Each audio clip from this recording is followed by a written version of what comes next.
Kailasa TV, and all of the viewers who are with us on Facebook, Instagram, YouTube, and Twitter as well. All of the celebrated Kailashians who are joining with us from across the world in different time zones, in the different Kailasas, the de facto spiritual embassies, as well, and the different Devalayas, Annalayas, the Goshalas, Gurukuls, which are all across the world and joining us for this special program today.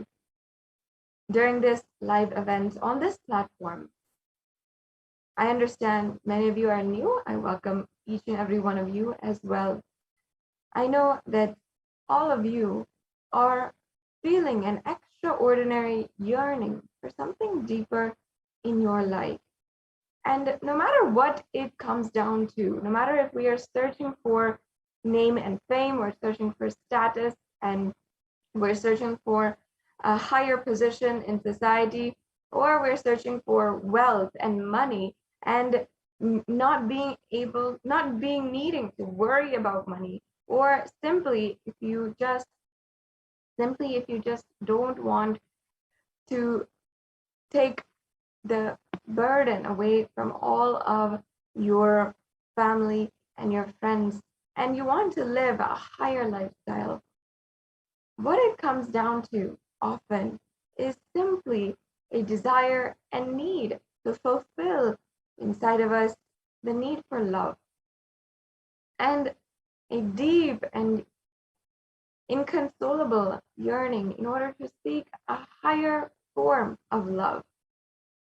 And this is why we often go seeking in relationships, in more status in society. We often seek for love. We often seek for love and acceptance, security by another person in our lives. And we always want them to love us. And we always have love as the undercurrent of what we are working for today.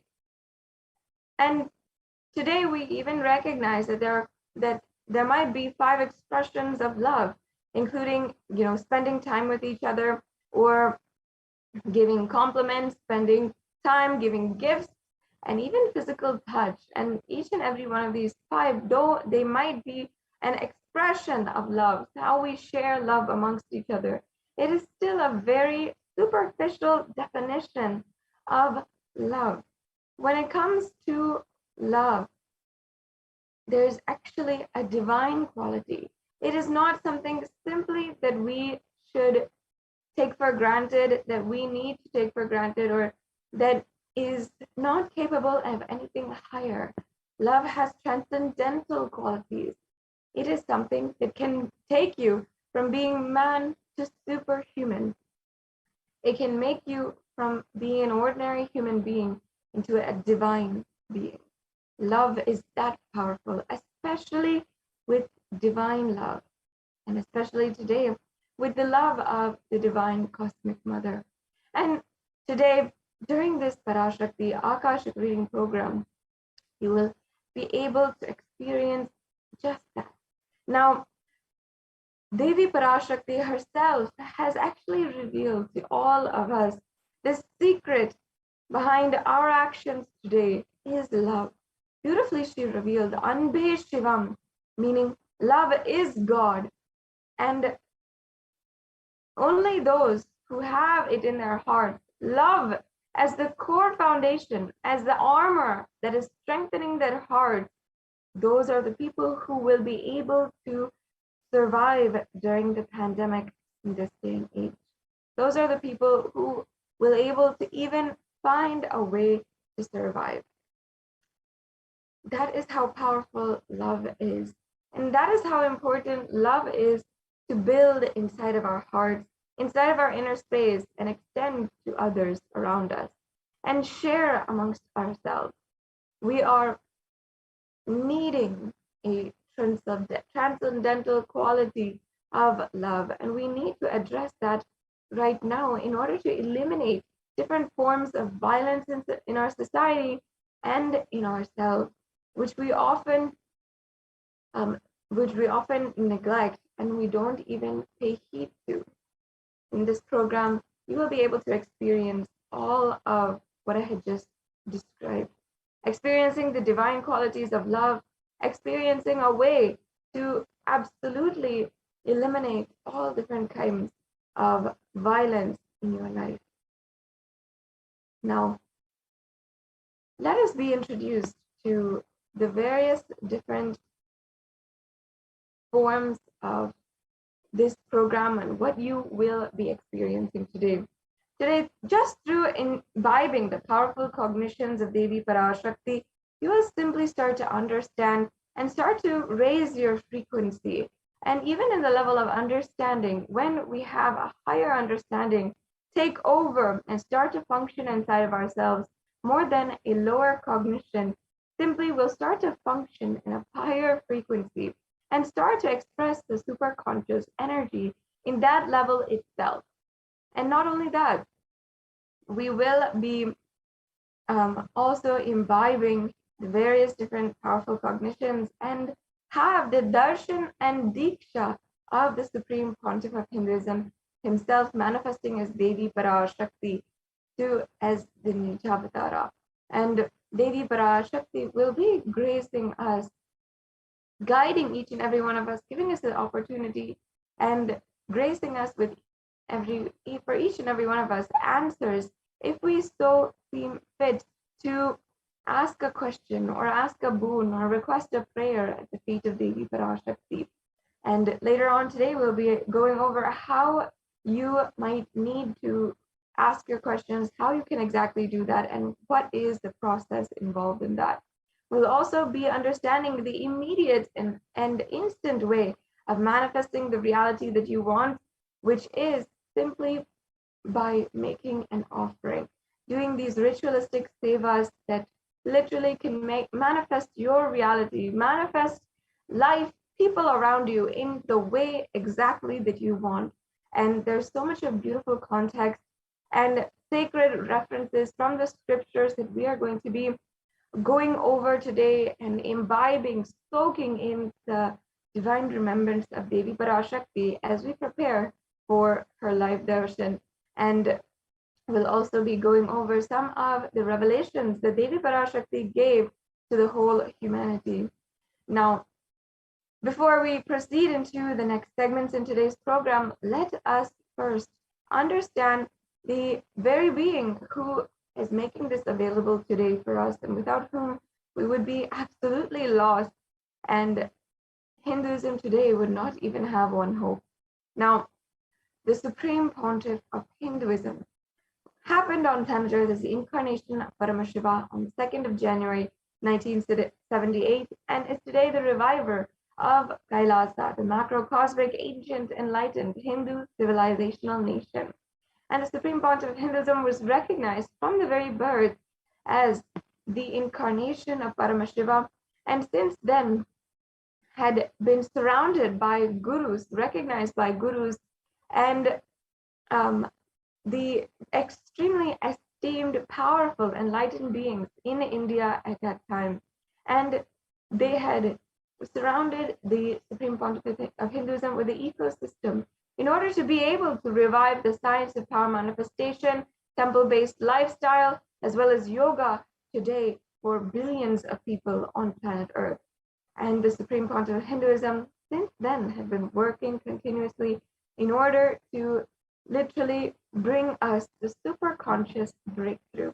The Supreme Pontiff of Hinduism is the 233rd Guru Mahasannidhanam of the Tonde Mandalam Adinam, or the Kanchi Kailas Sarvagnapitam, as well as the Supreme Pontiff of Hinduism is the incumbent emperor of the Surya Vamsa Surangi Samrajyam, as well as the Supreme Pontiff of Hinduism is the 293rd Guru Mahasannidhanam of the Madurai Adinam, or the Kailashonanta Shanamala Pita Sarvagnapitam, and the Supreme Pontiff of Hinduism is the Mahamandaleshwar of the Mahanirvani Akada, or the supreme spiritual head of the Mahanirvani Akada, which is the oldest apex body of Hinduism, as well as the Supreme Pontiff of Hinduism is the 1008th Acharya Mahamandaleshwar of the Atal Akada, which is another extremely esteemed position and responsible position in the oldest monastic order of Sanatana Hindu Dharma.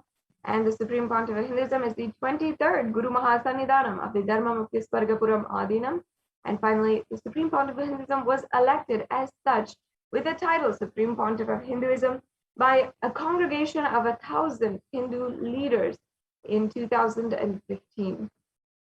As well, the Supreme Pontiff of Hinduism has been today recognized and internationally acclaimed and has authored more than 300 books with in English, Tamil, and Sanskrit with translation in more than 50 different languages, and literally has been enriching and enriching more than 1 billion people. And digitally, the Supreme Pontiff of Hinduism has spoken and given discourse for more than 20,000 hours, and all that and more is available on the official YouTube channel of Kailasa, where you can find more than 7,000 videos of the different darshans, dikshas, the satsangs, everything that is associated with the Supreme Pontiff of Hinduism and his presence, that you can get connected immediately. And as well, the Supreme Pontiff of Hinduism has been the establisher of the Kailasa's Nithyananda University, the world's largest Hindu university, with more than 150 countries with satellite campuses. As well, the Supreme Pontiff of Hinduism is the reviver and founder of over 100 Sarvajna Pitas, and has literally been the commentator on various different Hindu scriptures, including the Brahma Sutras, the Yoga Sutras, the Jain Sutras, the Bhagavad Gita, the Upanishad, and much more. As well, the Supreme Pontiff of Hinduism has initiated more than 1 billion people into living this life supreme of super consciousness and reviving the temple-based lifestyle. Now, with this, it brings us to a conclusion to this segment where we introduced this program, and next is the exciting power manifestation segment of the whole program, which is one of the most exciting segments of today, literally where you can see the possibility that lies ahead of you just through the darshan and diksha of the Supreme Pontiff of Hinduism.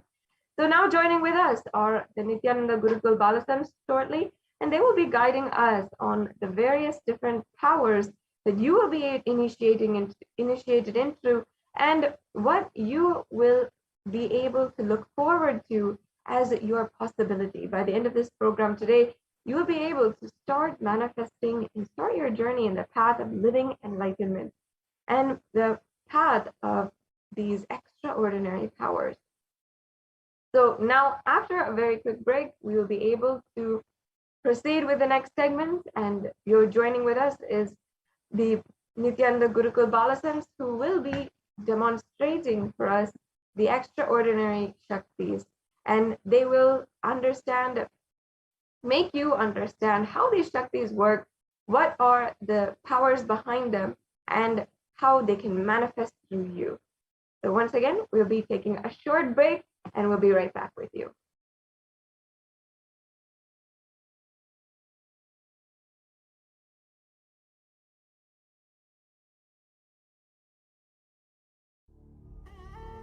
What I mean by the word e-Kailasa, listen intensely. Enlightenment ecosystem, literally enlightenment itself, in your own home, wherever you are. If you cannot come to Kailasa, it's okay. Kailasa can come to you. Kailasa coming to you is e-Kailasa.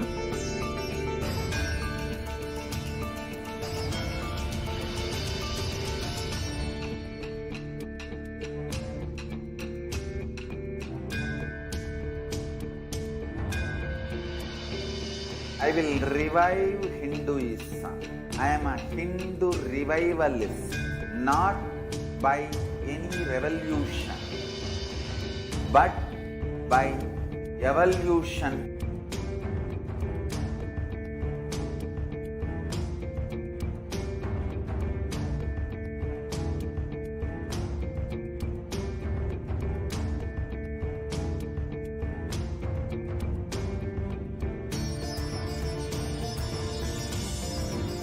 and setting model communities.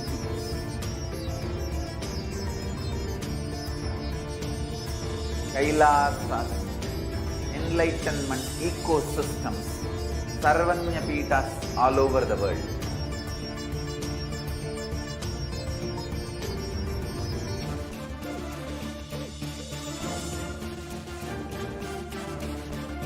All powerful cognition, knowledge, only when you live, power manifestation and possibilities manifestation happens. It's a fundamental truth.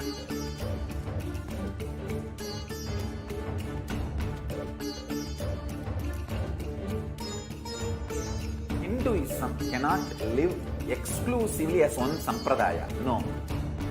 All sampradayas of Hinduism is an ecosystem.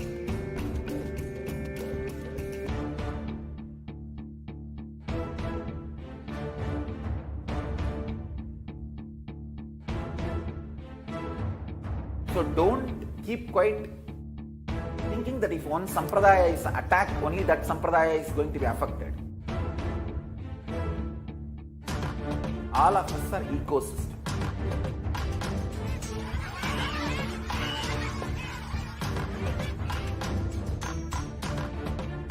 I invite all of you to get involved and enjoy Hinduism by the principle of Dharmo Rakshati Rakshitaha. When you protect Dharma, Dharma protects you. You will make the whole planet flourish spiritually. The spiritual prosperity will happen to the whole planet. We all have to coexist together.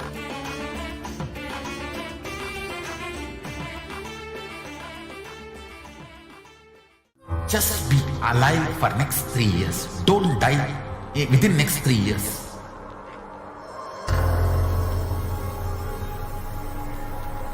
Just don't die within next 3 years. Be alive. Somehow be alive. I'm working sincerely. I will reach you somehow. Somehow I will reach you.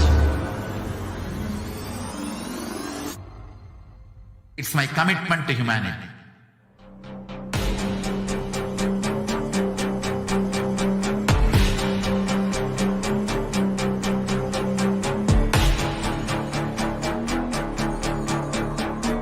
Just don't die within next 3 years. I will reach you wherever you are, whichever corner of the world you may be. I will reach you with enlightenment. You manifesting the space, state, powers, being Paramashivoham. It is possible, and it is possible for you.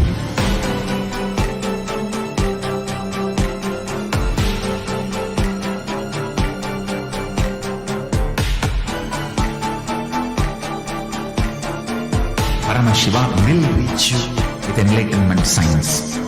I know he is going to do the job. Just nothing else.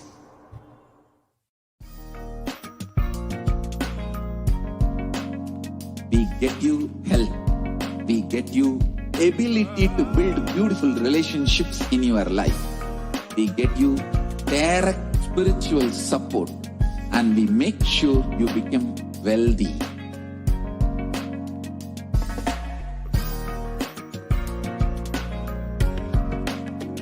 We won't stop giving you just good life.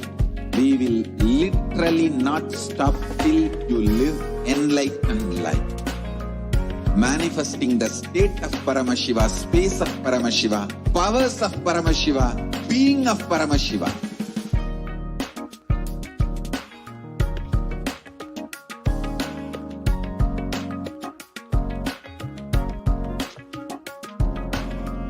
Whole world should become e-Kailashians.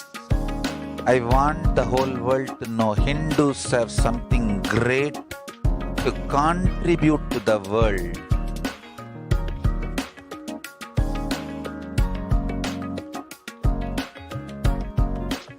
We have something great to contribute to the world. Let us do that.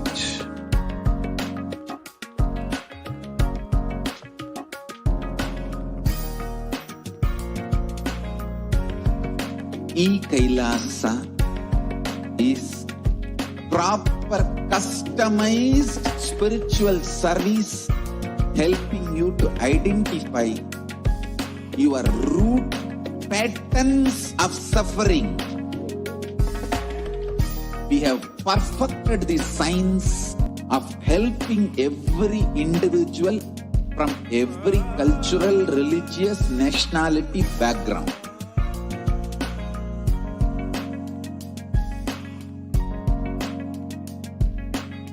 You will have lowest reactionary assumptions, highest awakened response, alive response for life continuously.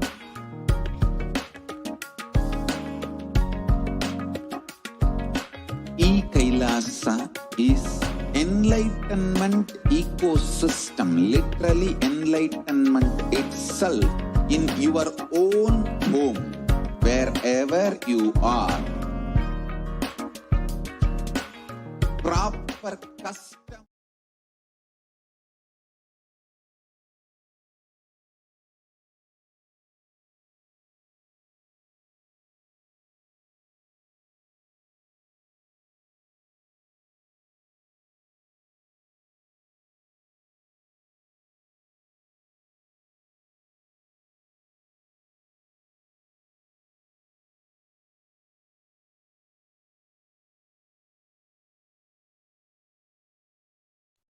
Yes.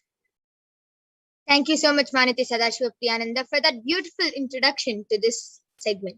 So, the next segment, which you all will be witnessing, is the power manifestation segment, where all of you will be witnessing the 463 plus extraordinary Shaktis of Paramashiva. And the two powers which you will be witnessing today is the power of third eye and the power of body scanning. So the power of third eye is where one awakens the ability to see through the cosmic browsing center, which is located between the brows. And the second power, which all of you will be witnessing, is the power of body scanning, where one awakens the ability to scan illnesses, diseases, medically diagnosed issues, and any problems in the body. And not only that, reveal even solutions for the problem. And all of you will not only be witnessing this power, you will also be manifesting this power after the Bhavasamadhi Darshan. So let us first learn what are Shaktis before we enter into this power. Shaktis in the Veda Agamas, the ultimate source scriptures of Hinduism, Paramashiva reveals that every human being is capable and has a possibility of manifesting these powers and these Shaktis just with Diksha or initiation. And just with the initiation from Swamiji, anyone can manifest these 463 powers, and all of you will be manifesting them and witnessing those powers today. So let us first learn the difference between Shaktis and Siddhis. Shaktis are the powers which manifest from oneness and deep feeling connection with the ultimate, with the divine. And Shaktis are the source of enlightenment. Siddhis are powers that manifest from tapas or penance for enlightenment. Siddhis are on the path of enlightenment. Shaktis express through ordinary human beings in extraordinary ways, just with the initiation from the avatar, and they are permanent. Siddhis are not permanent and they may divert you from enlightenment. So, who is the source of all these Shaktis? Paramashiva. Paramashiva is the primordial divinity in Hinduism, the ultimate reality and cause, which is self-effulgent, Swayam Prakasha, all-pervading, unchanging beyond time, space, form, and causality. As the fundamental base of Avyakta, the unmanifest, and Vyakta, the manifest existence, he performs the Panchakritya, or the 5 cosmic acts of Srishti, creation, Sthiti, sovereign rulership and maintenance, Samhara, rejuvenation, Drobhava, pulling out of delusion, and Anugraha, liberating grace for all living entities. And Paramashiva himself has incarnated in the form of the Supreme Pontiff of Hinduism, Jagadguru Mahasannidhanam, His Divine Holiness Bhagavan Nithyananda Paramashivam, as the 1008th living incarnation and representation of Paramashiva, and the reviver of Kailasa, the ancient enlightened Hindu civilizational nation, which is a great cosmic bodiless Hindu nation. Ever since the beginning of the civilization, the Sanatana Hindu Dharma has been the cradle of enlightened beings and highly advanced sciences. It was where the science of our manifestation, Shaktis, was taught and lived as a lifestyle. And for the first time in modern day, the Supreme Pontiff of Hinduism, Jagadguru Mahasannidhanam, His Divine Holiness Bhagavan Nithyananda Paramashivam, is transmitting it to the world at a record-breaking speed, which was never accomplished before. And Paramashiva, the Supreme Pontiff of Hinduism, was recognized as an incarnation at a very young age and was trained and taught these extraordinary sciences, and was taught to revive these sciences in initiations for billions to manifest the science of our manifestation from the disciplines of Vedanta, Tantra, Sri Vidya, Yoga, Yogic powers, Mantra Shastra, Siddha Vidya, science of Aushadha, Advaita, Bhakti Yoga, Paramashiva Jnana, and Paramashiva Vijnana. You can see all the gurus of Swamiji, the Guru Parampara. You can see Mata Vibhudananda Puri, Yogi Raj Yogananda Puri, Tinnai Swamigal, Annamalai Swamigal. You can see all these gurus of Swamiji who have trained and taught Swamiji and to revive these extraordinary sciences. So all of you might be wondering, how do we awaken these divine Shaktis in us? Okay, it's possible for other people, but how can we do it within ourselves? Every ultimate truth, Jnana, mapped into your consciousness, Prajna, manifests as a possibility and a power of every being, Prajnana. So let us now see a small video which explains science of initiation, how these powers are transmitted to us, and what impact does the Diksha have on us.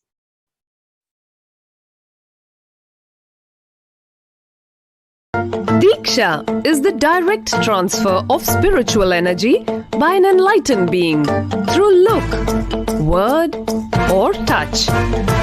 The traditional Vedic book Navaratneshwara states, Sarvasamapi Dikshanam Muktihi Phalamakhanditam Avirodhat Bhavantyeva Prasangyastu Bhuktayaha. The main benefit of all initiations is moksha, enlightenment. As a side effect, health, wealth, leadership, and well-being happen. And in Rudrayamala Tantra, Shiva says, Devi Diksha Vihinasya Na Siddhihi Na Cha Sadgatihi Tasmat Sarva Prayatnena Guruna Dikshito Bhavet. The one who is not initiated does not attain liberation nor a better future. So by all efforts, one should get initiated by Guru. What is the science of initiation? Neuroscience has proved that the process of initiation floods the brain with energy. This is the superconscious energy of Kundalini, our own highest inner potential energy.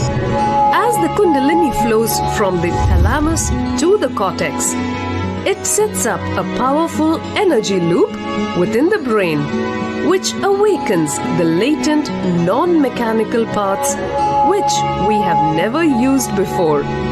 With increasing levels of coherence, the whole brain comes alive, turning into a superconductor of conscious energies that heal, empower, transform our lives, bliss and fulfillment.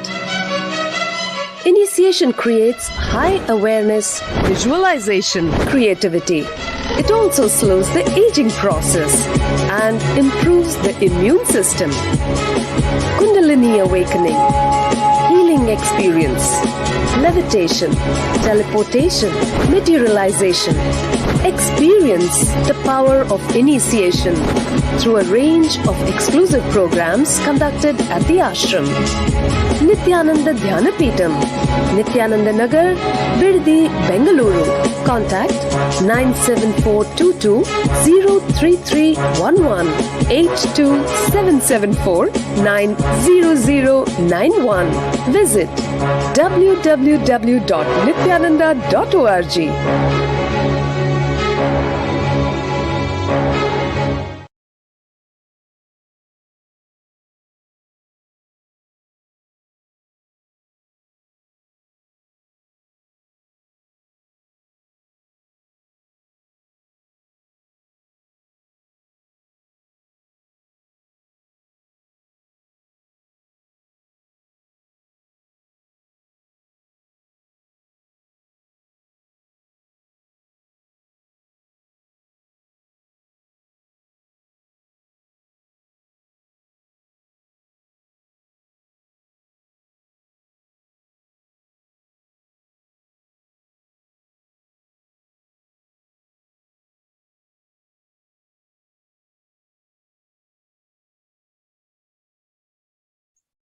Yes. So let us now see how the science of power manifestation is authenticated through the four aspects of evidences or pramanas. The first is the Shastra Pramana, the eternal unchangeable truths that are revealed in the source scriptures. The next is the Apta Pramana, the experiences and results of Aptas or the authorities of Hinduism who has time tested and verified this science. The third is the Atma Pramana, the experience of His Divine Holiness Bhagavan Nithyananda Paramashivam. This millennium's avatar's personal experience of power manifestation. And last is the Pratyaksha Pramana, the empirical evidence from observation and scientific experimentation.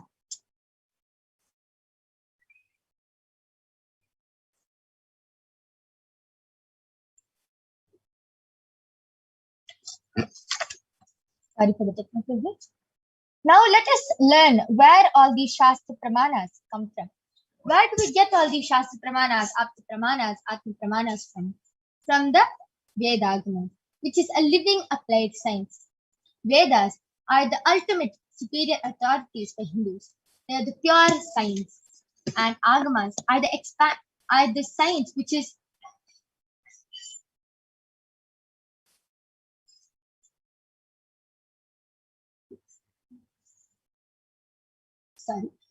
the Agamas are the scriptures where the applied technology, the applied science is expanded. Vedas and Agamas, Vedagamas, are given the status of Shruti as they are directly revealed by Paramashiva. They are the ultimate, eternal, unchangeable truths revealed in the source scriptures. And a reference cited from these Shastras or source scriptures is called the Shastra Pramana. So without further delay, let us get ready to witness a very unique and exciting demonstration of the power of third eye by the Balasons of the Nithyananda Gurukul. Along with me, I have an extraordinary power manifester, an extraordinary Balasan, Manitya Kaladharananda, who is 15 years old, and who is going to be demonstrating this power of third eye to all of you today. So let us first see the Shastra Pramana, which is from the Vijnana Bhairava Tantra. Kapalantarmanonyasa tishtannilitalochanaha kramena manasodaryat lakshaye lakshamuttamam. The translation goes, by fixing the mind on the inner space within the crown center and sitting stably without any movement, having the eyes closed in succession, by that stability of the mind and inner space, through the power of the third eye, one directly sees the ultimate goal Laksham by having the vision beyond the sight that reveals any object or place, attaining the space of Paramashiva. The next is the Apta Pramana, where Bhagavan Sri Krishna initiates Arjuna into the power of third eye. In the Hindu Purana Bhagavad Gita, Bhagavan Krishna initiates Arjuna into the power of third eye to behold his Vishwarupa Darshan, the vision of his cosmic form. And in the 11th chapter of the Bhagavad Gita, Arjuna beautifully describes the cosmic form of Bhagavan Krishna as he sees it through his third eye. So let us now see when Bhagavan Krishna initiates Arjuna into the power of third eye. Natumam shakyase drashtum anenaiva swachakshusha divyam dadami te chakshuhu pasya me yogamaishwaram. Bhagavan Krishna says to Arjuna, but you cannot see my cosmic form with these physical eyes of yours. Therefore I grant you the divine third eye. Behold my cosmic opulence. Third is the Atma Pramana, where Swamiji Side and outside words how broke. he was 360 degrees, how he was able to experience a 360 degree vision. In his own words, the first experience that I was able to see everything around me, above me, the whole 360-degree vision, the 10 directions below me, everything. I realized not only I was able to see, I was able to feel and experience all of that as me. So next is the Pratyaksha Pramana. Next is the Pratyaksha Pramana, the empirical evidence from observation and scientific experimentation. Study measures compare the metabolic cell activity of the brain and in conscious meditative states using the positron emission tomography, the PET. When doing daily activities, high activity is measured in the brain where the third eye is located. And when Swamiji is in the deep state of Samadhi, only the third eye region is active and almost 90% of the rest of the brain is at peace. And let us now witness the Sakshi Pramana, the experiences and results of the extraordinary manifestation happening through the initiated disciples of the Supreme Pontiff of Hinduism. This rare sacred science of third eye awakening is being made available to humanity for their ultimate enrichment and conscious evolution by the Supreme Pontiff of Hinduism. As a living incarnation of Paramashiva, the Supreme Pontiff of Hinduism embodies the most profound yogic states that surpass all bounds of time, matter, and space. And the Supreme Pontiff of Hinduism is gifting this pure science and of third eye awakening, along with many other spiritual sciences. And millions of people have been initiated by the Supreme Pontiff of Hinduism and are experiencing the profound results as extraordinary powers in their everyday lives. So let us now witness the direct Sakshi Pramana, the live Sakshi Pramana of the power of third eye by the Balasans of the Nithyananda Guru.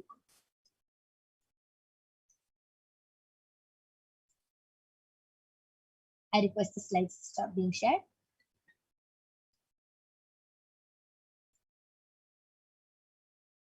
Yes.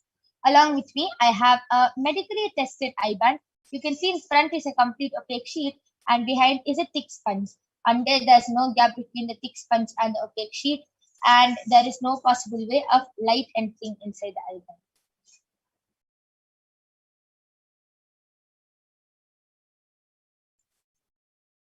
This is the eye band I'm going to be placing on Ma Kaladra's eyes now. So I'm opening the strap in front of all of you.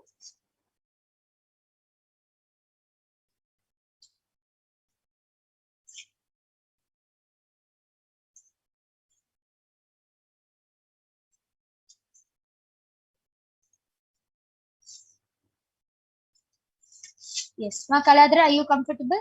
Yes. Yes. Ma Kaladra is comfortable. I request you to turn to your right.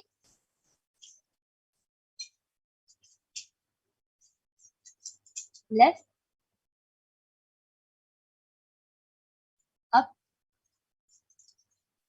And down. Now, Yoga Prana, could you put my eye back?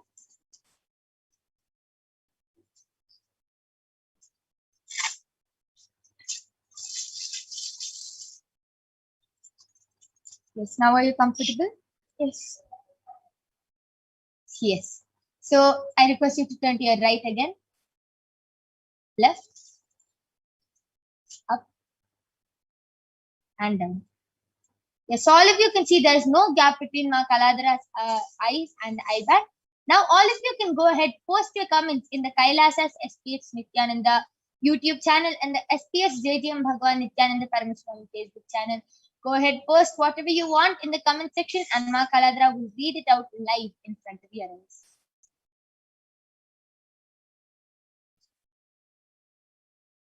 I request the comment section to be zoomed in.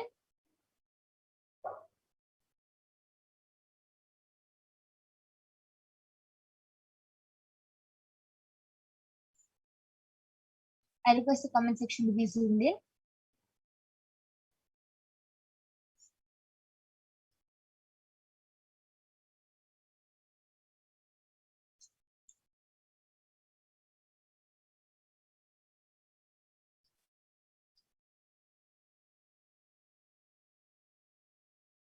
Yes. Yes. So the first comment, the latest comment is from Eve ANDERSSON has posted Nithyanandam all. And before that, dear Kalabhairava, and he has donated some money for Kailasa. And yes, Ayya, thank you so much. And the entire thing is highlighted in green color, and there is an emoji of a speaker, or it's not in a oval, horizontal oval, almost oval shape. It's like it's a kind of a remote for playing games, and it keeps jumping, coming down, and closing its eyes open. It shown as if this remote has eyes, cheeks, eyebrows, mouth, tongue, hands, legs. And Wow, that was beautiful. How Ma Kaladhara was able to see the how the remote has eyes, eyebrows, tongue, teeth, mouth, cheeks, hands, legs, everything. Beautiful. And how Ma Kaladhara was able to see that Dr. Kalabhairava has donated some money for Kalabhairava, for Kailasa, and Eva Anderson has, how she was able to read Eva Anderson's comment saying Nithyanandam all. Beautiful. That was a beautiful demonstration. Anyone else can post your comments. You can also post your comments in the Facebook. SPS JJ Bhagwan Nithyananda Paramashivam Facebook page. We'll be moving on to the Facebook page now.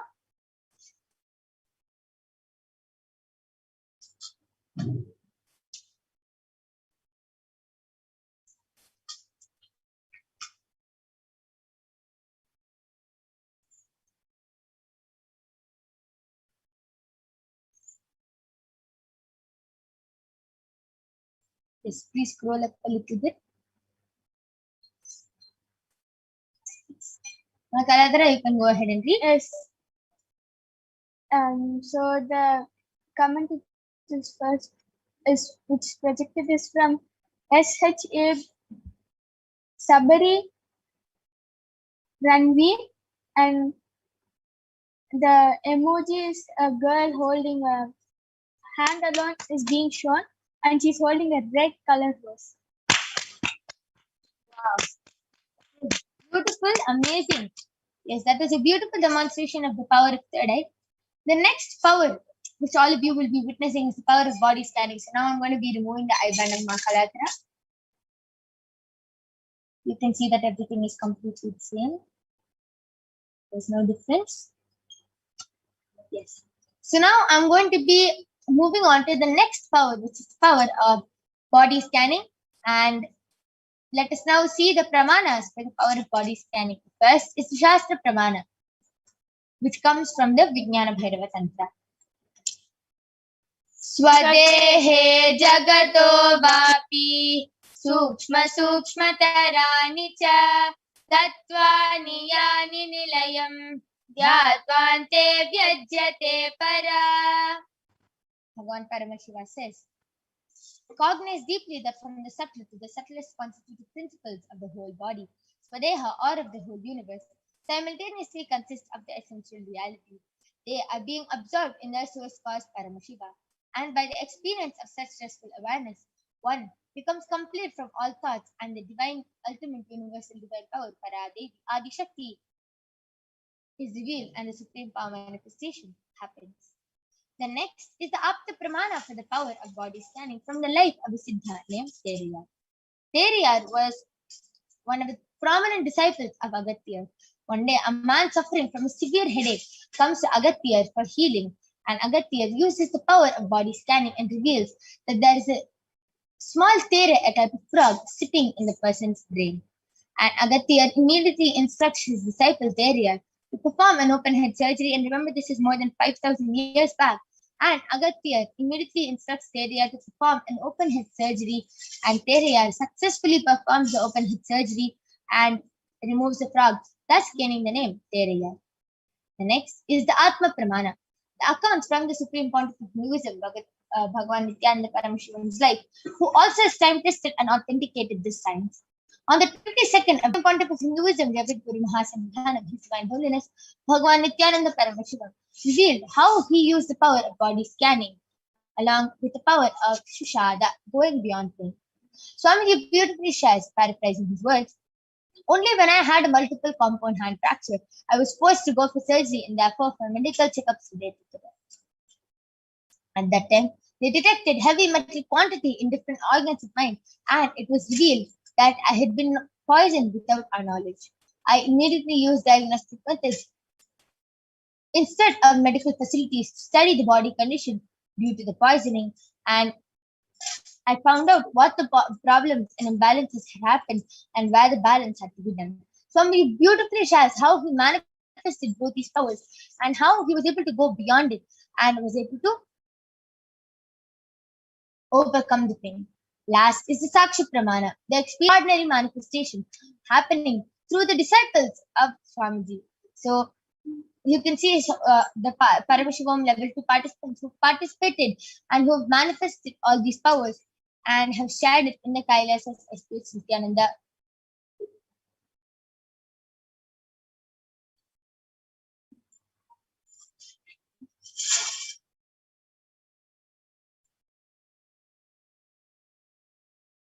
Yes. So let us now witness the extraordinary demonstration, the powers of Paramashiva, the power of body scanning, manifested by the Balasans and the Nithyananda yogis of Kailasa.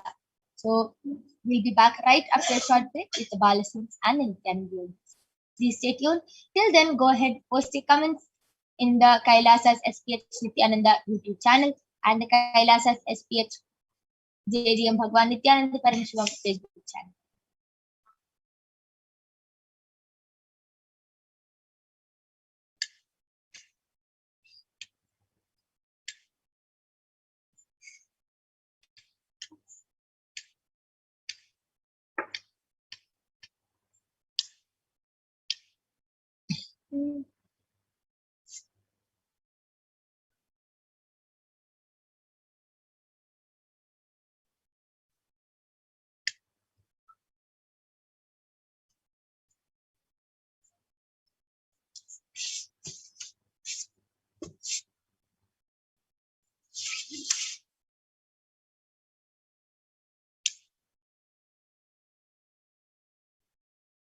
Go ahead, post your comments in the Kailasas HDH Nithyananda YouTube channel and the HDH JDM Bhagavan Nithyananda Paramashivam Facebook channel. We'll be right back with the Balasans of the Nithyananda Gurukul, who are going to be manifesting this extraordinary Shakti of body scanning to all of you today.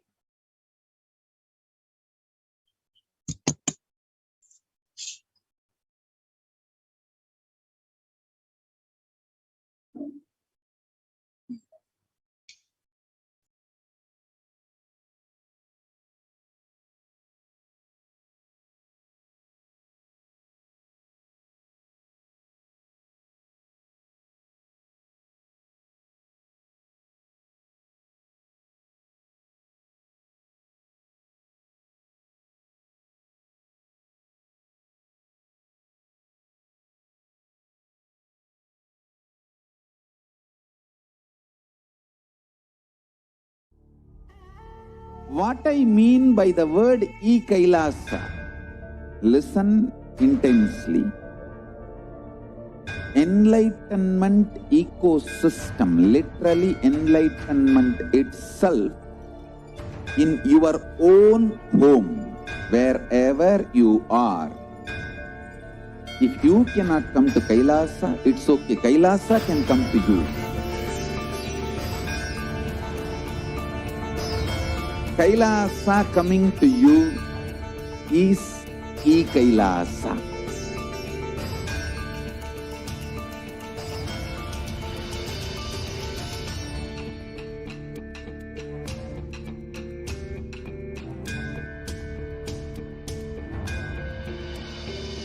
I will revive Hinduism. I am a Hindu revivalist, not by any revolution, but by evolution.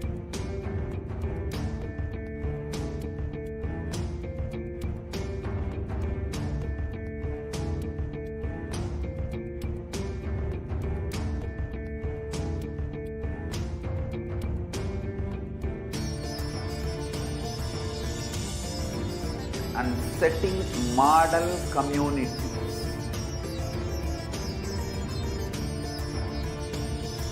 Kailasas, enlightenment ecosystems, Sarvanya Pitas all over the world.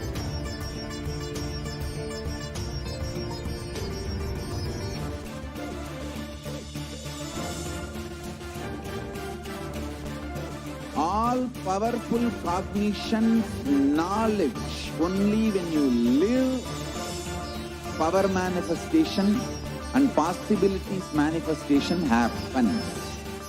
This is a fundamental truth.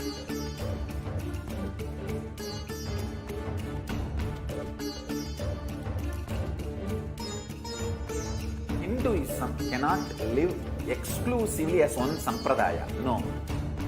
All sampradayas of Hinduism is an ecosystem.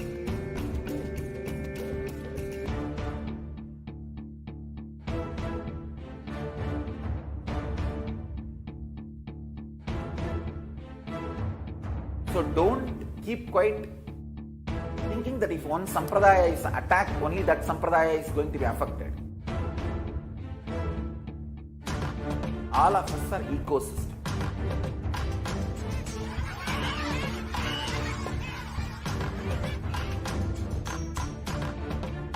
I invite all of you to get involved and enjoy Hinduism by the principle of Dharmo Rakshati Rakshitaha. When you protect Dharma, Dharma protects you. We will make the whole planet flourish spiritually. The spiritual prosperity will happen to the whole planet. We all have to coexist together.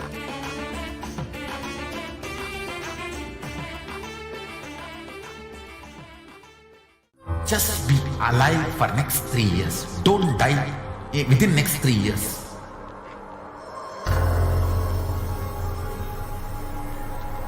Just don't die within next 3 years. Be alive. Somehow be alive. I'm working sincerely. I will reach you somehow. Somehow I will reach you. It's my commitment to humanity.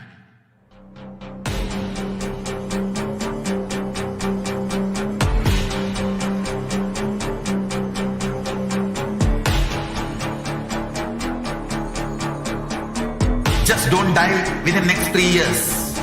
I will reach you wherever you are, whichever corner of the world you may be. I will reach you with enlightenment. You manifesting the space, state, powers, being Paramashivoham. It is possible, and it is possible for you.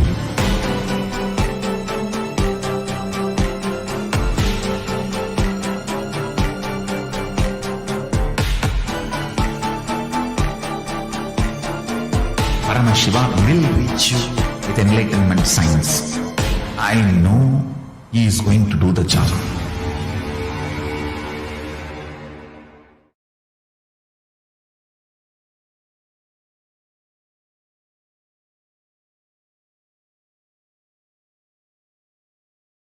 Yes, we're back. And Raman Vasishta has posted Nithyanandam requesting body scanning for my brother Pankaj Vasishta in the next part. I have his consent. Thanks, ma. Yes, sure, Raya. Ma Brahma Yoga will be doing the body scanning for your brother Pankaj Vasishta. Ma Brahma Yoga, you can go ahead and quickly do the body scanning.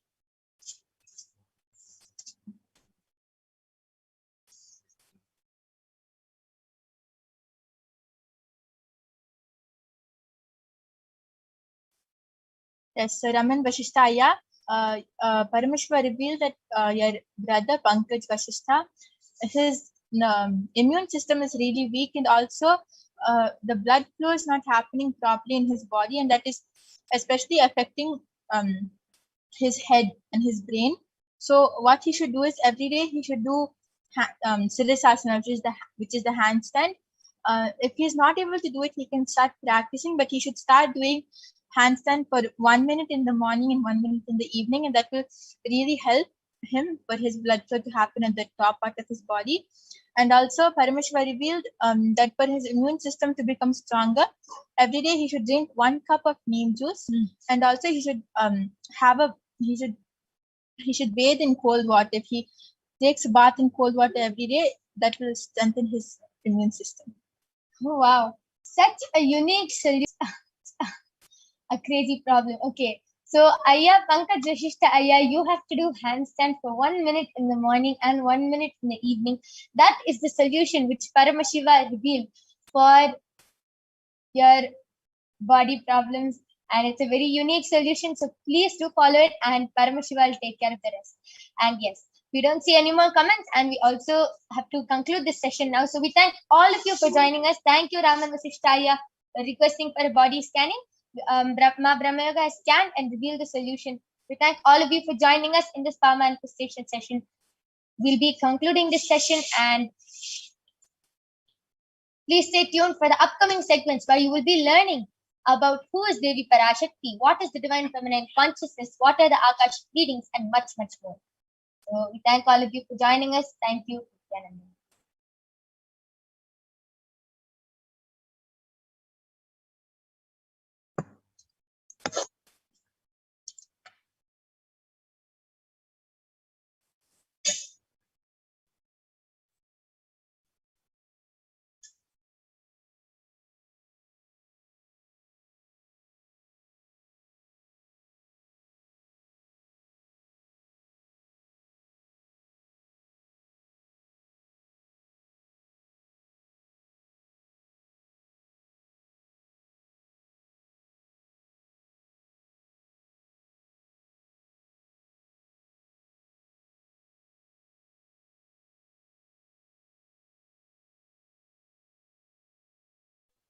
Yes, Raman Vasishtha has posted. Thanks, Ma. That's very helpful.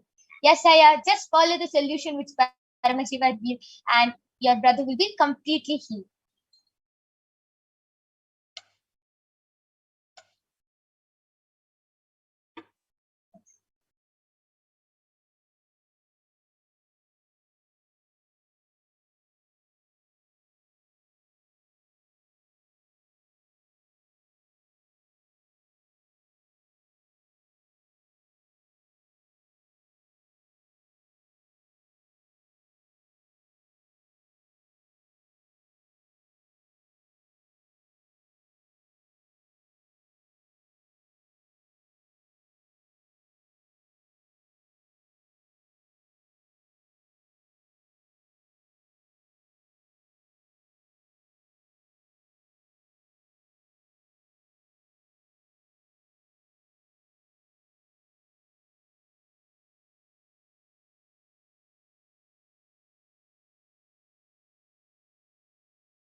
So we'll be having Ma Madhura joining with us, and you will be learning about the divine feminine consciousness, who is Devi Parashakti, and the power which she holds. Because you are going to be receiving the initiation from Devi Parashakti today. So we welcome Ma Madhura.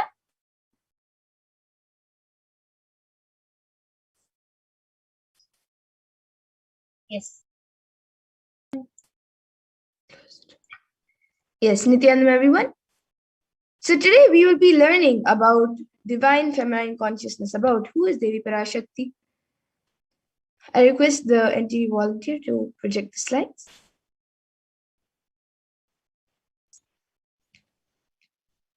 We will be learning about divine feminine consciousness.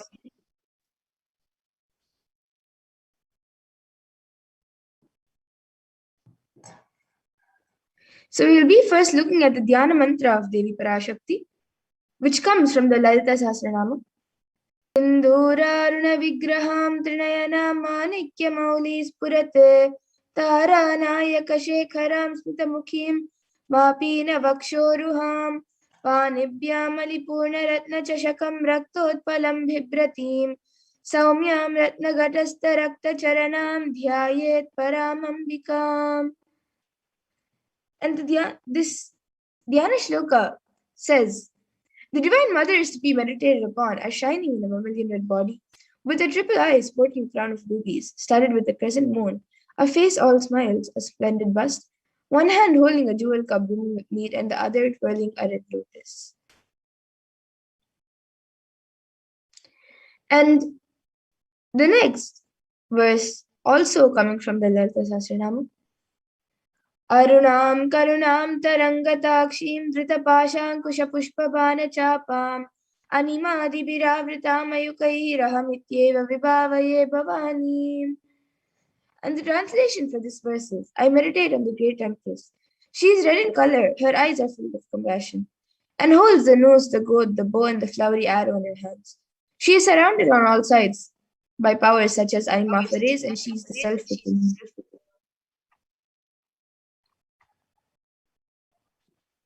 Yes, we can go to the next slide.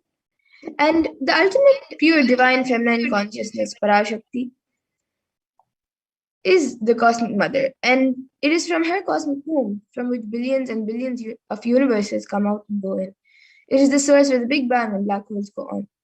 Parashakti is the source Shakti, source energy, source power, from which all of us came and which all of us are in and which all of us are going to merge into.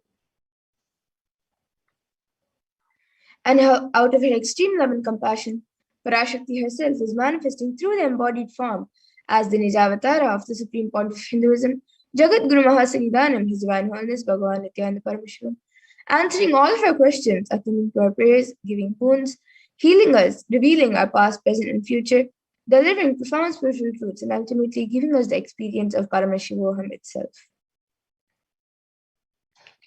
And in the words of Devi Parashakti herself, she beautifully says, raising as Omkara, expressing as Vedas and Agamas, blossomed as Shrimkara, filled as Parashodasi, living in 40 triangles, the Kailasha Swamini, who is in Kailasha, Sri Purachintamani, Parashodasi, sitting as part of Paramashiva, Parameshwari, who rules the world, Paramashakti, Manonmani, Meenakshi, as Nithyananda, I took Nijavatara here, to give good boons to everyone, to bestow all goodness. Hiranya Garbha Swarupini, Brahmanda Yoni, Shami, Chandramauli, Rapala, Aparna, Uma, Parvati, Savitri, Navayavana, Samrajya Lakshmi, Parameshwari, Parashorasi, Meenakshi, taking the form of Nithyananda, I came here as Nijavatara. With great compassion I am blessing, listen people, to do good to all of you.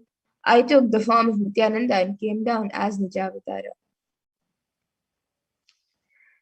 And then the next, again in the words of Devi Parashakti herself, she beautifully says, raising in Omkara, blossoming as Shiva, Shiva manifesting as source of existence, powers of existence, expression of existence, from the oneness of Om, blossoming into two as Prakriti and Purusha, blossoming as three Shaktis, Icha, Kriya, and Jnana, growing as 4 Vedas, expanding as 5 Panchabhutas, beyond 6 chakras, filled as Gotras of 7 Rishis, expanding as 8 directions, existing as 9 Grahas, blossoming as 10 Indriyas, creating all the worlds, bringing life, to tell and make truth blossom and to do good. Parashodasi, Meenakshi, in the form of Nithyananda, I came to bless every one of you. And now let's see how we can receive Devi Parashakti when she comes for the darshan. So literally you are seeing Paramashiva and Parashakti at that moment. She's there on your screen. So you can receive her very traditionally. You can keep 2 beet leaves, one banana, one betel nut, and a coin in front of the screen as you watch her, as you watch Devi Parashakti. And for those of you who don't know, the coin is actually considered the traditional dakshina in the Hindu tradition. It can be the lowest value. In India, it can even be just 1 paisa, and in the US, it can even be just a cent. Swami says, I'm not trying to monetize. Keep even 1 cent, it is okay. So for 100 days, if you have darshan, $1. In India, even 1 paisa is okay.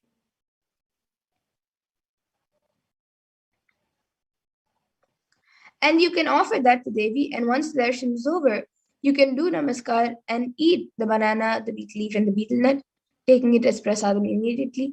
And the coins that you collect, you can send it to the LA temple for the further procedures. And many of you might be thinking, how this betel leaf and betel nut may benefit you.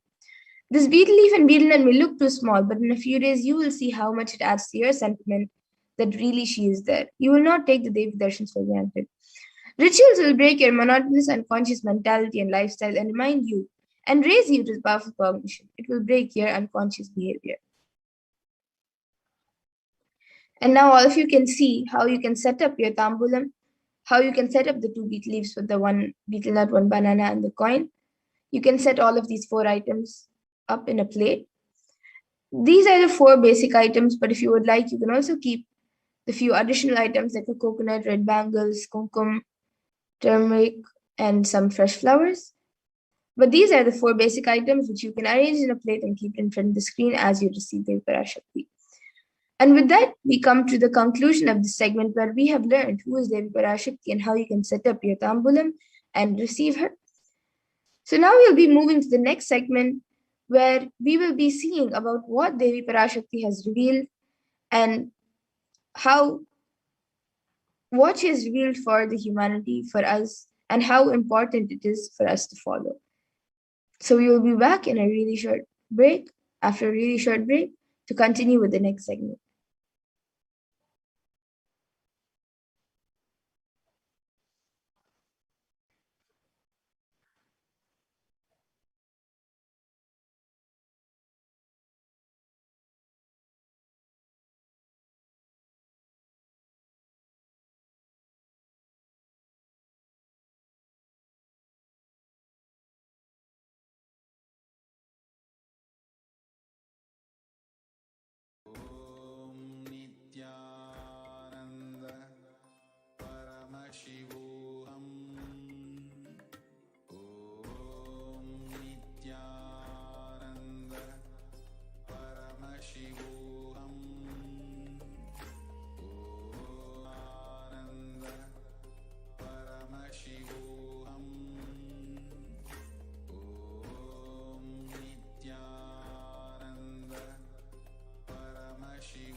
Paramashivoham.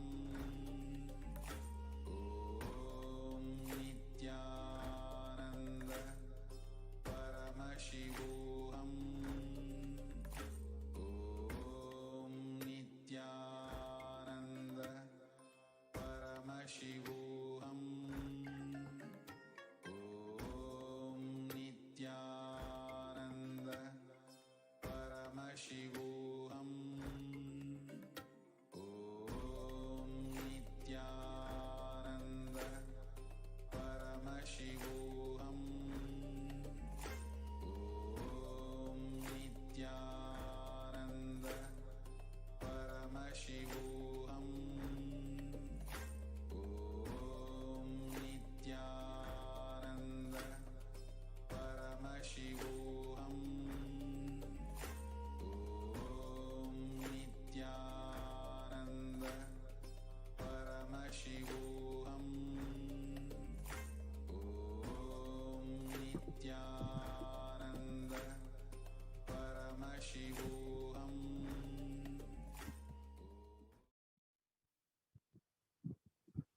Nithyananda. Welcome back, dear viewers.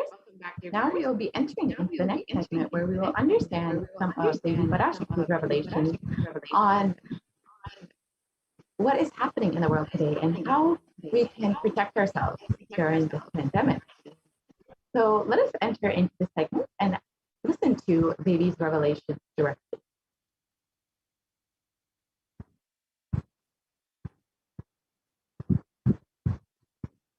So the humanity is still suffering from the after effects of the cosmic flood, the pralaya. Thousands of deaths due to the global pandemic and emerging fungal epidemic, along with record numbers of natural disasters, have taken a huge toll on humanity's collective psyche, leading to an increase in poverty, malnutrition, depression, and mental health issues. So why did this happen? What caused this? Who is behind this?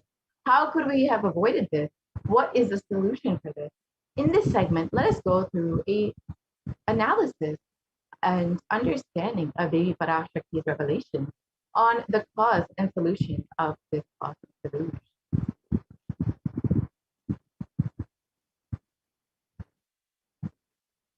So all of us know what is happening in the world right now. There have been over 4 million deaths as of recent count, and over 180 million people have been infected with COVID-19, and the most affected countries are the United States, India, and Brazil.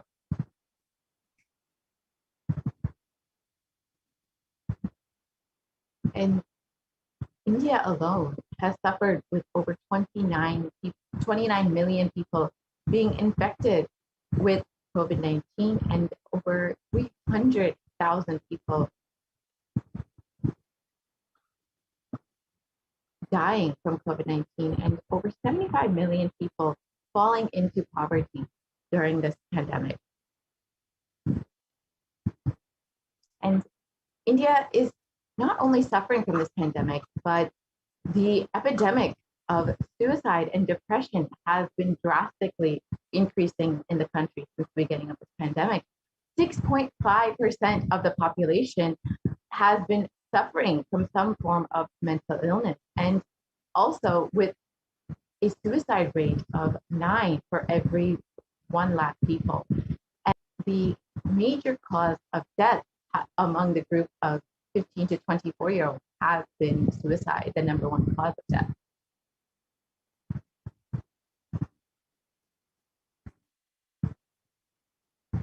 And India is not just suffering from this pandemic, but even other natural disasters have been severely affecting the country.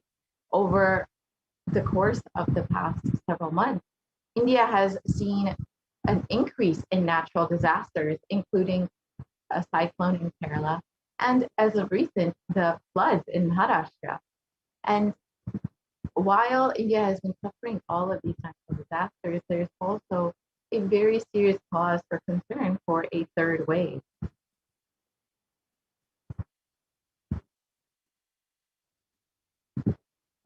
how could we have prevented this?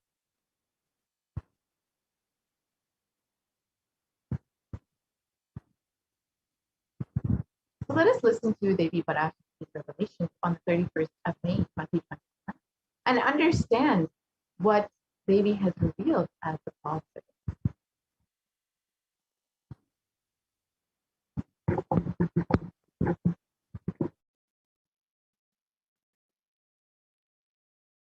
இரண்டாயிரத்திருபத்திரண்டு வரை India செல்ல வேண்டாமா என்று கேட்கின்றாய். நன்றாய் தெரிந்து கொள், சொல்வதை புரிந்து கொள். இந்த பெருநர கிருமி போஜனம் இந்தியாவிற்குள் வரக்கூடாது என்பதற்காக 2020 பாரதம் முழுவதும் 12 ஜோதிர்லிங்கமும் பாத யாத்திரை செய்திடவே என் மகன் மூலமாய் திட்டமிட்டிருந்தேன். படுபாவிகள் ஓடத்தின் மாலுமியை ஊர்விட்டு துரத்தினார்கள். என்ன நடக்கிறதென்று பார். முறையாக கைலாய நாட்டின் தலைவனாக நிறை மரியாதையொடு நல் மதிப்பொடு என் நிஜாவதாரம் நித்யானந்தன் திருவடி மீண்டும் பாரதத்தில் பட்டு பாத யாத்திரை செய்த பிறகு மட்டுமே நீ அங்கு செல்ல வேண்டும். அதுவரை உன்னை காத்து செல்லாதே. ஓம் ஓம் ஓம்.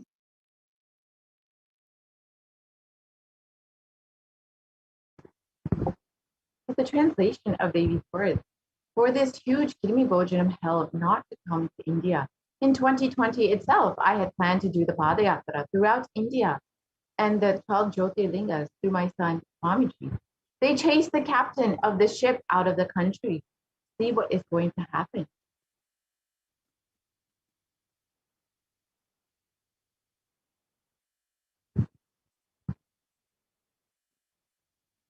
Let us now go back to 2017, when the Supreme Constitutionalism revealed the vision for this Padayatra in 2020.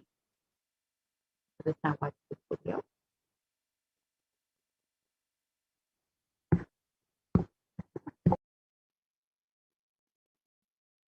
Want to do 1 year Padayatra specially for this purpose in 2020. 2020, planning for a full year. I'm going to walk from Rameshwaram to Amarnath. 1 year with 10,000 people, just walking all over India. Time with people. 2020, there will not be any program other than Padayatra and just spending time with people. Just walking. Of course, 10,000 people will be walking with me. Maybe 200 vehicles to carry our food and all the other items, transportation. Enjoying the river banks, forests, and time with nature. 10,000 people manifesting powers, walking from village to village. What do you think will happen?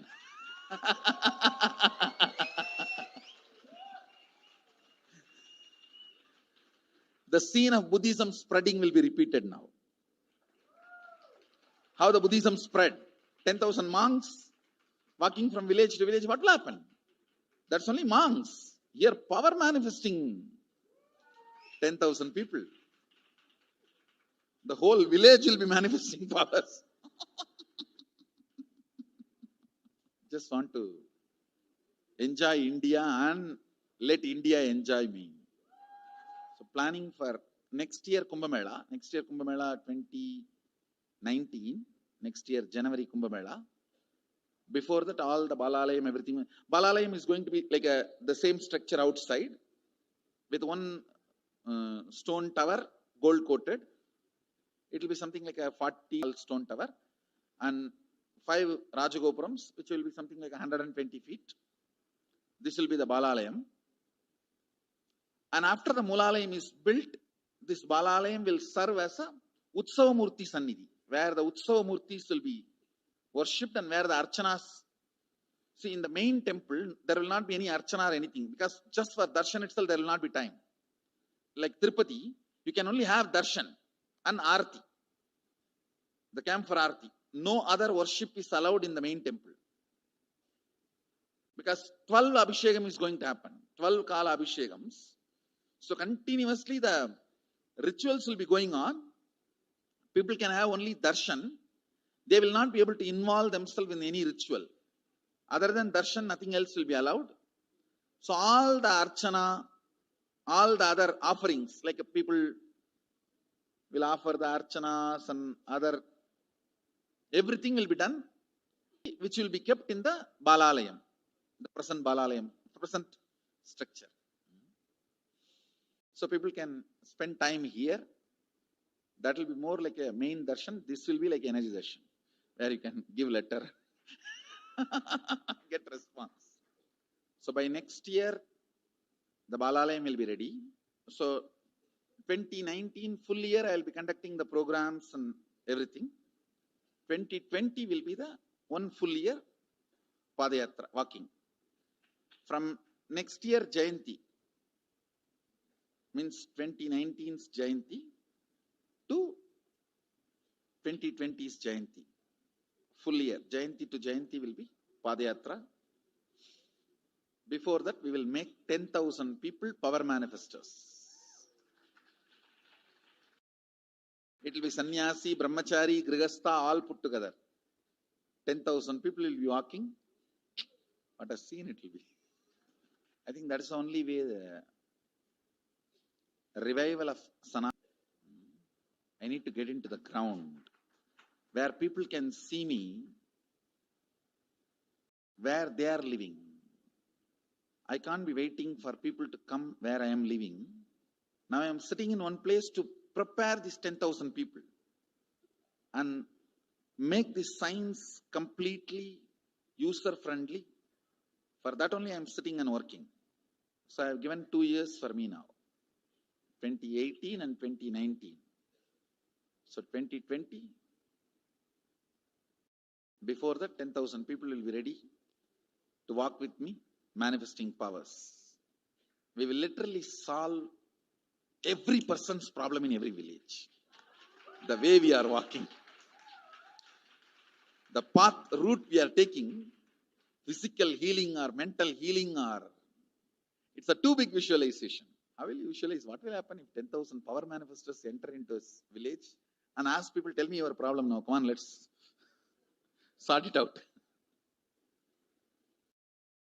Understand, 1,200 years before in Tiruvannamalai temple carvings, how the baby will be in the womb in second month, third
And since the age of 10, the concept of Hinduism has been enriching people and preparing them for this Padayatra to save them from this pralaya.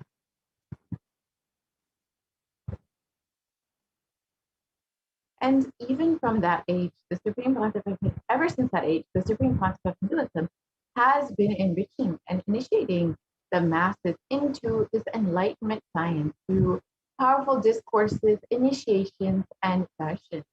And in the next several photos, you will see all of the different various programs that the Supreme Pontiff of Hinduism has been conducting and blessing people with over the course of the last 27 years. So here you can see in Vellore, Tamil Nadu, the Supreme Pontiff of Hinduism initiating thousands of people in Rasipuram, Tamil Nadu in 2005, and Namakkal, Tamil Nadu in 2005.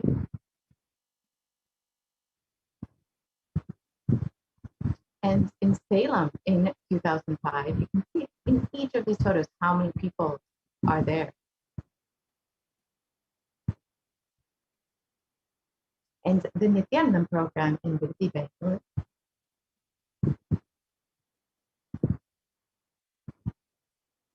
the birth star celebrations of the Supreme Pontiff of Hinduism in Tirunelveli in 2005,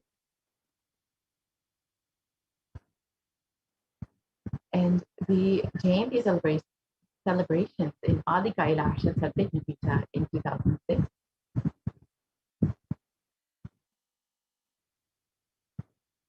And the Jayanti celebrations again in Tirunelveli, Tamil Nadu in 2006.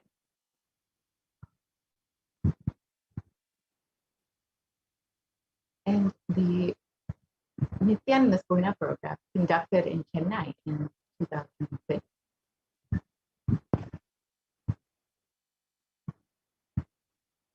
And in Adi Kailasha Satyajnapita Guru Purnima celebrations in 2006. And the Dhyana Swarna program that happened in 2000. And the Dhyana Swarna program. And the Little Ananda program, which was a program for initiating the youth of tomorrow into the science of enlightenment.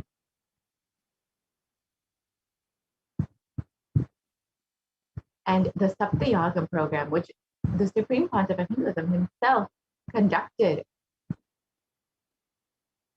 and conducted 7 different homas with 1,000, guiding 1,000 other people into performing the same homas. Here you can see the devotees, disciples, who were blessed to be guided into the homa and the ritual. And here you can see the Supreme Pontiff himself performing the homa.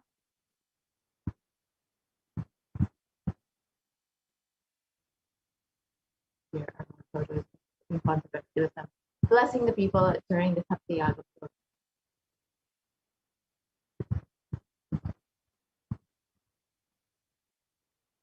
Again, more photos. And the Nithyananda Purna program, which happens in Virdi, Bangalore.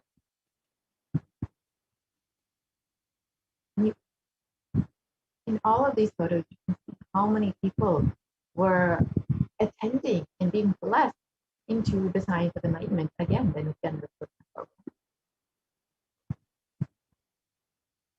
However, the anti-Hindu elements had made it nearly impossible to do this re-energizing process by driving the Supreme Pontiff of Hinduism out of India.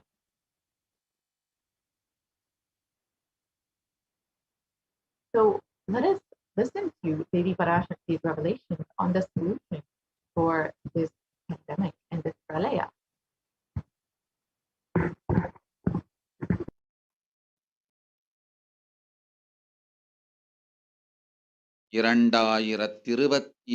வரை India செல்ல வேண்டாமா என்று கேட்கின்றாய். நன்றாய் தெரிந்து கொள்.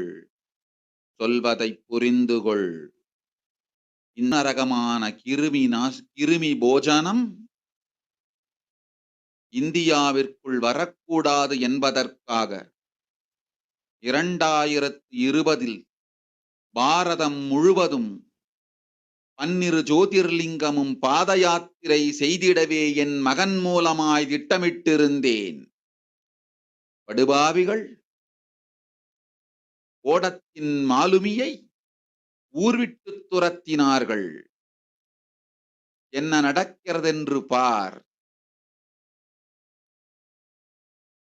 முறையாக கைலாய நாட்டின் தலைவனாக நிறை மரியாதையொடு நல் மதிப்பொடு என் நிஜாவதாரம் நித்யானந்தன் திருவடி மீண்டும் பாரதத்தில் பட்டு பாத யாத்திரை செய்த பிறகு மட்டுமே நீ அங்கு செல்ல வேண்டும். அதுவரை உன்னை காத்து செல்லாதே. ஓம் ஓம் ஓம்.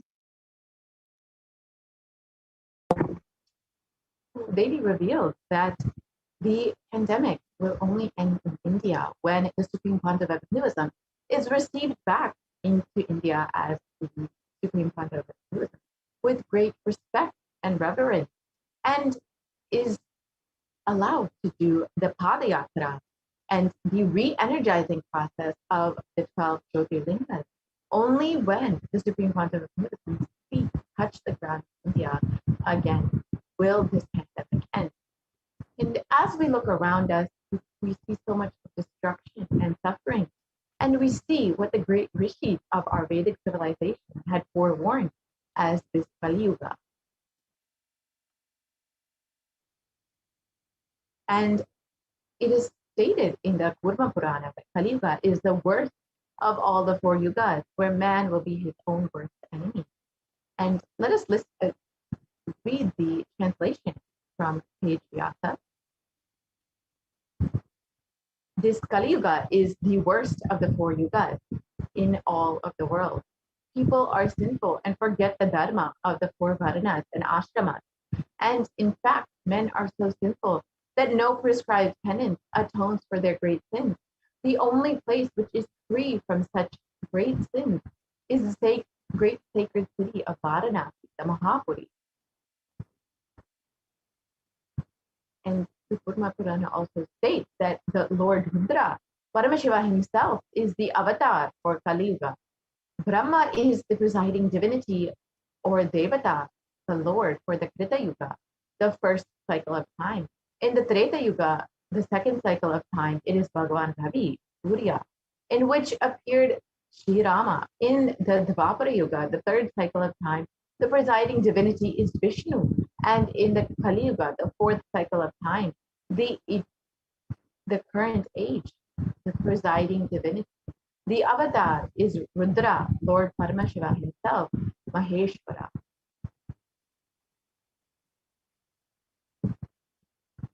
And out of his deepest compassion for humanity, Paramashiva himself descended into the human body in the form of this Nichavatara of the Supreme Pontiff of Hinduism, Jagat Guru Mahasanidanam, His Divine Holiness Bhagavan Nithyananda Paramashivam, on the 2nd of January 1978. And if the Supreme Pontiff of Hinduism had waited even just one more year, if Paramashiva had waited one more year to take the human form, it would have been too late. 1979 would have been too late for humanity. So let us listen to the Supreme Pontiff of Hinduism himself revealing this.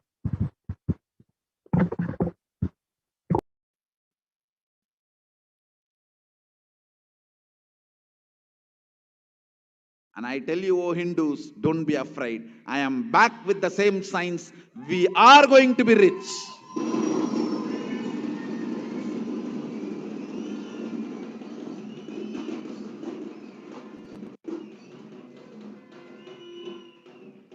It is not lost. Just the last minute climax before it was going to be put off. I've happened.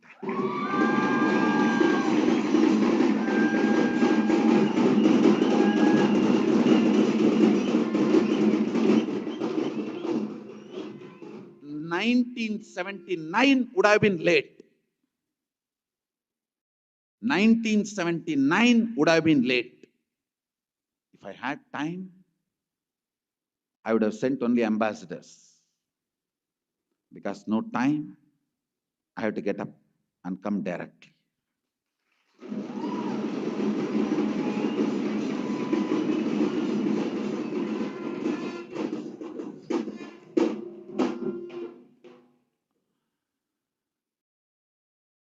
O Hindus, feel blessed. Science is not dead. It is available. I have everything needed to bring that science back to life and establish its legitimacy.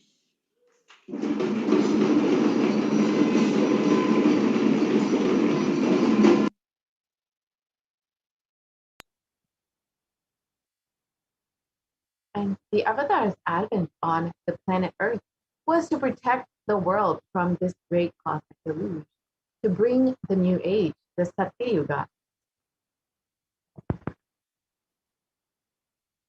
And let us listen to Devi Parashakti's revelations on this.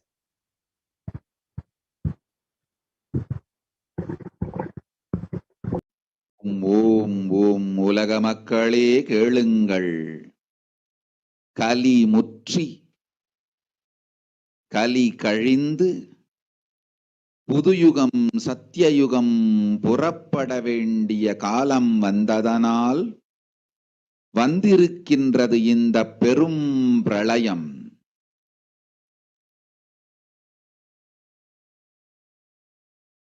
கவலை வேண்டாம் மக்களே.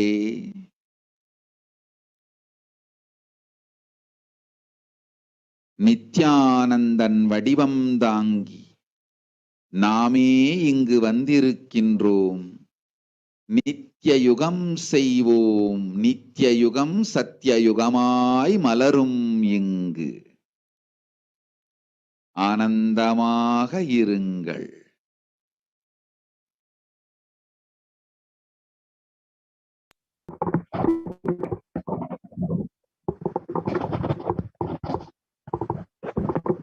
People of the world, listen, Kali Yuga has matured, and over time, it has come for Satya Yuga to happen. So this great pralaya has come. Don't worry, people. In the form of Nithyananda, I myself have come. I will make Nitya Yuga. Nitya Yuga will blossom as Satya Yuga, as he spoke. For this huge hell of Kirimi Bojanam not to come to India. 2020, I had planned to do the Padayatra throughout India in the 12 Jyotirlingas through my son Swamiji. And in order to prepare for this Padayatra, for this pandemic, for this pralaya, the Avatar began the Padayatra at the mere age of 10.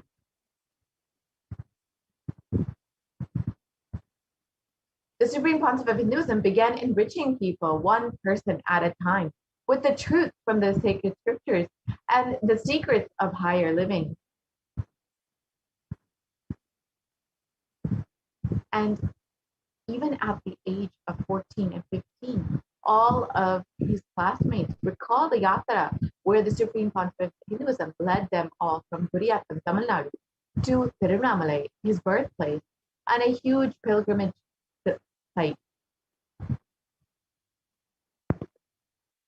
And when the Supreme Pontiff of Hinduism was just 19 years of age, all his fellow monk Krishnamats recall the yatra where the Supreme Pontiff of Hinduism led them from Chennai, Tamil Nadu to Tirunamalai, his birthplace, and gave them an unforgettable pilgrimage experience.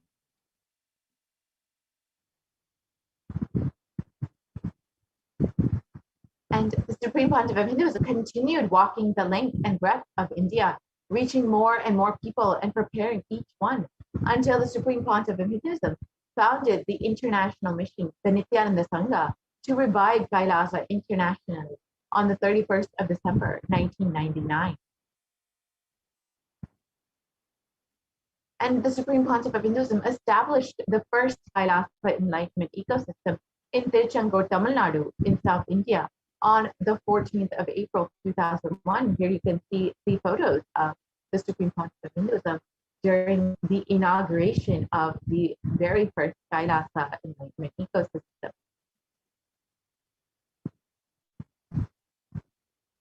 And in 2003, the Avatar continued his Vijayatra all over the world to enrich people from all different backgrounds. And with the Supreme Pontiff of Hinduism's intensity and dedication, even people who did not understand English were delighted and resonated deeply with the presence of the Supreme Pontiff of Hinduism. And here you can see how grateful each being was to receive the blessings and grace of the Supreme Pontiff of Hinduism. These are photos from Brazil and Guadeloupe, where most of the audience did not even speak English. And in 2004, the Avatar led his disciples on the first Himalayan Yatra, visiting temples, delivering satsangs, and initiating them into the superconscious breakthrough. And subsequently, the Avatar personally organized and led yatras yearly and guided individual souls, not just to physical spiritual sites, but to supernal spiritual realms.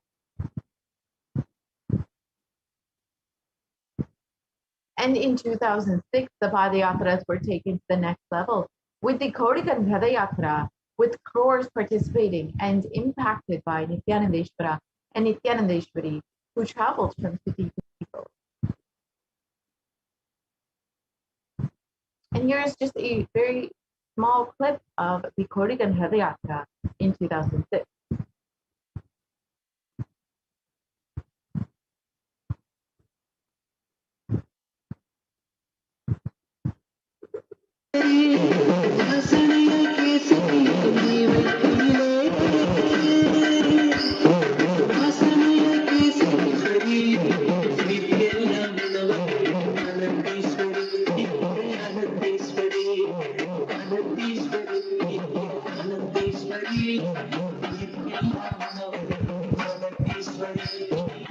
See how many thousands of people joined the Supreme Pontiff of Hinduism and were blessed to be in the presence of the Supreme Pontiff of Hinduism in this Kodikan Padayatra.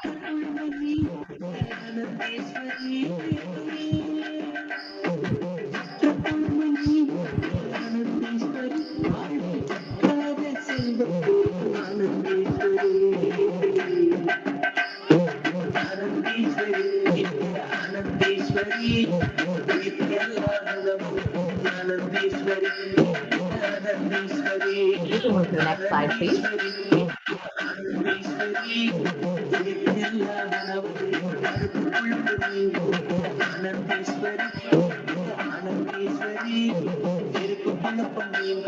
We can continue to the next slide, please.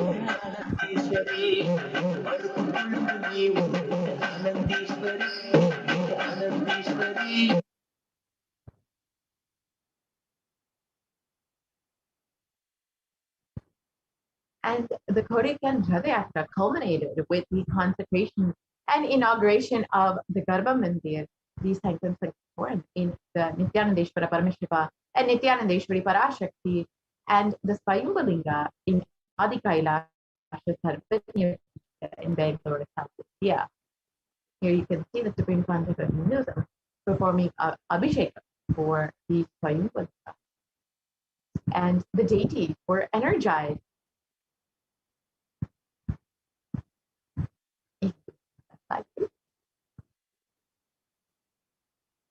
The deities were energized as Achavataras to radiate the energy of Paramashiva and Parashakti to create Adi Kailasha Sarvijna as a ship to save humanity from this upcoming pralaya.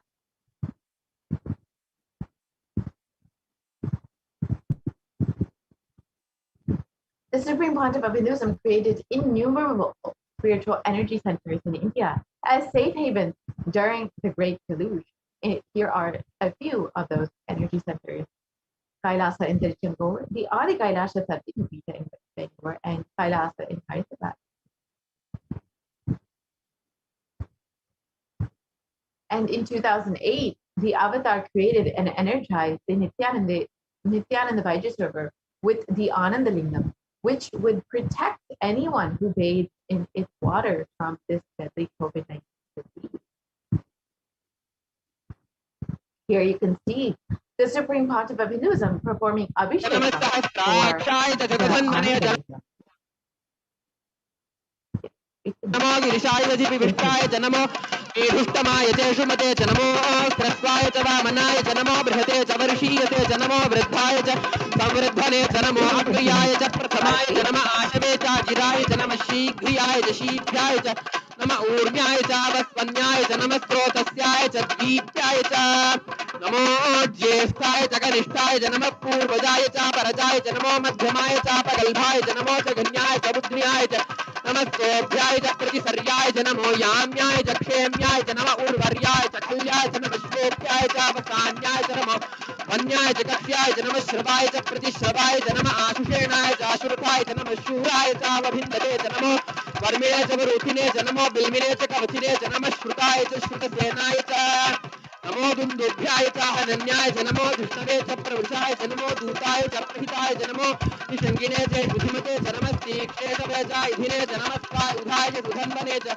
नमस्कृत्याय च वत्साय च नमः पाट्याय च नीत्याय च नमः सूत्याय च तदस्याय च नमो नाद्याय च वैशन्ताय च नमः कूप्याय च वट्याय च नमो वर्ष्याय च वर्ष्याय च नमो मेघ्याय च विद्युत्याय च नमः ईर्ध्याय च तप्याय च नमो वात्याय च रेश्म्याय च नमो वास्तव्याय च वास्तुपाय च ओम नमः सोमाय च रुद्राय च नमः ताम्राय च अरुणाय च नमः शृंगाय च वशुपतये च नमः उग्राय च भीमाय च नमो अग्रे वधाय च दूरे वधाय च नमो हन्त्रे च हन्यसे च नमो वृक्षेभ्यो हरिकेशेभ्यो नमस्ताराय नमः शम्भवे च मयोभवे च नमः शङ्कराय च मयस्कराय च नमः शिवाय च शिवधराय च नमः तीर्थ्याय च कूल्याय च नमः पार्याय च वार्याय च नमः प्रतरणाय च उत्तरणाय च नमः आदार्याय च लाद्याय च नमः शिष्टाय च हेन्याय च नमस्ति कत्याय च प्रवाह्याय च नमः इरण्याय च प्रपत्याय च नमः किगं शिलाय च क्षेणाय च नमः कपर्दिने च पुलस्तये च नमो गोस्त्याय च गृह्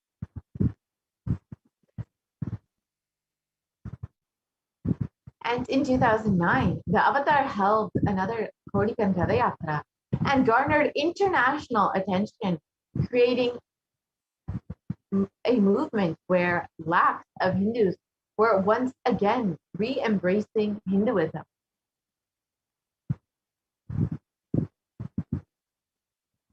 We can continue on to the next slide. And wherever the Avatar's feet have graced the planet Earth, there the seeds of super consciousness have been sown. And here you can see the thousands of Kailasa enlightenment ecosystems that the Supreme Pontiff of Hinduism has established for serving over 1 billion people worldwide.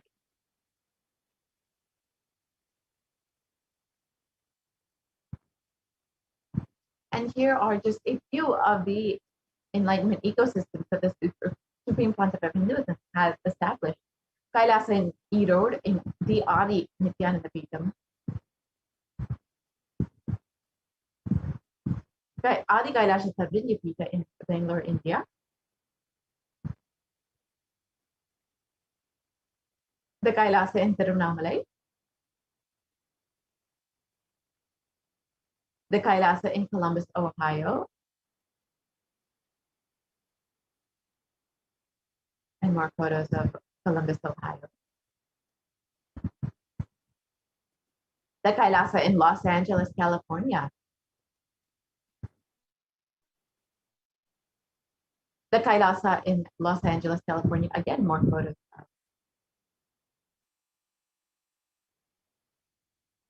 And the Kailasa in San Jose in US. And more photos of the Kailasa in San Jose.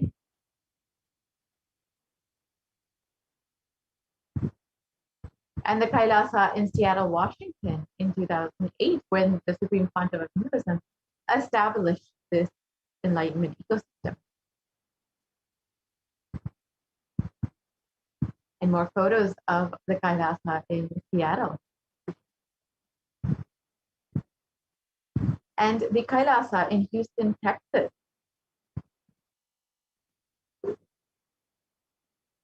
And more photos of the Kailasa in Houston. And the Kailasa in Charlotte, North Carolina.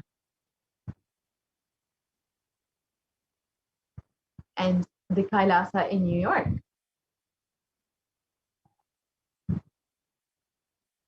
The Kailasa in Washington, D.C. The Kailasa in Toronto.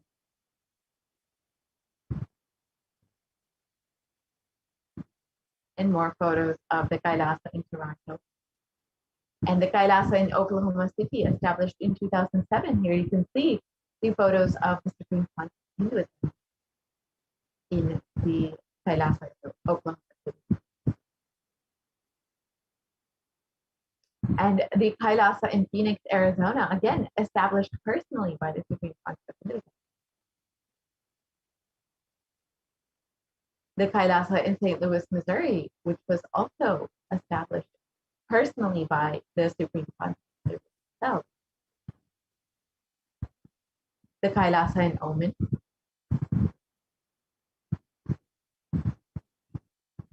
Kailasa in Dubai.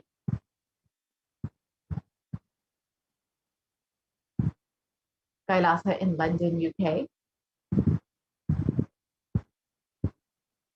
The Kailasa in Scotland, UK.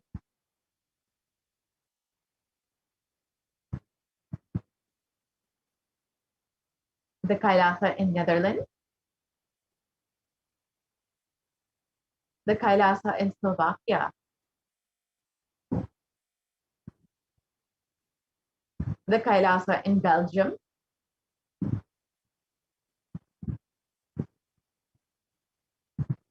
The Kailasa in Luxembourg.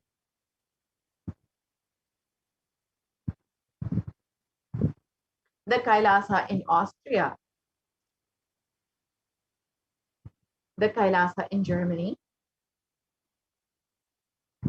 The Kailasa in Italy. Kailasa in France.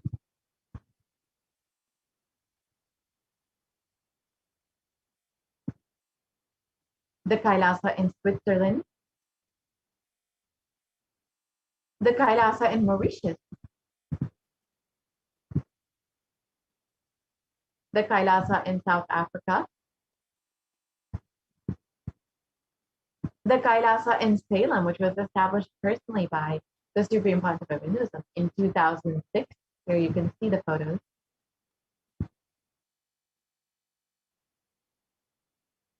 And again, more photos of the Kailasa in Salem. And the Kailasa in Hosur, established in 2008 by the Supreme Concept of Hinduism. And here you can just see the various Kailasas in Tamil Nadu. Is the Kailasa in Patnam.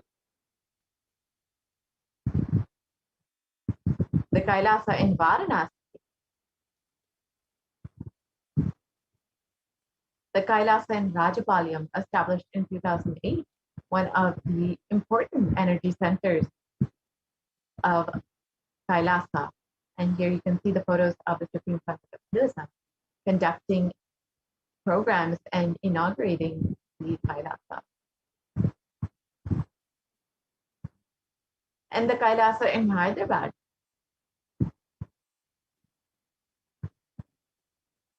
The Kailasa in Kerala, the Kailasa in Gujarat, which was the Yogini Sarvajñapita, and the Kailasa in Thiruvanmur in Chennai. The Kailasa in Alankulam,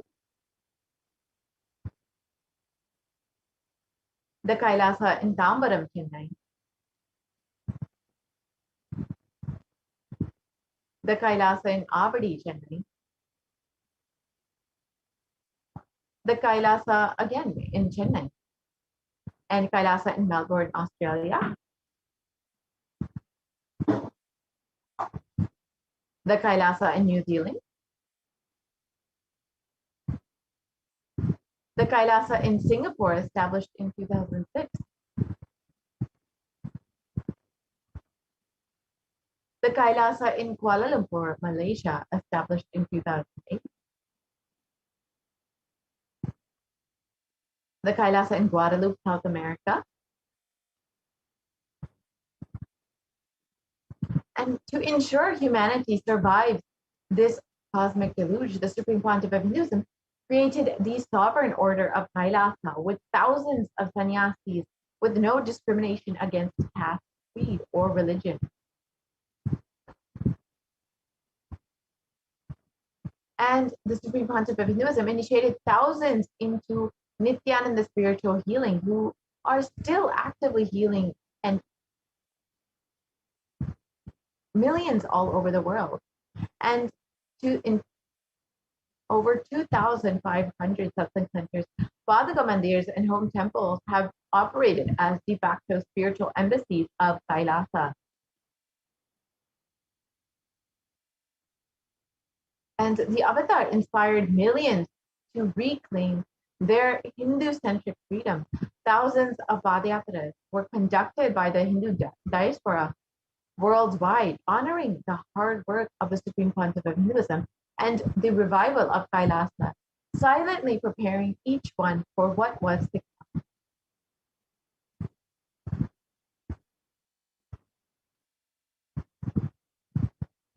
And in 2017, devotees in Malaysia planned a Padayatra and executed it successfully, with thousands participating and the dying Hindu population in Malaysia being reinvigorated.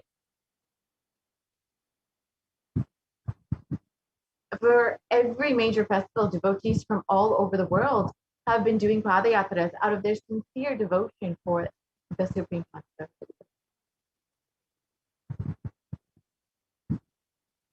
And the Supreme Pontiff of Hinduism has been contributing immensely to humanity over the past 27 years, with over 1 billion e-citizens enriched and enreached, over 26 years of humanitarian services, and over 1 billion free meals provided to humanity. And there is a diverse population of e-citizens all over the world, in 347 cities in 196 countries across 6 continents. And Kailasa has established the world's largest Hindu university, established in the US, Canada, UK, Slovakia, Switzerland, and France.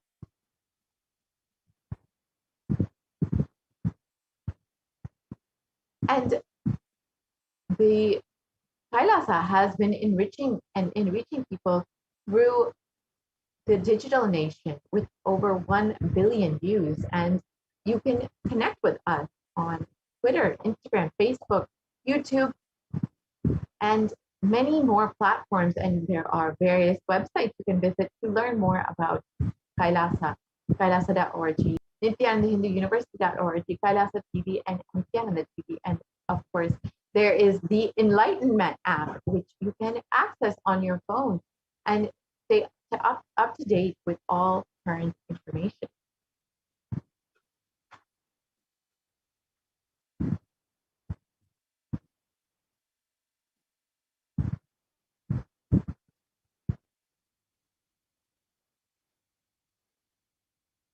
And here you can see the various cities and countries that have e-citizens, and the successful communities have formed in these various countries.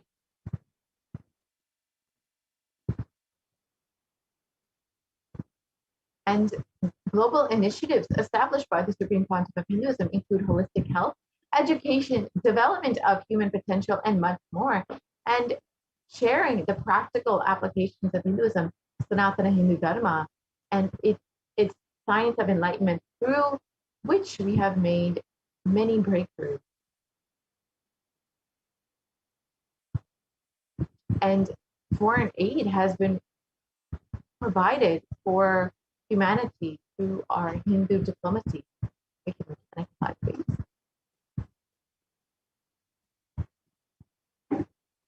And here are the various programs and initiatives that the Supreme Pontiff of Hinduism has established with contributing to so many people through global peace, education, equality, and food and environment.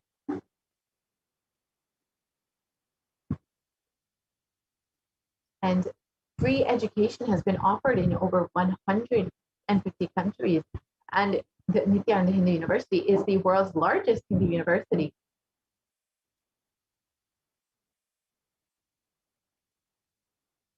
And over 1 billion free meals have been served and will be continuing to be served. And Kailasa, with the vision of No Hungry Home, has initiated multiple services, including Annadan, organic agriculture, and much more. We have offered over 1 billion free meals and are continuing to do so. And Kailasa has offered free food in over 197 countries.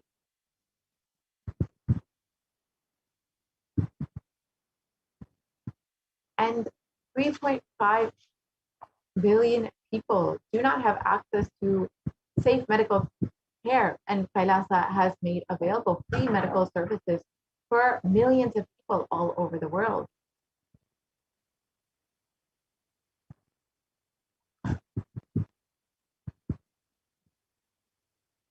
And the Kailasa has contributed so much, and the Supreme Pontiff of Hinduism has contributed so much in various dimensions, including yoga and much more.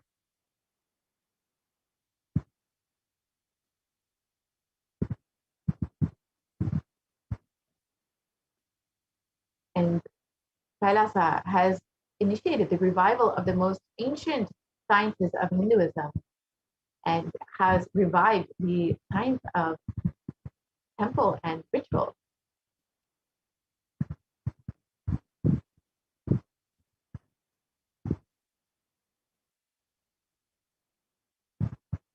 And the Supreme Pontiff of Hinduism has established the world's largest Hindu library.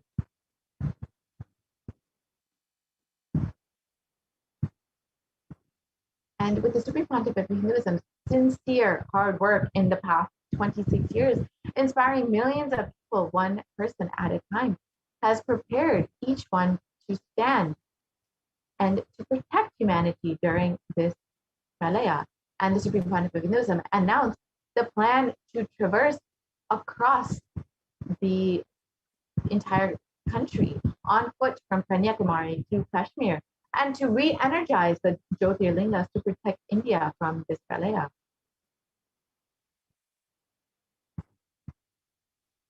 And in 2018, the Supreme Pontiff of Hinduism began the re-energizing process of the 12 Jyotirlingas and visited each temple to prepare for this process.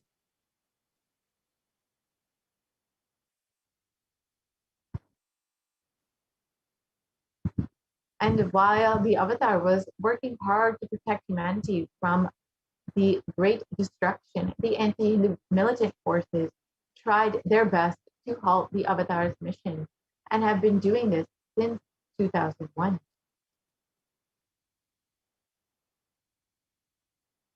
And after years of pouring energy into making one of the only ship that would save humanity, the captain was driven out of the ship.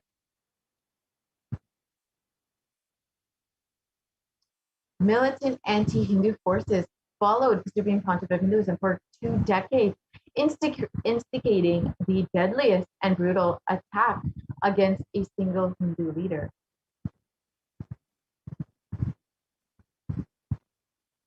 And since 2009, the Supreme Pontiff of Hinduism has survived over 70 assassination attempts and incessant lawfare and repeated attacks against him and his disciples.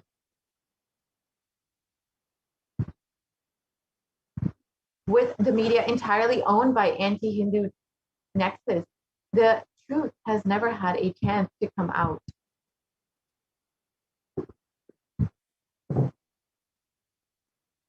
And 14,000 hours of hate speech have flooded the internet and have broadcast on media to incite hatred and character assassination of the Supreme Pontiff of Hinduism.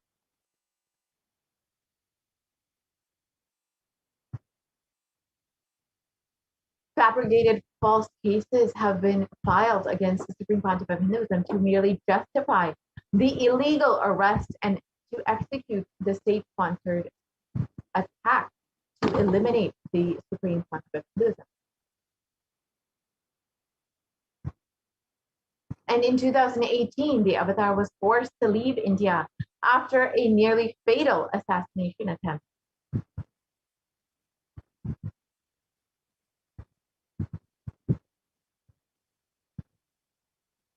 In his absence, India and Indians have been suffering the repercussions of their unconscious actions.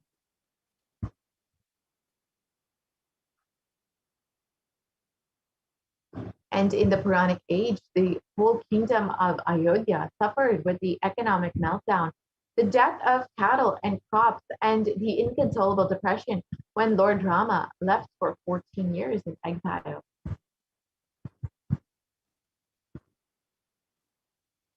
And in the same way, the economy has fallen in the 2 months after the Avatar left India, and today India faces the most brutal effects of the pandemic with no end in sight, unfortunately.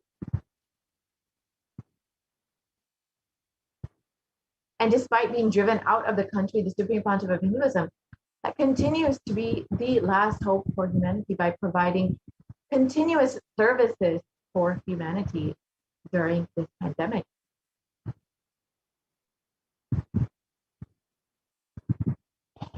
And over the last 1 year, the Supreme Pontiff of Hinduism has expanded the services of Kailasa to millions more in India.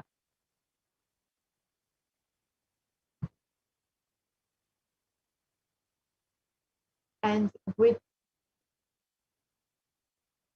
back-to-back programs, darshans, and satsangs, the Avatar has made humanity physically, mentally, emotionally, psychologically sail through this pralaya. And when the whole world closed its doors to India, the Supreme Pontiff of Hinduism opened Kailasa campuses for Indians in desperate need of protection with multi-layer quarantine.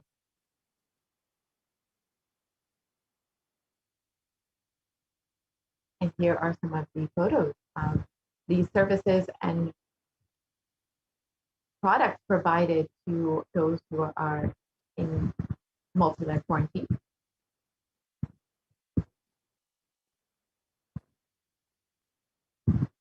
And here is the organic agriculture that the Supreme Pontiff of Hinduism has been providing for having stocked the food for all of the residents of Kailasa.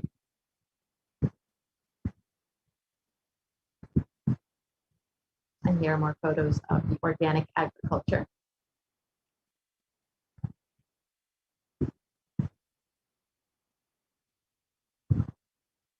And the Shastra Pramana from the Guru Gita translates, salutations to Guru, whose 2 lotus feet remove the pain of duality and who always protects one from calamities. And again, from the Kulanarva Tantra, if remembered, this Paduka provides protection against diseases, great disturbances, great evils, great fears, great calamities, and great sins.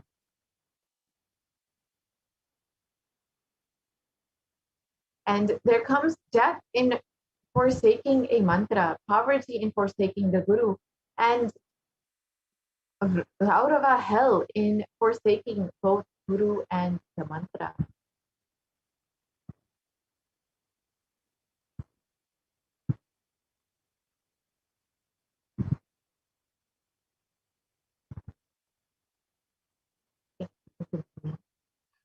We must realize that the pralaya will end only in India when the divine feet of the Supreme Pontiff of Hinduism walk on its soil once again.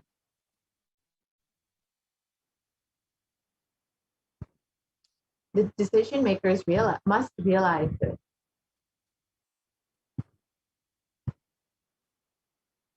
we must realize that the pralaya will end in India only when the divine feet of the Supreme Pontiff of Hinduism again walk on its soil.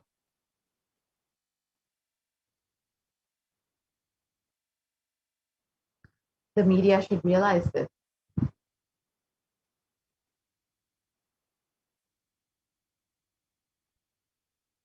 Every citizen should realize this. It is in our hands now to make this happen.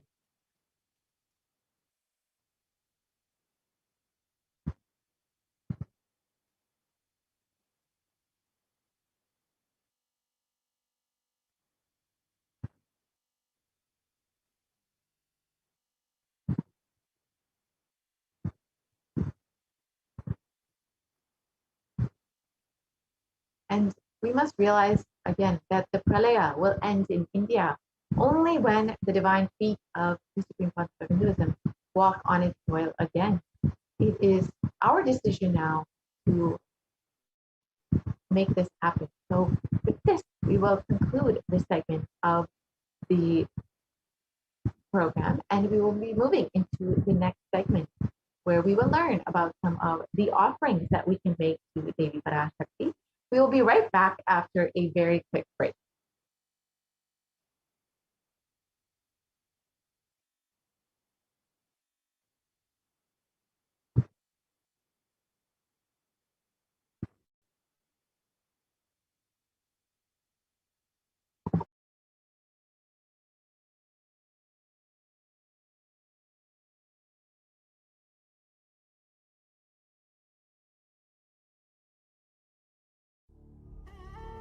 What I mean by the word e-Kailasa, listen intensely. Enlightenment ecosystem, literally enlightenment itself, in your own home, wherever you are. If you cannot come to Kailasa, it's okay. Kailasa can come to you. Kailasa coming to you is e-Kailasa.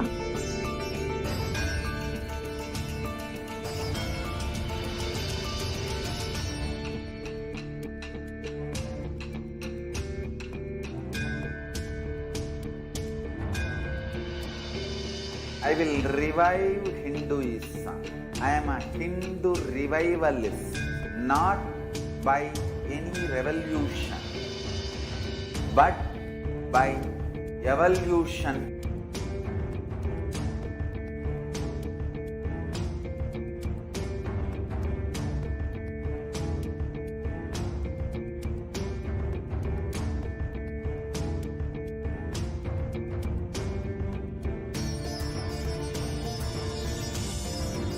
And setting model community.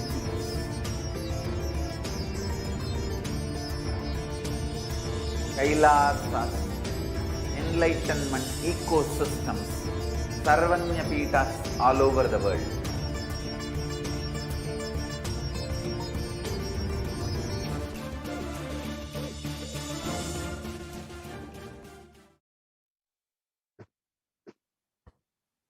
Nithyanandam, welcome the viewers after that very, very quick break. And I hope each and every one of you who are joining us today is available and excited for the next segment on the offerings that you can make to Devi Parashakti. This is always a very beautiful and intimate segment where each and every one of us gets to know, and literally we are able to experience and start experiencing that deep experience with Devi Parashakti, deep experience of oneness and pure love, gratitude at the feet of Devi Parashakti. Yes, we can go on to the next slide.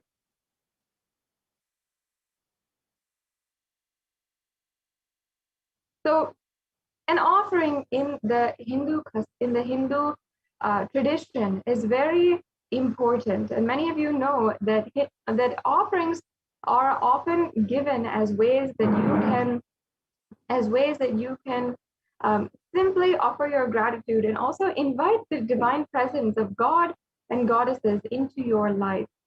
and you'll be able to simply express their qualities. You'll be able to simply speak to them whenever you want and connect to them whenever you want, whenever you feel like your energy is needing to be replenished, or you need to seek the divine sources in your life. You'll see that simply you'll be able to connect with them. Now, let us first start by chanting the Dhyana Shloka for Manonmani. This is the Dhyana Shloka for the form of Devi Parashakti, who is seated on the very lap of Paramashiva. And she is the embodiment of compassion, grace, and everything that you feel like you'd fall in love with on the first sight. So let me now chant the Dhyana Shloka for Devi Parashakti. Indunivabedakaravahninayam syat pankajavarabayajapakshasarayuktam Angahimabhushana vichitravasanam syat tungamukutojjvala manonmani swarupam. Yes, and the English translation goes, moon-like face holding the Vedas on hand, fire in eyes with lotus flower, gracing in blessing hands, and one hand with the Japamala, beautifully decorated with jeweled ornaments and wonderful clothes and shining bright crown. Her name is Manonmani. Yes, and now I'll just be chanting the second Dhyana Shloka. Dhyaye devim trinetram shashimavadanam vedahastam dadanam savye padmam vardamapare chabayam chakshamalam divyairabarana vibhushitattanum dham brahmadivit pujitam devi meda manunmanim pratidinam kamatradhatrim shubham. And the English translation once again. I meditate on Devi with three eyes glowing like the moon and holding the Vedas, a lotus and blessing with gracing in hands. She is wearing beautiful ornaments and she is worshipped by Brahma and other many gods and showers auspicious boons for all actions every day. Yes. Having thus invoked the divine presence of Devi Parashakti, invited her to be amongst us as we are entering into this next segment. Now let us lay the foundation of the significance of the element gold. And you'll find that many of these offerings that you can make today are in gold. And why is that? Why do we offer in gold? What is the significance of the offering in gold, and how does that make a difference in our life? So let us first see. Here we have the Shastra Pramana in the from the Atharva Veda, and this is one of the oldest scriptures known to mankind on the virtuous properties of gold. And even in our popular culture today, we have many references for gold being a very, very popular. It's for gold being an extremely powerful element. And here it says that the gold is literally the seed of virtuous and powerful apaha, meaning that it has so many properties associated with virtue, and even that the gold is associated with long life or immortality. And of course, this might sound familiar to some of you who have read popular culture or who are very familiar with gold being associated with immortality. But where did that come from? How do we have that kind of folklore today? In fact, this was not just a mythology as today as we call it, but it is a known science by ancient Vedic rishis. Gold is a divine element and it purifies anything it touches. It is an element of spiritual significance and great spiritual power of healing and enlightening. The vibration of gold has the power to infuse sattva energy and positive thought currents in anyone who wears it and anyone who even operates in its vicinity.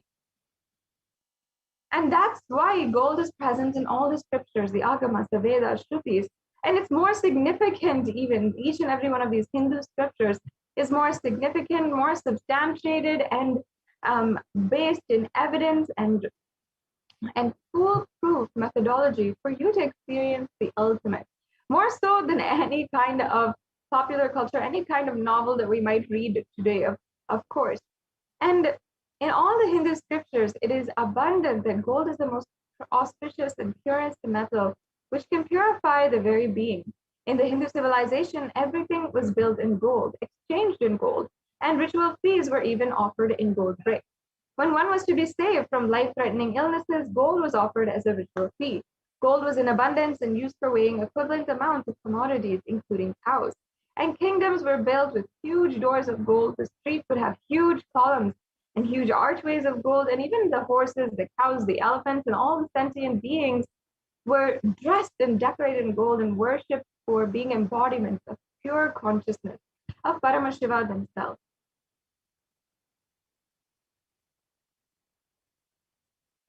The Hindu civilization thrived on the banks of rivers of gold. Even the Indus River was called the Hiranyamaya in Rigveda, and the river Saraswati was called the Hiranyavartani in the Atharva Veda.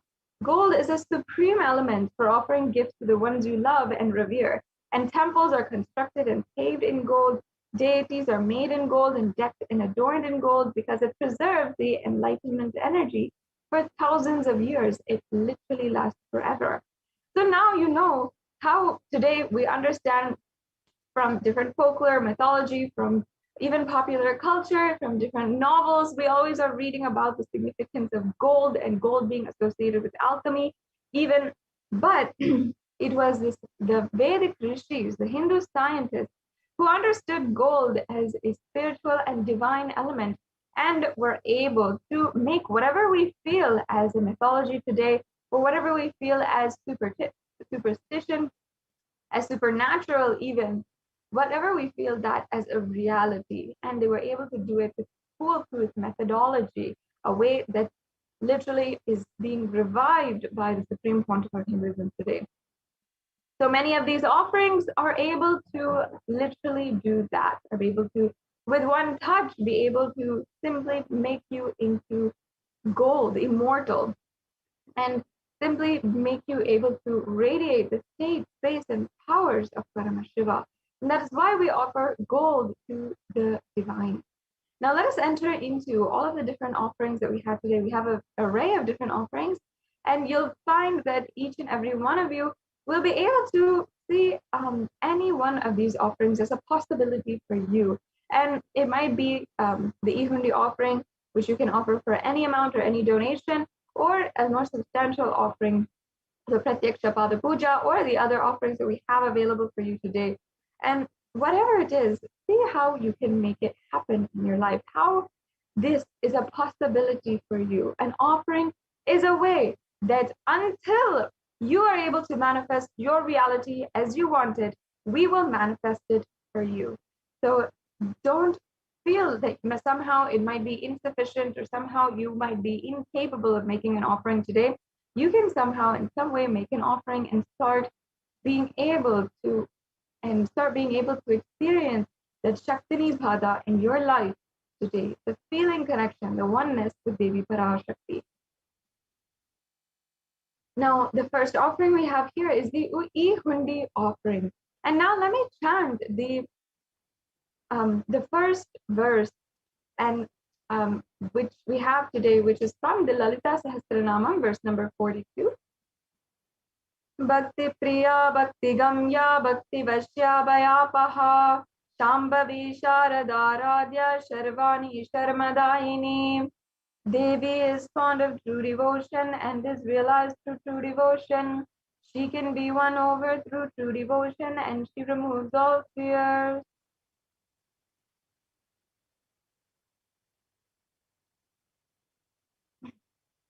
And if there is any fear in the minds of a devotee, such as yourself, you can be assured that Devi Parashakti will simply remove that fear. And she doesn't have any vested interest in anything. She is not asking for any conditions. If she gives you something, she will simply just accept whatever devotion you have, whatever offering you can make, whatever it is, even if it's just a few coins. In the Hindu tradition, many of you know that when we go to the temple, we often offer just a few coins at the feet of Devi Parashakti in the hundi, or also in the plate of the Devi, the plate of the pujari. This is a custom that we have, and Devi Parashakti literally she literally accepts that, whatever it might be, and gives that to us. And that is just our simple and humble offering to Devi Parashakti for making herself available. That is the ultimate gift that she is giving. Just as today the Supreme Pontiff of Hinduism has gone to so many lengths just to make himself available to the whole humanity, give himself continuously, and literally allow the whole world to have his darshan, to have his grace. In this, Parashakti is making herself available through the Supreme Pontiff of Hinduism, and just because of that, and making herself available, answering our questions, revealing to thousands of people the past, present, and future, giving boons, giving healing, whatever it is, she is simply making her presence available. And for this, we can offer our gratitude to Devi Parashakti through this e-hundi offering. And so yes, you can offer this offering in gratitude and devotion to Devi Parashakti. Now, the next offering is the Sankalpa chanting. The Sankalpa is the conscious resolution. It's an elaborate mantra from the Vedic tradition that is always offered before we proceed with any ritual. So the Sankalpa itself is an offering. And you can offer this, and the pujari will be chanting this Sankalpa on behalf of you, chanting your name, your family members' names, and on any one of the people on behalf of whom you want to offer this Sankalpa. This conscious resolution has the power and energy to align all your energies inside of you in order to make the reality which you want to manifest come true, literally. Make your dreams into reality. Often we are creating positive vibrations inside of us, and we are manifesting the space for whatever we want, meaning we are visualizing how we want, we're planning it out detailedly, and we are literally making that very deep inner space for what we want to create into reality. But every day, if we are chanting this Sankalpa mantra, only then we are continuously aligning back that energy which we had in the first place to the goal that we are making. So every day, the energy that you are receiving to start a new day, let that be aligned to the goal, the Sankalpa, the conscious resolution that you are manifesting daily, or that you want to manifest in your life.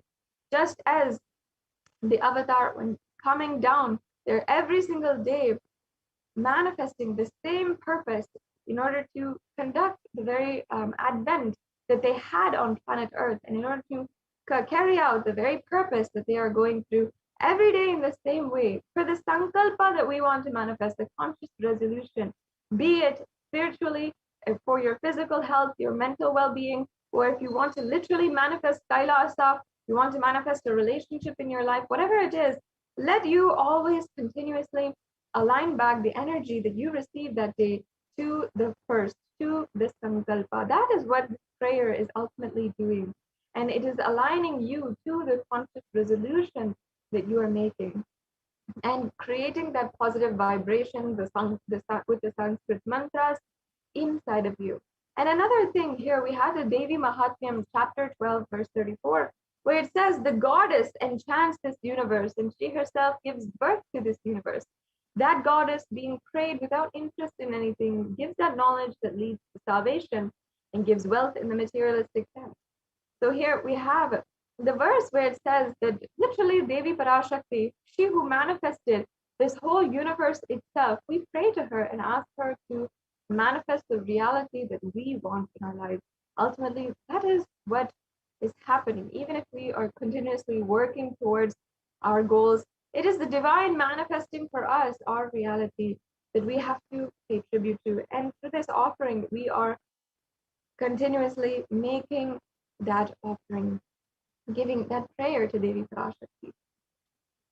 So you can offer this Sankalpa chanting. As you can see, it's a very minimal offering, and you can do it very easily today. So yes, let's go on to the next offering we have. The next offering is the Sahasranama Swarnaka Sutra.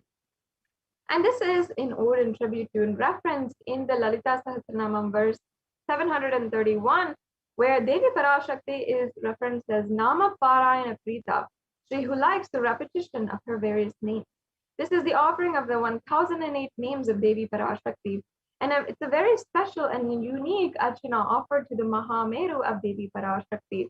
And not only that, this offering is of the gold coin inscribed with each and every one of the 1008 names to receive Prana Gunas, all the divine qualities of Devi Parashakti. This is the offering, once again, of the 1008 names. And the significance of offering this Sahasranamavali, the Lalita Sahasranama is the 1008 names of Devi Parashakti, is that we are cherishing all these divine qualities inside of us. The truth is that whenever we cherish, whatever we cherish inside of us, always manifests into reality. It is always what we are able to see in reality. If we manifest pain, suffering, worries inside of us, if we are seeing that as our reality, first of all, we will have cherished it for so long inside of us that it manifested outside of us. That's the first thing that we have to recognize. First, that we are the source of all things that we are manifesting.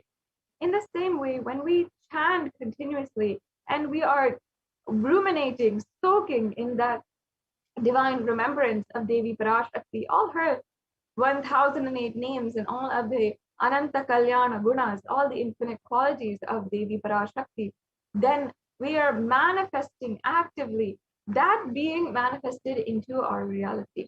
Such a beautiful significance of just simply this science of playing with the reality and creating and manifesting your reality. And once again, the Supreme Pontiff of Hinduism himself described how we are manifesting the reality that you want in your life. Until you can manifest it for yourself, we will do it for you.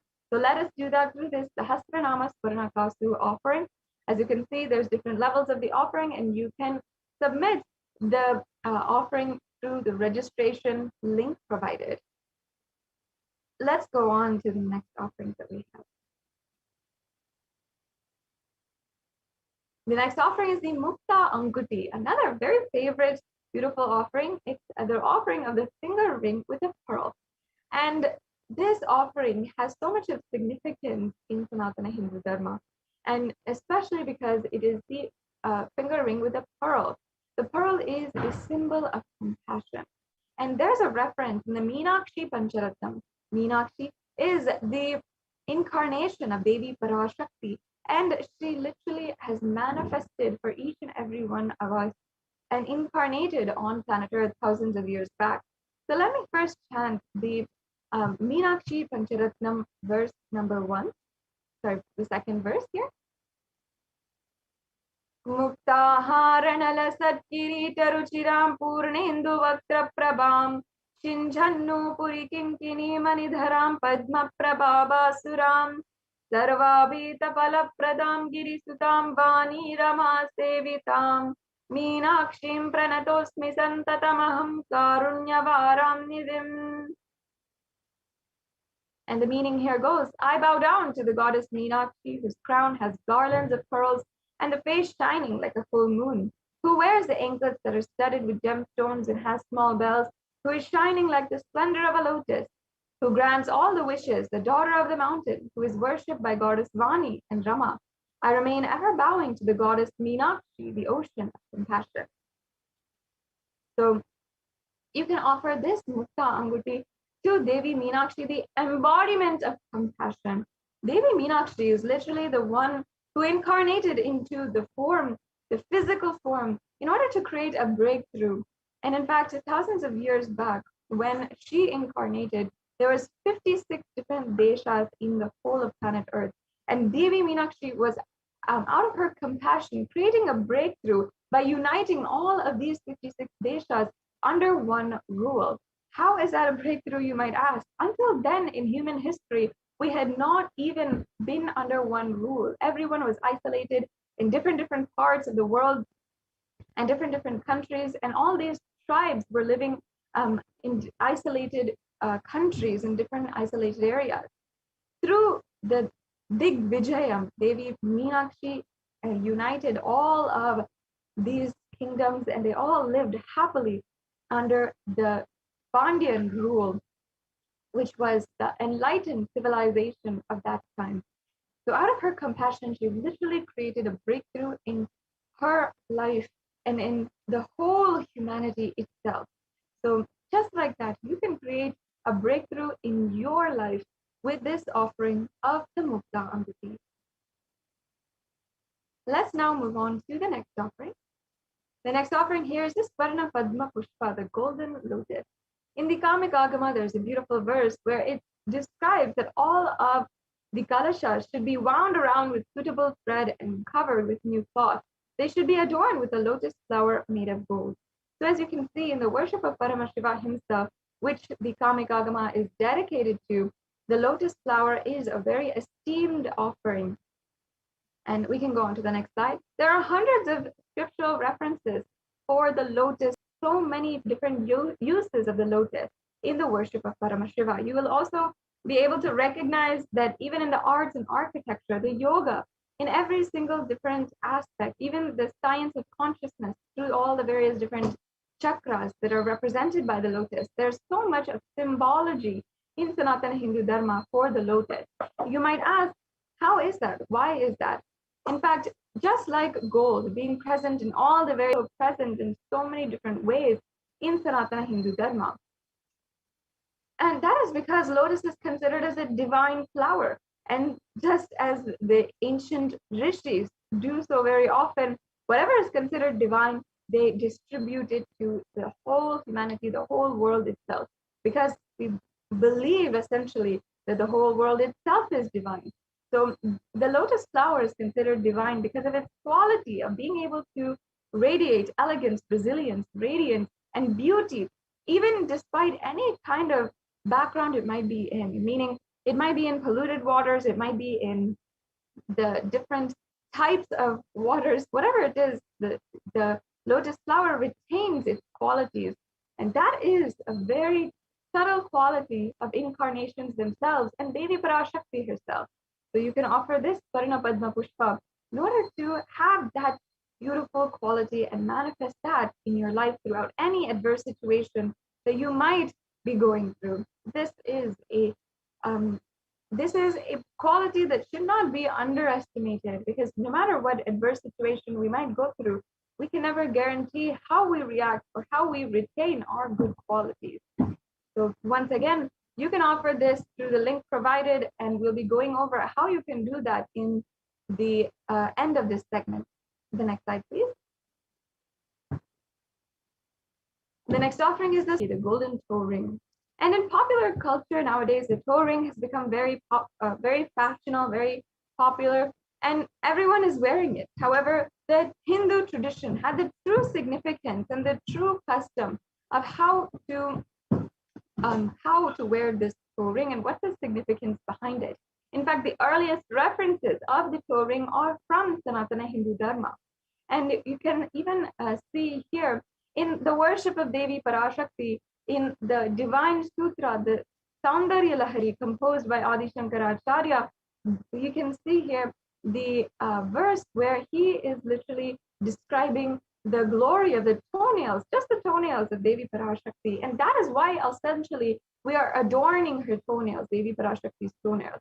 And in fact, even today in the Hindu custom, the Hindu brides are worshipped as Devi Parashakti, and their toenails are adorned with a toe ring because of this very verse. So let us now chant that verse. Nakhadiditi samchana namajjana tamo guna padadvaya prabhajala parakrita saroruha. The English translation: you whose brightness from toenails destroys the darkness of ignorance from the minds of your devotees who prostrate at your feet. You whose brightness from your 2 feet overpowers that of the lotus flower. Yes. As you can see, the very toenails of Devi Parashakti, her whole body being so graceful, and radiating grace, but just the very grace of her toenail itself, the very last inch of her body is so powerful that you can simply be liberated just by the grace of that last inch of her whole body. So you can offer this toe ring to Devi Parashakti, adorning her sacred feet to be in constant gratitude for receiving her blessings in even the most difficult aspects of your life. Let's go on to the next offering. We have the Swarna Mangtika, another extremely significant offering. The head dress or the head jewelry, where it's the hairline jewelry or the forehead jewelry that you might be accustomed to seeing in popular culture also, again, and it's also in many different types of jewelry, different lines of jewelry. But again, this piece of jewelry has its source in the Sanatana Hindu Dharma. In fact, in the verses it says that Devi Parashakti is considered as Shuddha Sarabhi Varshini, meaning she who makes the nectar flow in all of our verses from Sahasrara, and she who also gives a very pleasant experience of the ultimate. And what is that nectar flowing represented by? Gold. Once again, the gold is literally the representation of the nectar which is flowing from the crown center and oozing down, and that is why the elaborate head dress is worn in Sanatana Hindu Dharma. And you can see even in this picture Devi Parashakti wearing the hairline jewelry, and that shows literally the beautiful way that nectar is flowing from her Sahasrara Chakra, meaning that her Sahasrara Chakra is open, and that is the enlightenment experience, and that bliss, costless, blissful experience, which is exactly what you can experience through this offering to Devi Parashakti of this Swarna Mangtika. Yes, we can go to the next slide. That brings us to a conclusion of the offerings to Devi Parashakti. We also have the Pratyaksha Pada Puja as well, that you can offer to the Supreme Pontiff of Hinduism as Jagat Guru, as the Guru for the whole universe. Especially during these times, it is a very significant offering that you can make. And with Navaratri coming up at the end of this Chaturmasya, and it being Chaturmasya itself, this is a very important time for you to start manifesting the Pratyaksha Pada Puja in your life. Start planning for it right now, and let us, each and every one of us, start having the divine remembrance of our Guru and offering our gratitude towards the Guru. So we have many events coming up where you can offer the Pratyaksha Pada Puja, even Krishna Janmashtami, Ganesha Chaturthi. So let's start planning for the Pratyaksha Pada Puja offering that you can do as well. We also have the Vastra Seva in the next offering. We can go on. The Vastra Seva is also another offering that you can do, which is the offering of the sacred cloth. Yes. Now this brings us to a conclusion of this segment in today's program. So let us, in the last, we can see a full summary of all of the offerings. And once again, there's no need for you to feel any kind of incapability or insufficiency in any of these offerings. You can offer whatever you want, and you can even start manifesting the offering that you want. For example, the Pratyaksha Pada Puja or the Swarna Mangtika, which might be more substantial offerings, maybe something that you cannot do right now. You can still start to manifest these offerings. And if you are interested in making any of these offerings, even at any time in the future, I invite you to register at tiny.cc/Bhava and this link, you can go ahead and register, and you can make your intention for making an offering. If you are ready to make an offering today, go to tiny.cc/Devi offerings, and you can follow this very easy process for making a payment. So you can just select in the drop-down menu, add to that or add to the cart, and then proceed for checkout, and then you'll be able to fill out your details, your payment details. You'll be able to see what kinds of payments are accepted, and so on and so forth. For the e-hundi offering especially, we also have another option, which is to pay through the YouTube super chat. And even right now, many of you who are watching through YouTube can go to or you can go to YouTube right now to make an offering. It's a very simple offering where, first of all, you can join as a member of Kailasa's HDH Nithyananda YouTube channel, and then you can also make an offering through the super chat. So that's another option that you have. After you make a payment, we have a very important form that is the submitting the details for the puja. So your payment order is taken, as well as the names that will be chanted during the puja. So this is a very important last step. Don't miss it. Make sure that you fill it out, and that will complete the process for your offering today. So that brings us to a conclusion of this segment of today's program. Let us now enter into the next segment. We will now be inviting Ma Dayamaya Swami and the representatives from Adi Kailasa Sarvagna Peetham on the various different updates from Adi Kailasa Sarvagna Peetham, the multi-layer quarantine center. And for the last 4 months, we've been seeing continuous contributions from Adi Kailasa Sarvagna Peetham on the various different policies and the actions that the Supreme Pontiff of Hinduism has taken in order to prevent COVID from affecting more and more people. So this is a practical solution. Swami will now guide each and every one of us to understand, and even has been recognized as a solution by the United Nations itself. So let's now enter into that segment, inviting Manitya Dayamaya Swami to continue on, moving on into Nithyananda.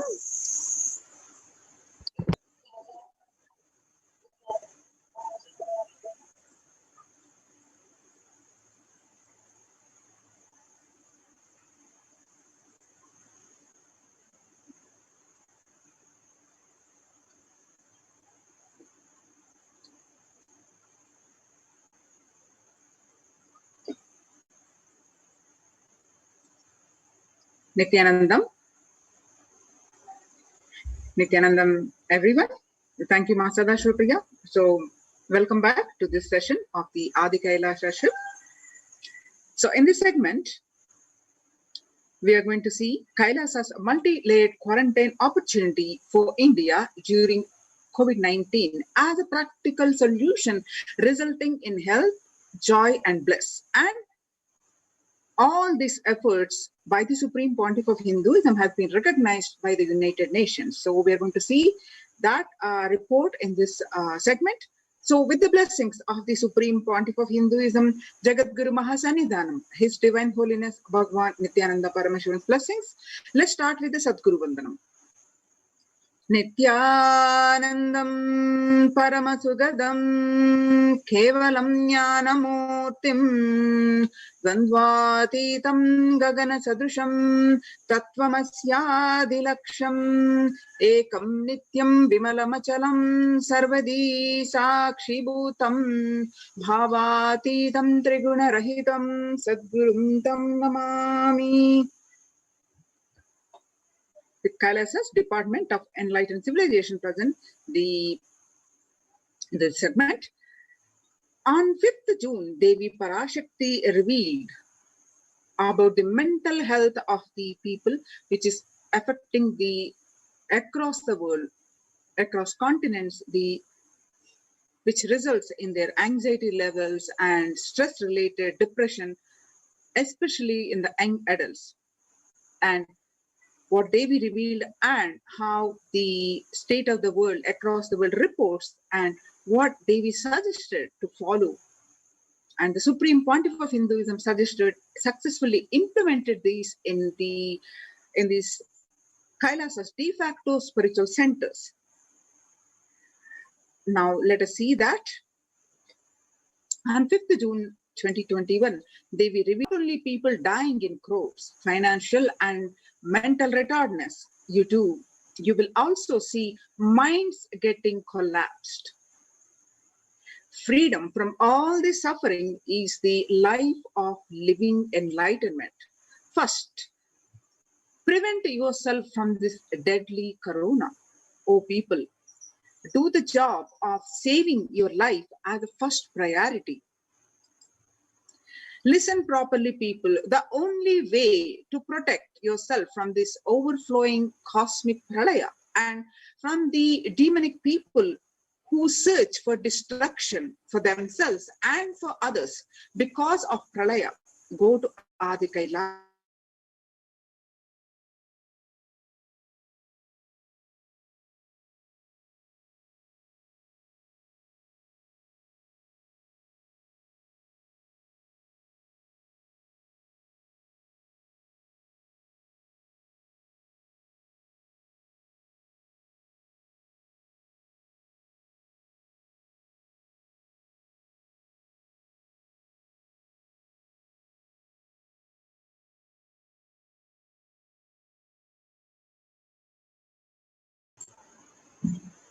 Sorry for the technical glitch. Yes. Save yourself from corona and death, economic crisis, and mental collapse that is formed because of corona. Save yourself and move towards living enlightenment. Move towards Paramashiva Paramparun, doing yoga and tapas. Doing seva to all the devotees of Paramashiva, live a good life. Just for that, I have opened the doors of Adi Kailasa for all those in the universe, not only human beings, as even siddhas, jnanis, and yogis have come and are doing penance in Adi Kailasa. For everyone who come, goodness, prosperity, jnanam, and yogam will overflow. Do not have fear, bliss is there, and do not have worry. I will protect with goodness. Just for that, I have opened the doors of Adi Kailasa for all those in the universe, not only human beings, as even siddhas, jnanis, and yogis have come and are doing penance in Adi Kailasa. For everyone who come, goodness, prosperity, jnanam, and yogam will overflow. Do not have fear, bliss is there, and do not have worry. I will protect with goodness. Happiness is there, enlightenment is there. Do not have fear, bliss is there. I am solving sufferings. I am the Samayapurattu Kanatal who comes and helps at the right time. So what Devi revealed on 5th June 2021 and the media articles confirming the same on 6th June 2021. According to the new study, the neurological symptoms and the psychiatric symptoms like depression and anxiety are also showing to be a common in those who have contracted COVID-19, even in mild cases. According to the BMC Psychology, which was published online on June 8, 2021, impact of COVID-19 on the mental health of US college students. The results indicate that students closer to graduating faced increases in anxiety, which is 60.8%, feeling of loneliness, which is 54.1%, and depression, which is 59.8%. Many reported worries for the health of loved ones. Most impacted their mental health status, which is 20%, and the need to take care of family most affected the current and future plans. That is 31.8%. Almost one half of the students took to exercising and other remedies. So what Devi revealed on 5th June 2021 and the research confirming the same on 10th June 2021. The rates of anxiety and depression among the college students continue to soar, researchers say. Researchers at Dartmouth College, who have tracked the moods and behaviors of 200 college students for 4-year study, they say stress levels are at their highest. According to the report by Lauren Lumpkin at Dartmouth College, the researchers began tracking about 217 students when they entered the school as a freshman in 2017 in the hopes of understanding how they behave. They have seen students' stress levels rise and fall, usually in tandem with midterm and final exams. But since onset of the pandemic, rates of depression and anxiety have soared and have showed no signs of coming down, said the Andrew Campbell, a researcher and computer science professor. The Psychology Today, according to the coronavirus, the psychological trauma and PTSD event, how this pandemic will result in trauma responses. Much has been said that about the mental health crisis that is occurring related to the coronavirus pandemic, much of this information has focused on all-consuming anxiety, panic, and fear that many are experiencing. While this is important and needs to be at the forefront of discussions, something that has not discussed is the psychologically traumatic nature of what our nation and our world is experiencing. The increased prevalence of post-traumatic stress disorder, that is PTSD, is expected to emerge as a primary factor driving the growth of the global post-traumatic stress disorder. The therapeutics market over the period of assessment from 2019, what it used to be, and over the period of by 2027, expected to grow this market about 11.91%. According to the CNN from the United Nations, reports that there is a high prevalence of mental distress in countries across the globe due to the coronavirus pandemic, especially among healthcare workers and children.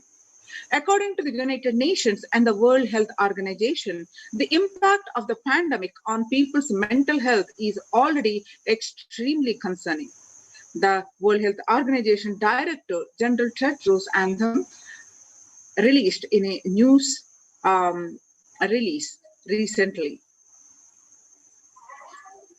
It is now crystal clear that mental health needs must be treated as a core element of our response to and recovery from the COVID-19 pandemic, Tedros added to the CNN news. Yoga greatly improves mental and physical health. People who practice yoga experience less anxiety, less depression, and fewer symptoms of post-traumatic stress disorder.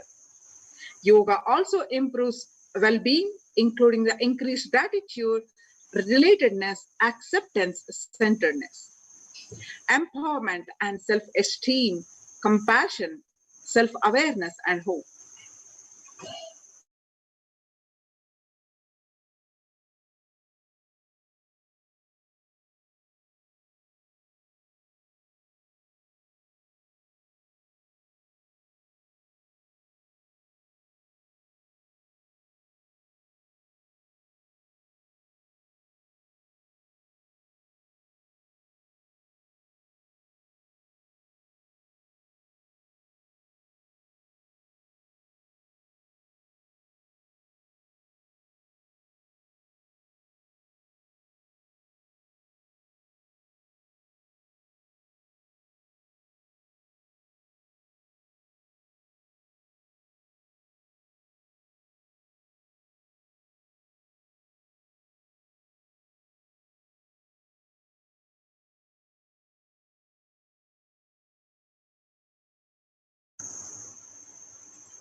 Sorry for the technical glitch.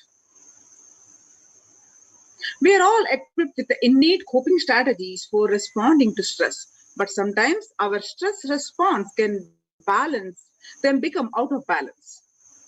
We are living in a world that regularly activates our sympathetic response, the body's way of responding to stress, sometimes called fight or flight.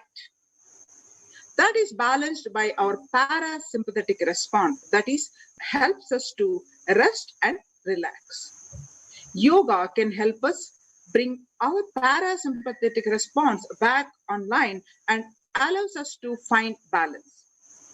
Activating our parasympathetic response brings us into a more restful space and allows us to find calmness, connection, and compassion.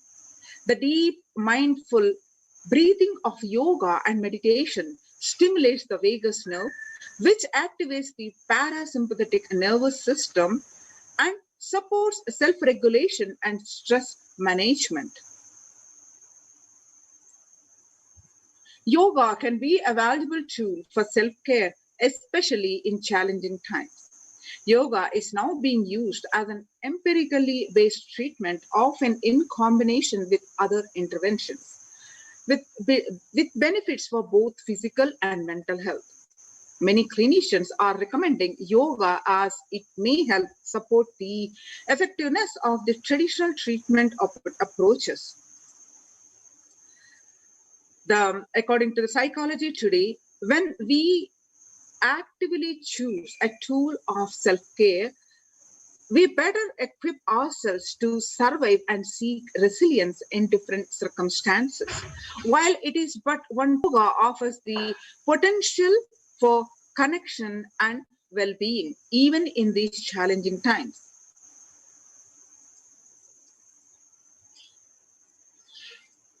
Apart from yoga, spirituality benefits mental health. Research shows that individuals have better mental health if they belong to a particular community or have religious beliefs. Spirituality can help people in many ways. First and foremost, spirituality or religion can help people find meaning in their lives, which is instrumental in improving one's mental health. Spirituality can perhaps help you connect with your divine self. In addition to endowing meaning to your life, potential to improve mental, physical, and emotional well-being as well. It has been a source of relief and comfort from various challenging issues for thousands of years. Now, let us see the revelations to the world by the Supreme Pontiff of Hinduism, Jagadguru Mahasannidhanam, His Divine Holiness Bhagwan Nithyananda Paramashivam, on 22nd May 2021. Paramashiva is very clear, active, and mind is obsessive compulsive reaction. It is nothing but a bunch of unconscious reactions. Do not try to sympathize with the mind. Make your body and life alive. That is the only priority for all of you. I am talking to everyone who has a little love and sympathy for me. Just for all of you, take this as a guru walk. Make your body consciously strong. Gym will build muscles, make you look nice in the outer side, but only yoga and Ayurvedic lifestyle will make your body conscious. Just say all over the world, all the gym bodies are just dropping dead. Only yoga will make your internal organs strong and your ability to manifest consciousness strong. So let me give you the solution from Paramashiva to protect yourself from this whole pralaya, not just from corona.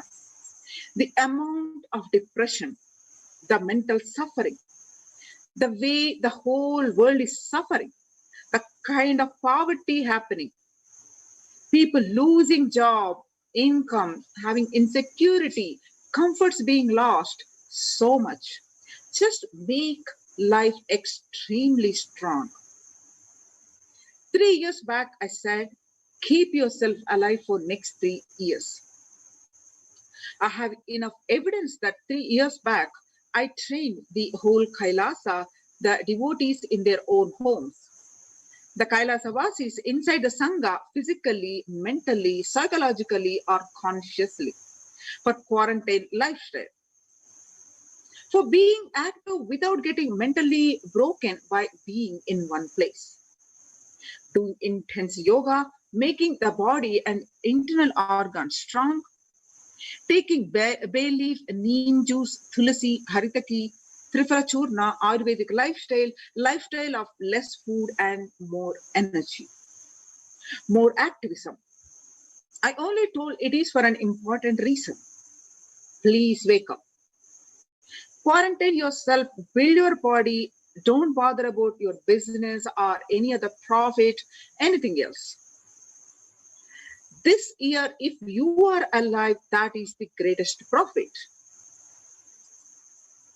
So now, what the Supreme Pontiff not only revealed these truths about protecting ourselves, all of us, from this pandemic and from this great pralaya, he has been successfully implemented in all his Kailasa's de facto spiritual centers.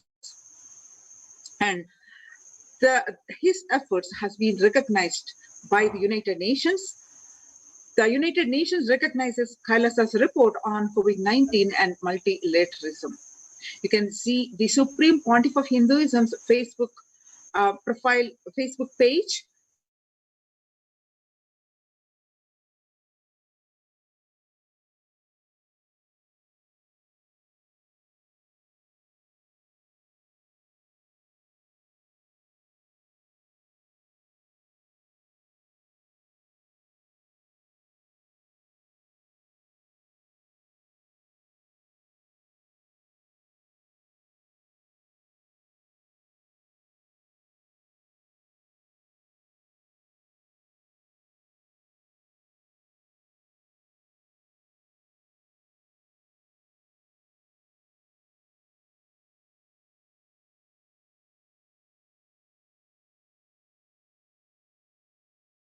Some more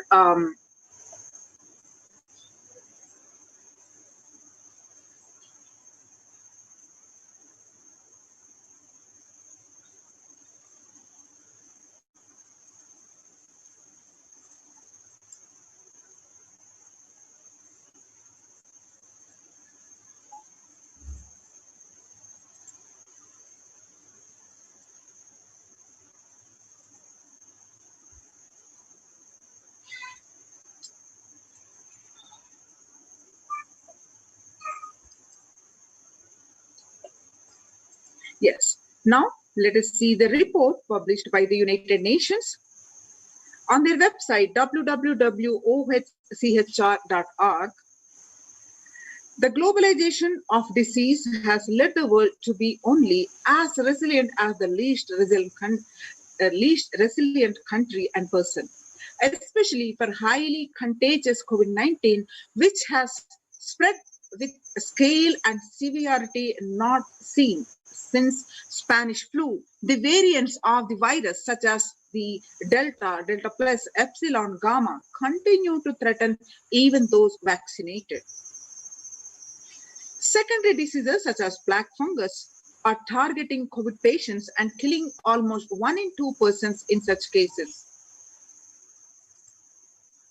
Human life is more precious and important than all economic principles or systems in totality, because all these concepts are legitimate only because of their utility value, which is to fundamentally make human life better. At least until this ongoing crisis ends, all economic policies related to money, banking, fixing prices of commodities, etc., need to be revised to make sure no human being suffers from hunger or the absence of required medical care. For this purpose, Kailasa has presented a detailed report on effective solution for COVID-19 through multilateralism that was published by the United Nations on their website www.ohchr.org from the Adi-Shaivat minority community. So the earlier reports recognized by the United Nations are reports on the rights of indigenous women and girls, and the second report on the femicide. Now let us see the United Nations report published from the Adi-Shaivat minority tradition ASMT Hindu community Kailas Union, which was submitted in the month of June 2021 and published last week. The detailed report, the key points presented as an introduction is, the first point is globalization of disease has led the world to be the only as resilient as the least resilient country and person, especially for highly contagious COVID-19, which has spread with a scale and severity not seen since Spanish flu. And the variants of the virus, that is Delta, Delta plus, Epsilon, Gamma, continue to threaten even those vaccinated. The secondary diseases such as black fungus are targeting COVID-19 patients and killing almost 1 in 2 persons in such cases. Second, distorted policy decisions and conflicting principles can lead to polarizations amongst nations and within, leading to various extremes such as the hoarding of vaccines in some places, the wastage of vaccines in others, and an unaddressed shortage of vaccines globally. Third, the pandemic has exposed the fragility of the global system. The disruption in the supply chain is especially worrisome for essential food supplies, which disproportionately affects the already most vulnerable even more. The fourth, lockdowns have brought the global economy into crisis, bringing recessions and worsening unemployment rates. The frequent lockdowns and the ongoing threat of famine, especially in countries where employment is predominantly informal, are exacerbating worries that starvation may cause more suffering than the virus itself. Far from the SDG 2, zero hunger, the number is now predicted to come close to 1 billion. You can see the supporting article which are projected on the screen.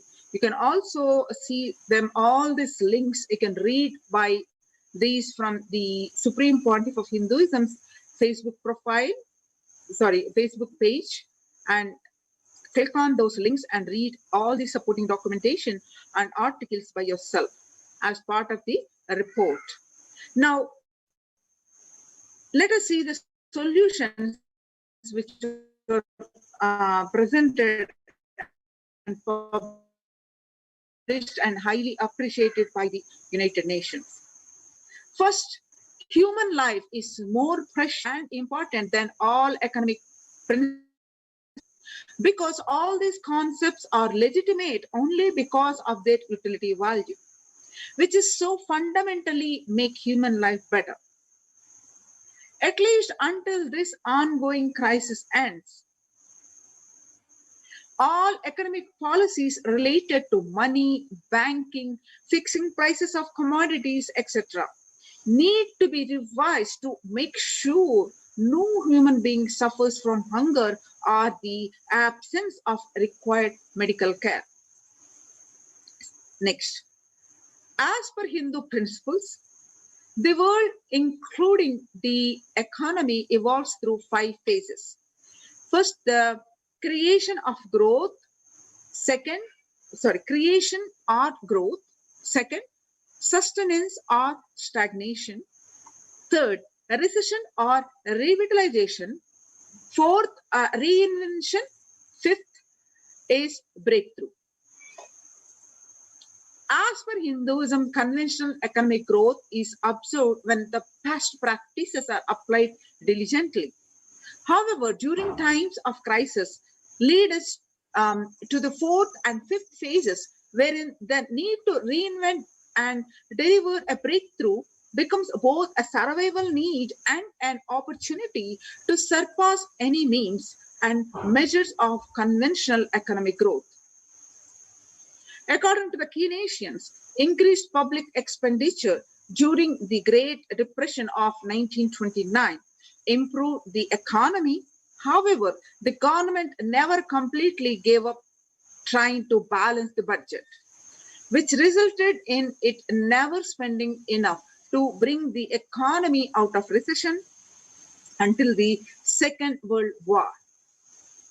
Similarly, the current crisis requires governments to temporarily discard trying to balance economic interests that compromise quarantine safety and put human life at risk, and rather reinvent their economic strategies and multilateral coordination, benefiting during the subsequent breakthrough period after the end of the crisis. Next solution is Hindu multilateralism. There is an immense inequality and capacities of governments, organizations, and people on two grounds. First, the health response. Second, the economic recovery. Surviving the highly contagious COVID-19, where the world is only as resilient as the least resilient country and person, requires governments, organizations, and people to collectively address the crisis. From 3200 BCE, 56 nations in Asia had multilateral treaties based on the Hindu principle Vasudhaiva Kutumbakam. That means the entire world is my family. This is the scriptural reference from the Vedic text, Maha Upanishad, chapter 6, verse 71 to 73. You can see the various articles supporting this. Next solution presented is provide sustainable community livings with a multi-layered quarantine. The home or self-quarantine is not a viable solution for vast majority of people for either health safety or economic.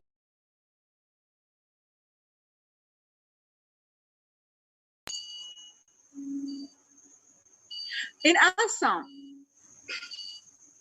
home quarantine has been reported to be a primary reason for a large number of deaths. In some places, governments have moved people out of home quarantine to COVID care centers. Other issues with quarantine, especially in small houses, are mental health problems, such as an increase in suicidal ideation, especially amongst the younger population. This requires a friendly quarantine setups which are self-sustained and sufficient in terms of food stock and supplies, recreation, employment, education, etc. In India, state governments have attempted to provide free and paid solutions which face various challenges related to hygiene, exorbitant pricing, and some facilities have seen challenges related to requests for private accommodation. Experimental townships such as Araville have demonstrated a fair amount of success in creating a friendly, safe, and compliant quarantine facility. However, solutions such as Araville are not open to the public. For 2 decades, the leader of the ASMT Hindu community, the Supreme Pontiff of Hinduism, Jagadguru Mahasannidhanam, His Divine Holiness Bhagavan Nithyananda Paramashivam, had been creating townships like Araville across more than 100 cities in several countries.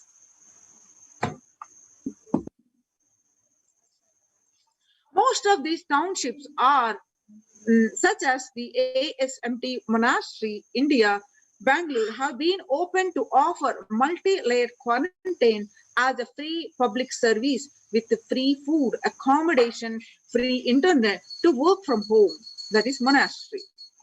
ASMT community has seen a fair amount of success in these townships with 0 reported cases of COVID infection in the past 2 years and has already saved many lives.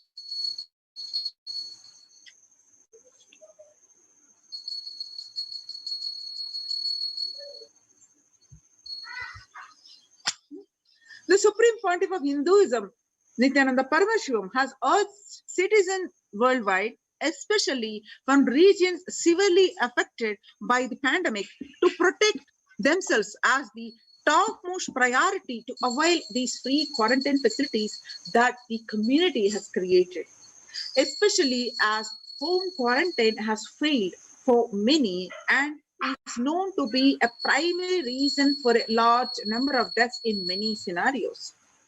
The Supreme Pontiff of Hinduism Nithyananda Paramashivam has emphasized the need and urged the government to food, safety, medical care, shelter, and all survival needs to all human beings under their care, with absolute multi-layer quarantine until coronavirus is eliminated from planet Earth, including all different strains of the virus.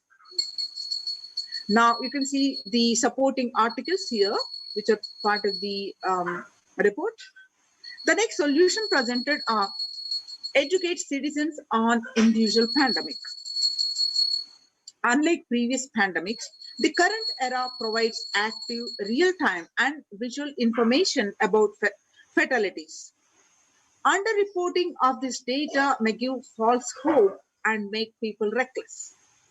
Exaggerations in reporting can also make people reckless, and as they may feel eventual death due to a coronavirus is inevitable. Proper education is extremely crucial as it will dramatically reduce the number of deaths and reduce the challenge on the healthcare systems. Alcohol-related deaths have hit a record high during this pandemic.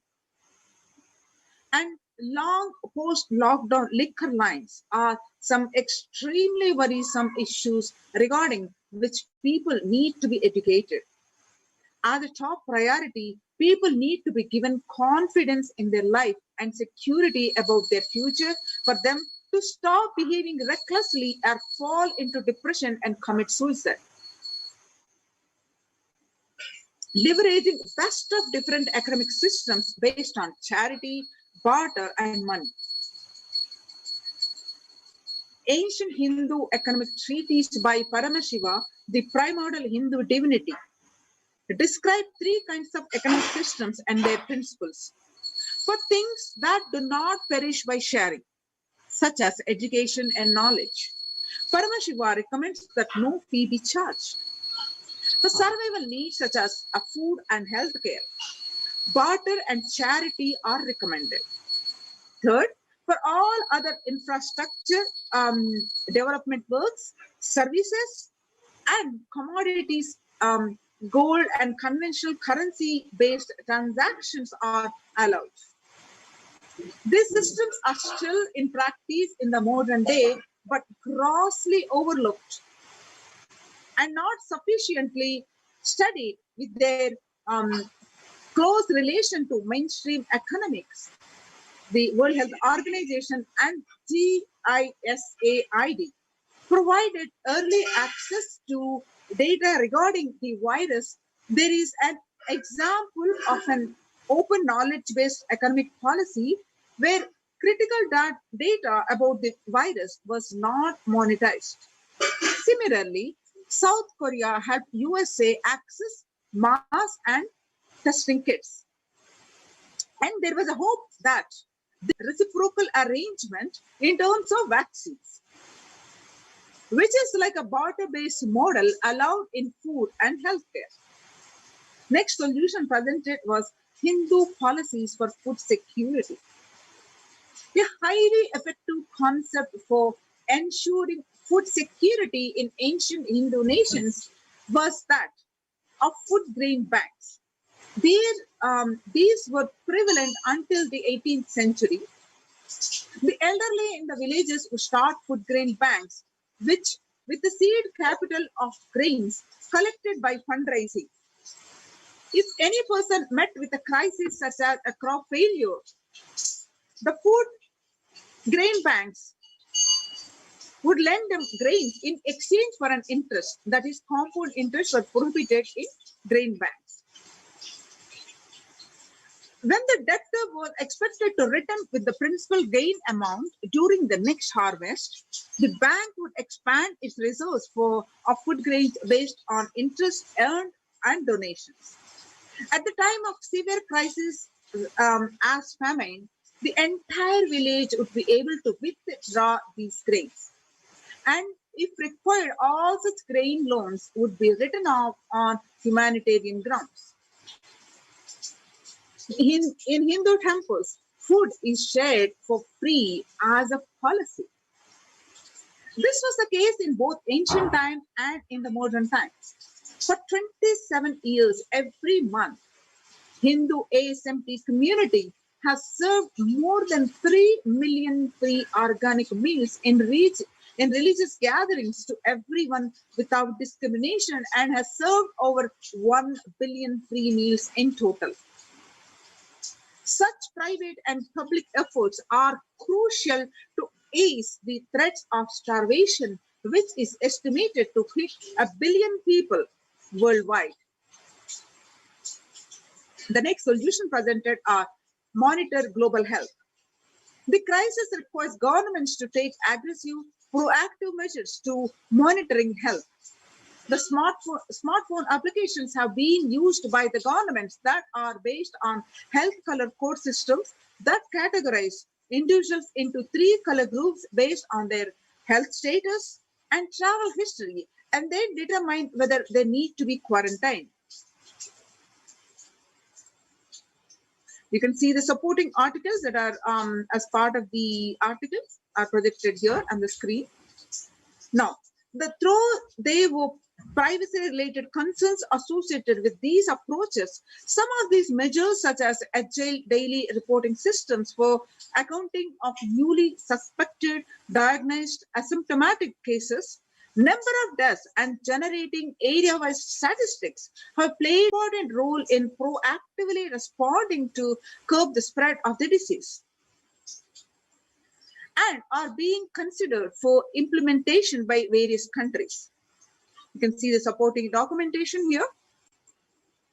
The next solution presented by the ASMT community, the Kailasa Union, that traditional medicine. In Hinduism, nature and planet Earth are respected as the Divine Mother.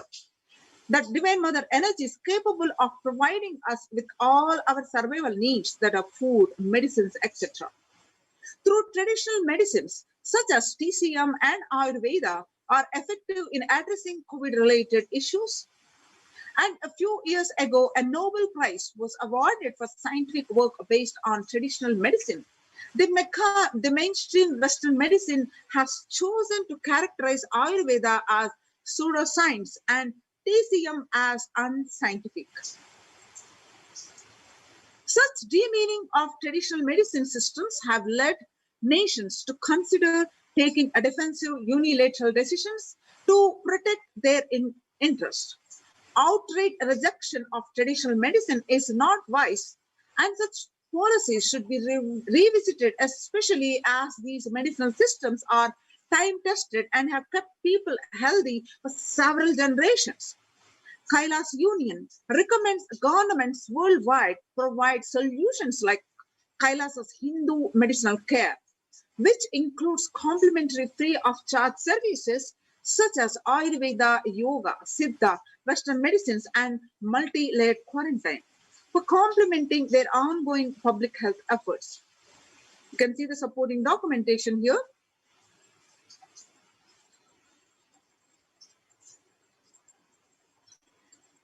In a gist, the sovereign order of Kailasa, the worldwide, inspired and guided by the vision of the Supreme Pontiff of Hinduism to save lives. A one-of-a-kind humanitarian charitable service massively mobilized to provide protection and preventive COVID care in the testing time of global meltdown. Through this initiative, Kailasa has been consistently supporting people through free food banks, that is Annadanan, free medical care, and many more services. And lack of spiritual strength during a humanitarian crisis are often difficult to assess and inflict lasting damage. To assuage this, Kailasa is offering spiritual programs, temple events, and spiritual healings online. So now the Kailas has recommendations on COVID-19 multilateralism to be presented at the United Nations General Assembly and Human Rights Council.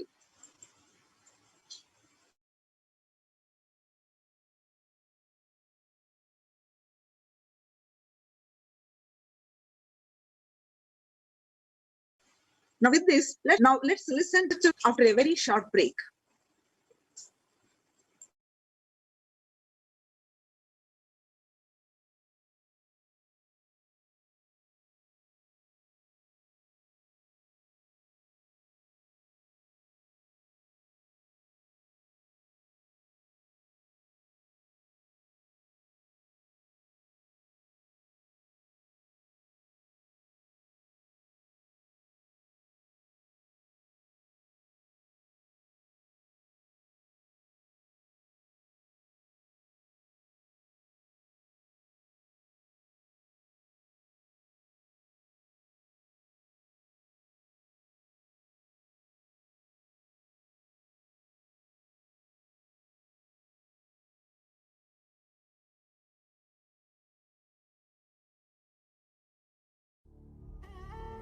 What I mean by the word e-Kailasa, listen intensely.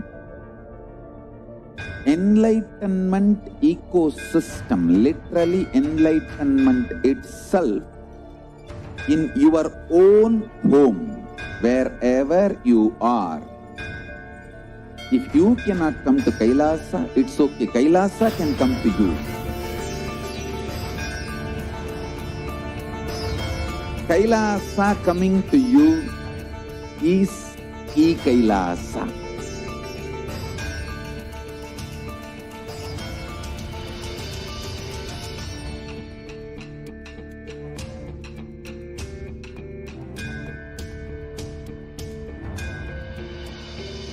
I will revive Hinduism. I am a Hindu revivalist, not by any revolution, but by evolution.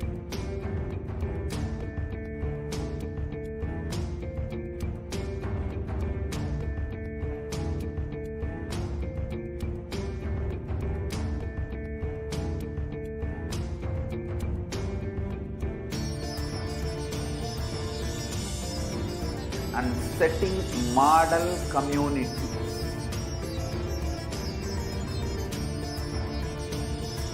Kailasas, enlightenment ecosystems, Sarvanya Pitas all over the world.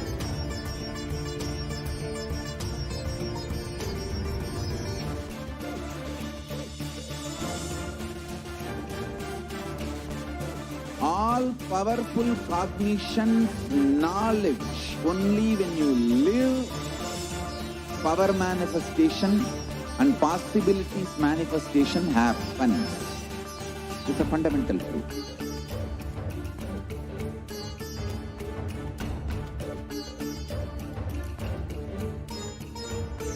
Hinduism cannot live exclusively as one sampradaya. No. All sampradayas of Hinduism is an ecosystem.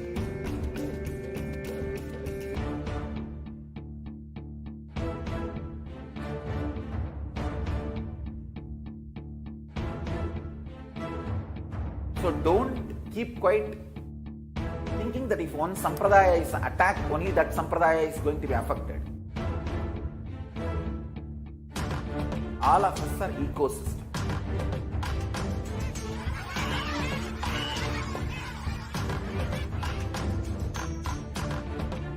I invite all of you to get involved and enjoy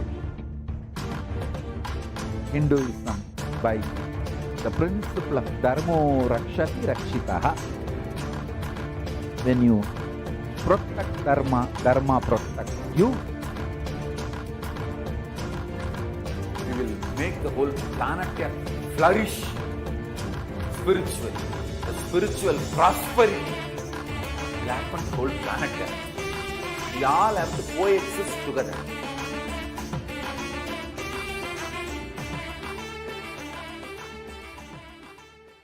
Just be alive for next 3 years. Don't die.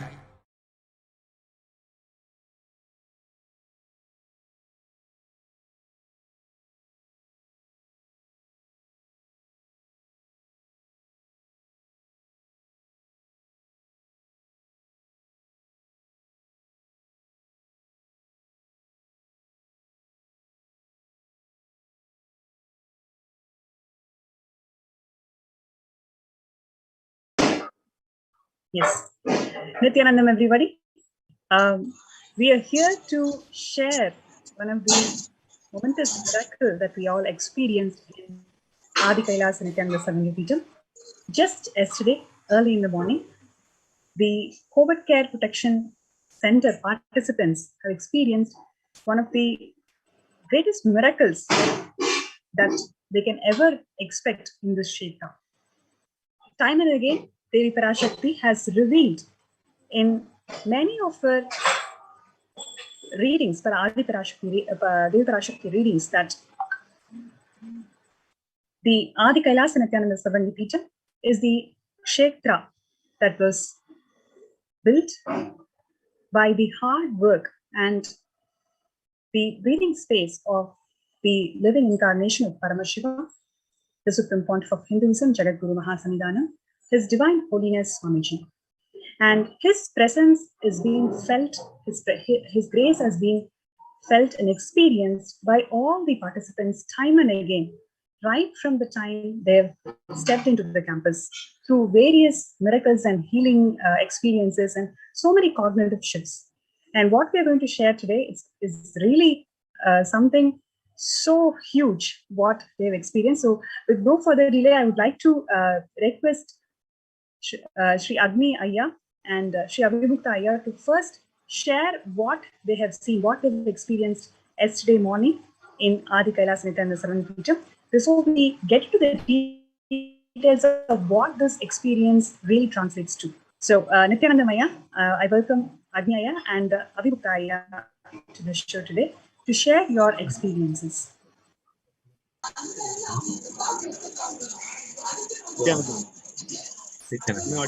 Yeah, thank you. Yeah, thank you very much, Ma. So I think it's really a very exciting news that give us an opportunity to share this in the live and for NTV viewers. And yeah, the first thing is I wanted to just give a brief of what has actually happened yesterday, and then probably I will share how exactly the miracle that we are really experiencing.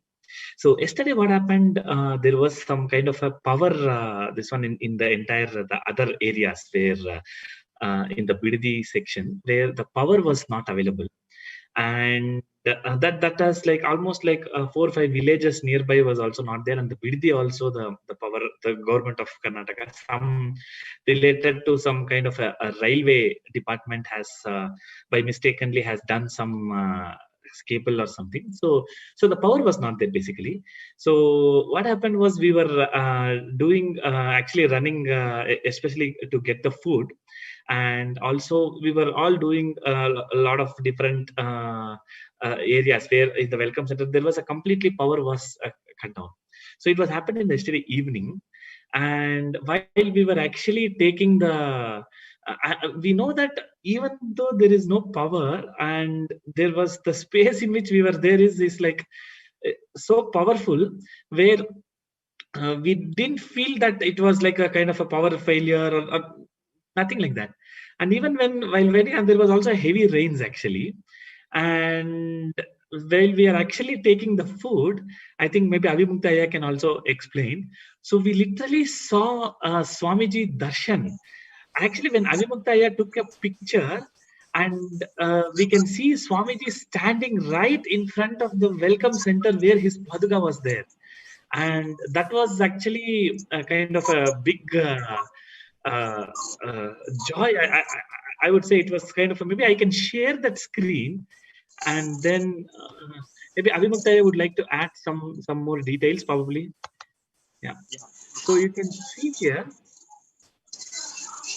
Yeah, so this is actually yeah, so what, just I will give you the little context of it. Of course, there is no power and heavy rain. And we have to do the food distribution. So food has come here and there is a verification place where we sit up and distribute the food and all. So Agniya was, putting all the raincoats and just going out. So I was with 1 or 2 people in the welcome center. I think the place currently where I'm sitting, if possible, I'll try to, put a camera there from which angle I have taken this photo. I don't know whether you could be able to see that or not. Yeah, it's in the zoom. Yeah, more or less it's the same place. So this is the place I was sitting, and it's a complete darkness. So outside, I mean, now its light is there. So you could be able to see that when the light is there, this is what you're seeing. Okay, and there is a zero light. Okay, and only the car with the headlight was standing there. I mean, just it was there. So just I have taken this photo for somebody was asking a question in WhatsApp that what's happening, or is there a current is there in welcome center or not. So as a funnily, I just say we are in a complete darkness. That's what I intend to say. I just clicked this photograph and posted in the group. Honestly speaking, till someone identified this all there, even I have not seen the picture because I was in a complete dark. I just took this photo and put it. Then we were doing the work, and Then today morning, of course, then due to the long power cut, our mobile phone was not charged and all. We had little here and there an issue. Then once the current comes and people started seeing this picture with a little more deeper look, we were amazed. Okay. To just put the incident in the context, this has already happened. We all know that in Tiruchulam, this is the way Swamiji has made this kind of an appearance. And apart from this appearance, all these masters, like for example, if you take Yogananda, his Guru Lagari Maharshi has done so many times this kind of an appearance for him. And we have seen this in some of the 9 March stories also, how Shiva has appeared and all these things we know. But Adi Kailash is a place, Swamiji is a person who always not only say Hinduism is real, and he keeps just giving this kind of an incident to make us, give the, I won't say a spiritual shock. Yes, it's a mild shock, so that we come to the more clarity and reality that yes, Hinduism is real and this kind of things are real. Just if you could be able to see the photograph and if you enlarge it, you see. So morning after this photograph come, we were just thinking in a many ways. So I was sitting in the same place and trying to see whether I can replicate it without light, and so many, normal logical flow we were trying to interrupt. Trust me, nothing is possible. I mean, none of the way. I mean, this whole, just a car and dark, nothing was there in the backside. So if you could be able to enlarge the picture and see, you will see the Vishwarupa of Swamiji. Okay, complete a Vishwarupa of Swamiji with a huge figure and completely grounded there. I think you want to see that. Yeah, so that's the thing. I mean, to show that we are in the darkness, so Swamiji want to give a message, hey, whether you are in dark or light, I am there. So that's a message I'm getting it. It's so beautiful. And it's reinforcing that Swamiji is there. Wherever we are there, Swamiji is there. That's what the message. Yeah, and just adding to one more point, so adding to this point, so even when Swamiji was also talking about somebody was also like asking, if you see the turban shape, it's exactly like you can see how nicely Swamiji is standing and giving a blessing, right? And one more point is, this is exactly the place where Swamiji Paduka is there near the welcome center. So that is one thing, and the shape of the photo, and it is very clear that Swamiji is actually. NTV, can you enlarge it or little? You have to zoom out the photo so you'll get a clarity of it. Little more, yes. Little more, yeah. There is a dome. The one image is a dome. The next image, if you could be able to see, if anybody knowing Adi Kailash, they know that there is no building or anything nearby the dome, right? I mean, even you can't say that's a cloud. So you can absolutely see this is just looking like Swamiji's turban and face. Turban and face. And we were also thinking, we were also thinking like how exactly we are going to do the food distribution. There is a lot of rains and there is no completely power. There is no complete, it's actually zero. It's complete. There is no artificial light except the light that you see in the backside is the car in which I was driving from the Kalabhairava gate to the welcome center. And you can see like how exactly the way in which all the thing happened. It was like so smooth. Actually, we were so joyful, like we were celebrating that that like we were all saying, like as Avi Muktaya was just mentioned, that he was saying that somebody was asking that how is it over, and he was casually, this photograph was taken. It was like, see how we are in darkness and how exactly we are taking it. And of course we had some torchlights to do all the food distribution and verification, and that was one of the space in which we were there. And now after seeing this photo, it was like we were some of us were really literally the tears was pouring. Like, of course, somebody was telling Paramashivan is there, like Paramashivan in Amapakam. So that kind of miracle that we experienced. And it was such an amazing joy to actually we have heard that in Trishula Adinam definitely there was one instance where Swamiji physically came, but I was not there in the Trishula Adinam that time. But now I can see that physically when Swamiji is there, and more or less we can clearly see his presence there. So that is where the things are running very smooth. And even if the government of India or they are not able to give electricity or whatever that happens, maybe in the third wave when there is a huge pralaya is happening, so we can be assured that he is actually protecting us, that nobody else is protecting us in this space actually. So that is one of the biggest miracle that we experienced. And you can see that the photo was taken too casually, and then later when we tried to zoom in, the other thing that we are seeing, as Avimuktaya was telling, is the shape of the 1000-bit dawns. And you can see that how the turban is actually exactly matching with how the Swamiji is standing and giving the blessings.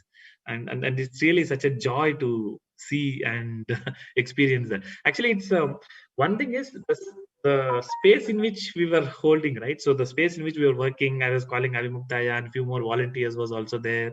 And the space itself is such a joy. And on top of which, we see Swamiji's photo and then Swamiji's darshan like this. And that's adding to further more joy, actually. Yeah, so when there is no power, you have all the reason to get powerless. But we know that there is a bigger power than this all. So, I mean, that's it's a very an exciting, that's very amazing thing. Yes, absolutely.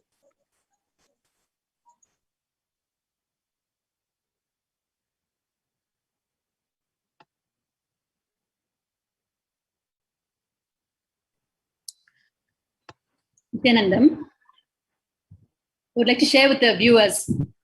Dear viewers, I still remember the actual instance and incident when Swamiji, a beloved Bhagavan, actually placed his right foot on wet cement right at the doorway of the welcome center where we had the darshan, which we just shared with you.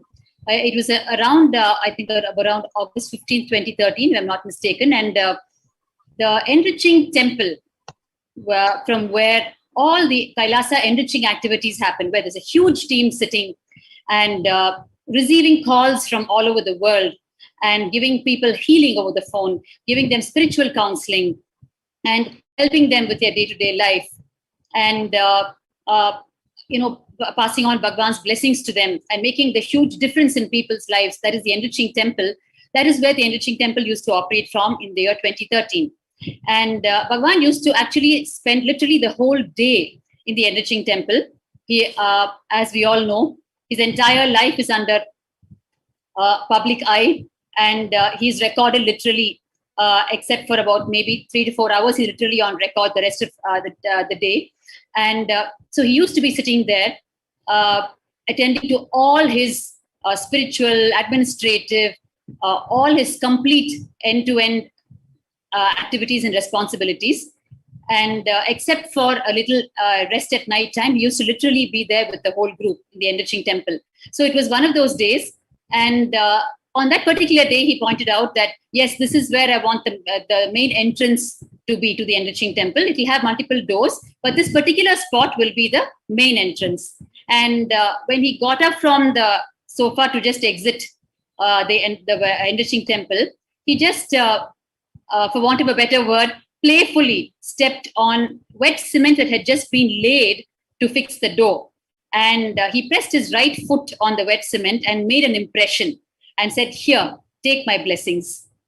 So that was how that foot imprint is there. And from that moment till date, worship is offered at that spot where Bhagwan's foot imprint is there. And today what we're sharing now with the world is so beautifully, it needs to be connected and told to the people how it all started. So the blessings was given around the 15th of August, 2013. And today we're talking about live darshan there, live darshan there at that very spot. It just goes to show Hinduism is real, too good to be true. And we say too good to be true because we have moved so far away from the reality of Hinduism. That is why we find it even difficult to digest. Our Rishi ancestors would have never said it's something is too good to be true. It was their lifestyle. Parakaya Pravesham and such powers were their lifestyle. Darshans were their lifestyle.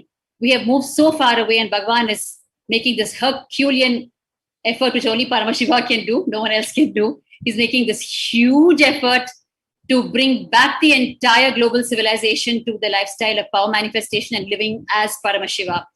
And all these are part of what we're experiencing in that whole effort of Paramashiva himself, so that we once again start living a life and lifestyle of power manifestation royally, regally, like the rishis of ancient Kailasa. And soon we will stop using the terms too good to be true, because we will start experiencing every moment as a power manifestation, which is what ancient Kailasa was all about, which is what, as human beings, we are wired for, which is what Bhagavan is conveying every day through the live satsang in different ways, exhausting his lung power for the sake of humanity, untiringly, helping us understand what our original intent is, what we are hardwired for, helping us understand we are Paramashiva, helping us understand what our original lifestyle is, and that power manifestation is what we are meant for. So there's so much more to share with the viewers, not just in this one incident, but also like to share regarding what happened in Trishulamadinam in Chennai. If any of you have anything to share before that, or else I will go ahead. Yes, please go ahead, Ma, because this is something which, that the viewers must understand, that it is not like one-off event. The Supreme Pontiff of Hinduism has been raising the devotees like this in multiple occasions, and one such occasion is what Ma Bhaktika Swami is going to reveal, that it had happened in Trishulamadinam. Yes. So this happened, what we just now shared happened just barely, 24 hours back. And what I'm going to share with you now, where Bhagavan appeared probably for the first time, yes, because Trishulamadinam is called the Pratyaksha Darshana Kshetram. Basically, Trishulamadinam is one of the Kailasa monasteries, temple monastery complex in Chennai, which is a leading metropolitan city in South India. And there, on the 5th of July 2017, it was just after a huge persecution had actually happened in that very place, and we were about 20 to 25 of us, and the persecution had just about waned off, and we had the entire police rung, the revenue rung, all of them. The place was swarming with all of them, and we had just closed the. We had just more or less come out of the persecution and trying to, start the regular Kailasa lifestyle. Of course, even during the persecution, I must share here that we barely missed our morning routine. The attacks were continuing to happen, and we were continuing to have our morning routine. That is the greatness of Bhagavan's impact on our lives. Nothing stops us, and we have lost touch with our original biological genes, which would not have allowed us to face the persecution or adhere even during the persecution to our spiritual routine. It would have put us in a completely different mental setup. But with the impact of Bhagavan in our lives, with us literally living enlightenment, even during the persecution, the entire group adhered to the spiritual routine prescribed by our beloved Bhagavan, the Kailasa's morning routine. And so the persecution had just waned off, and the whole group was continuing to do the morning yoga, which starts during the Brahma Muhurta time, which is the most auspicious early morning time, conducive for conscious growth, for superconscious breakthrough. So anything that you do towards the body, mind, spirit at that time will help you take that leap towards superconsciousness.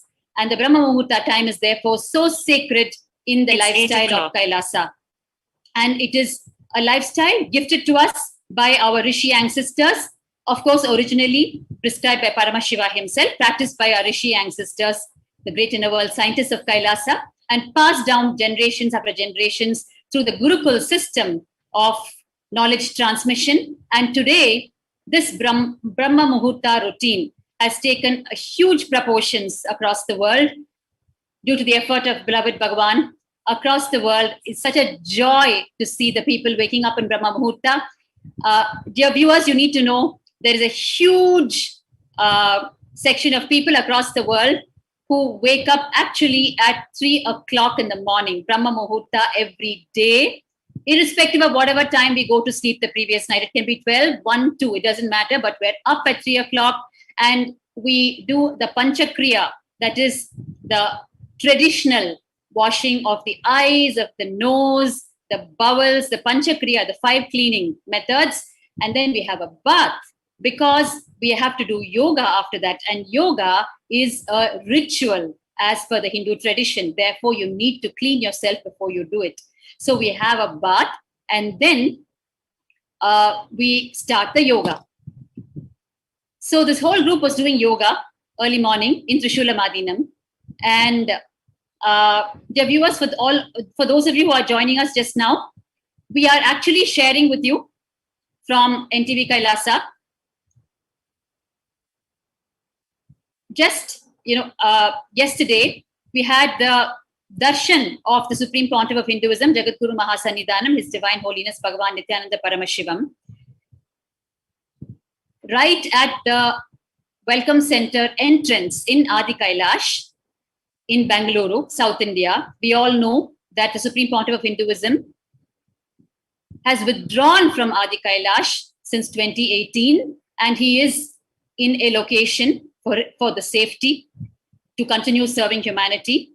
But we had his darshan at the Welcome Center, at the very entrance, at the doorway, where he had left his foot imprint, right foot imprint on wet cement and made the impression there in the year 2013, and which has been worshipped since then, that particular spot where the foot imprint was left. And exactly at that spot, with his 2 feet on that imprint, we had the darshan of Bhagavan, and it has been captured in a photograph. And the entire group in Adi Kailash have experienced this miracle and blessing from Bhagavan. So we are here actually sharing this unique blessing with all of you, helping you all also to understand the ways of the cosmos and what Hindu tradition teaches and how real it is and how it happens in everyday life. And we're also about to share with you how we had a similar darshan in Trishula Madinam, which is one of the Kailasa monasteries in Chennai, South India, where we had a similar and even more, it was in 3 color, in 4 color, full color, because the ground lights were on. So therefore we could see it in full color. So I'm just about to share with you that similar incident. So let me continue. So here we were doing the yoga on 5th of July 2017 in Kailasa and Trishulam, Chennai. And we were about 20 to 25 of us. It was dark, of course. It was 4 o'clock in the morning, but the ground lights were on. And we usually take photographs of the entire spiritual routine and post it in social media to help people understand its importance and to inspire them also to follow the same in their life.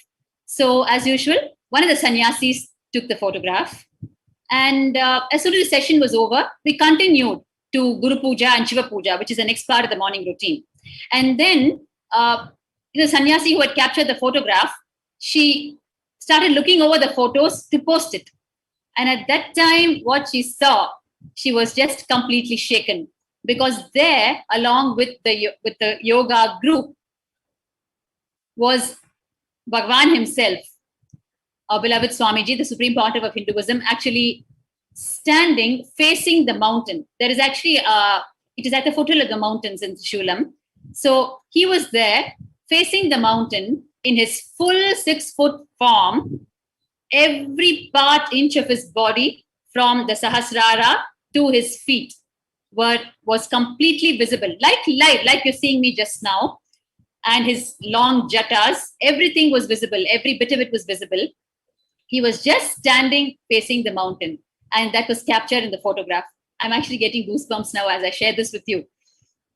And immediately she just shouted out to the whole group. And soon all of us just crowded around her. And we just couldn't believe our eyes, what we saw. And we immediately conveyed the same to Adi Kailash. Swamiji was at Adi Kailash at that time. It was 2017. And we immediately conveyed it to the team that is usually with Swamiji. We just couldn't contain the excitement. And the next few hours and probably that whole day was all about the Pratyaksha Darshan that we had got. Because on that same day, at that time, probably about 1 hour later, Swamiji was actually receiving Pratyaksha Pada Puja in Bengaluru, in Adi Kailash, right? And here we are doing yoga in Trishulam, 500 kilometers away. And Swamiji is accepting live Pada Puja from devotees sitting on the stage in Adi Kailash. And here we are seeing him live in Chennai, Trishulam, Adinam, captured in photograph. It was just mind-boggling to say the least. And we immediately, of course, sent the photographs to Adi Kailash, and they just couldn't believe what they were seeing because they're seeing Swamiji receiving Pada Puja. And what is he doing in Trishulam, standing with all of you amidst the yoga? It was like first time we had actually experienced that. And Swamiji named Trishulam Adinam as Pratyaksha Darisana Kshetram. Pratyaksha means live. Darshan means what you behold, the divine vision. Kshetra means a divine place. Of course, the Kailasa monastery is a divine place, right? It's a sthala, kshetra. So Pratyaksha Darsana Kshetra means the kshetra, the divine place where the live darshan happened. So Trishulam is also called the Pratyaksha Darsana Kshetram. And I'm going to try and project the photograph to you. NTV operator, you may project the photograph. So the rest of the day was spent in just sharing wildly the blessing that we had all received. In Hindu tradition, you always share the blessings. Your first step is to enrich the people. That is the Hindu teaching, philosophy, lifestyle. So we just joyfully spent the rest of the day and the next few days talking about it, spreading it, showing it to people. Because when you share such things, it is so needed today in the cerebral world because we've lost touch with the original miracle lifestyle prescribed by Paramashiva. So when these things happen by the grace of the incarnations, only when we share, the cerebral minds and logic break and it wakes up because there's something you can't deny. When such undeniable things happen, only the cerebral layer will break, the logic will break. Otherwise, it'll always come back and say, maybe it was this, maybe it was that. We're all geniuses at that, right? So, which is why probably the incarnations also engineer the whole thing so that it is captured, because the modern day mind needs evidence. It may be God, but he needs an ID card. That's where we are today, unfortunately. So the incarnations adapt themselves to modern minds, and that is why, as part of the Leela, they also ensure the capturing is done. In fact, I also want to share further, which actually even many Kailasians don't know. When we convey this to Adi Kailash, Swamiji laughed and said, he revealed further on it. He actually said, okay, the guys in Trishulam have had my darshan. Actually, I visited Tiruvannamalai first, is what he said. We were shocked. In Tiruvannamalai, of course, we have the Adinam, right? So he said,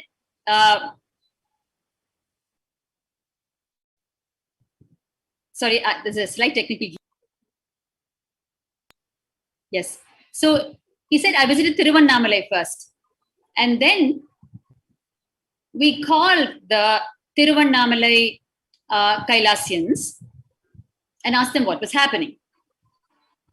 Of course, this was later, not on the same day, probably the next day. He said, I visited Tiruvannamalai, but those guys missed it. So we didn't know what was happening. We asked them what exactly happened on the same day. So they said, actually, we got a call to take photographs of the campus and report to Adi Kailash.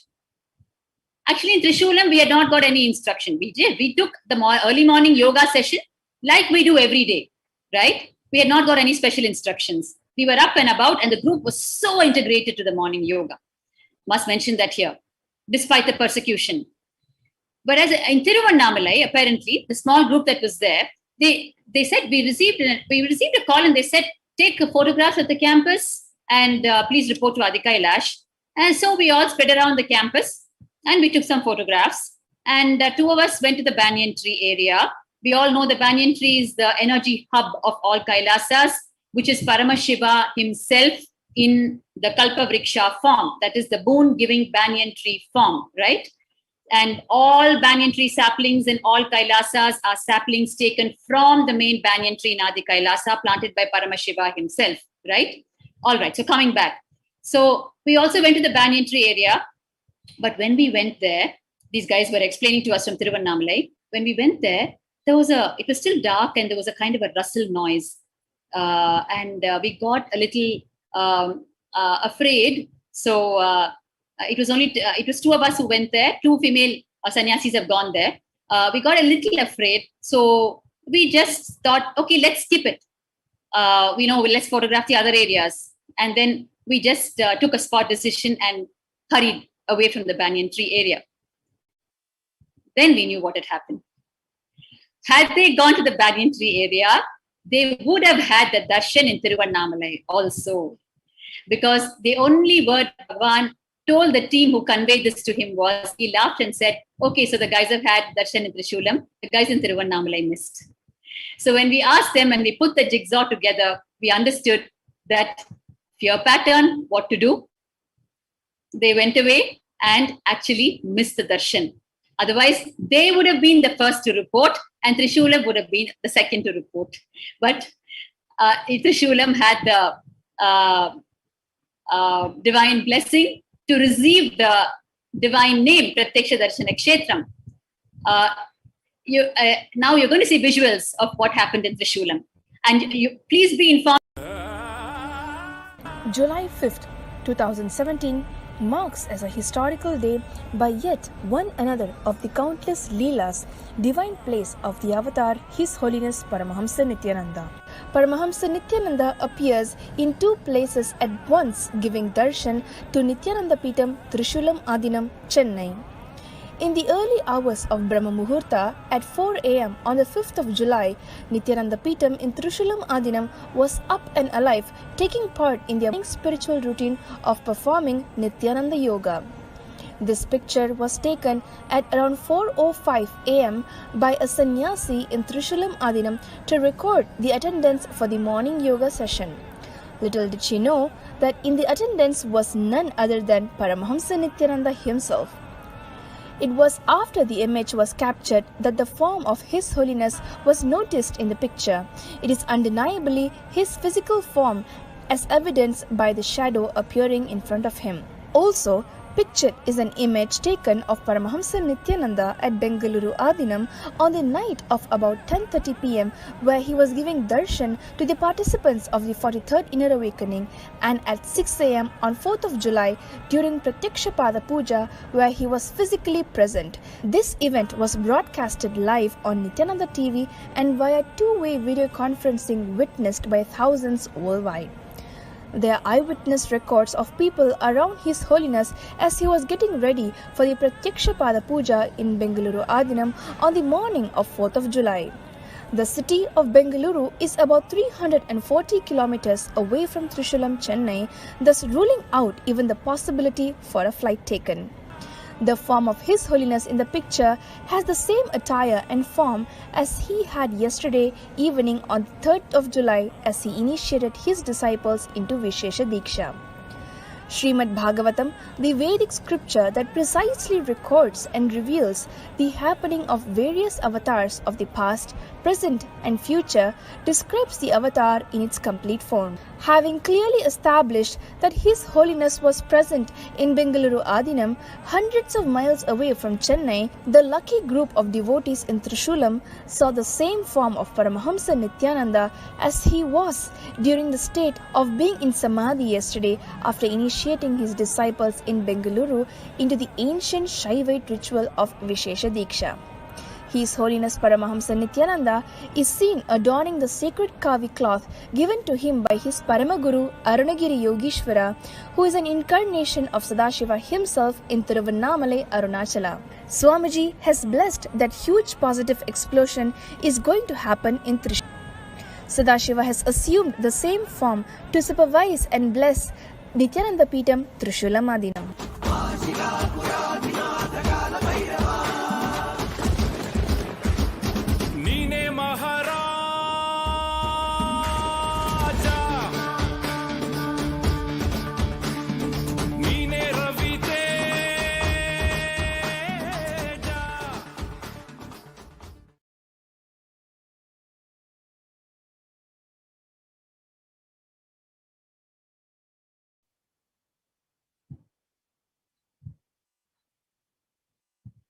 Yes. Am I audible?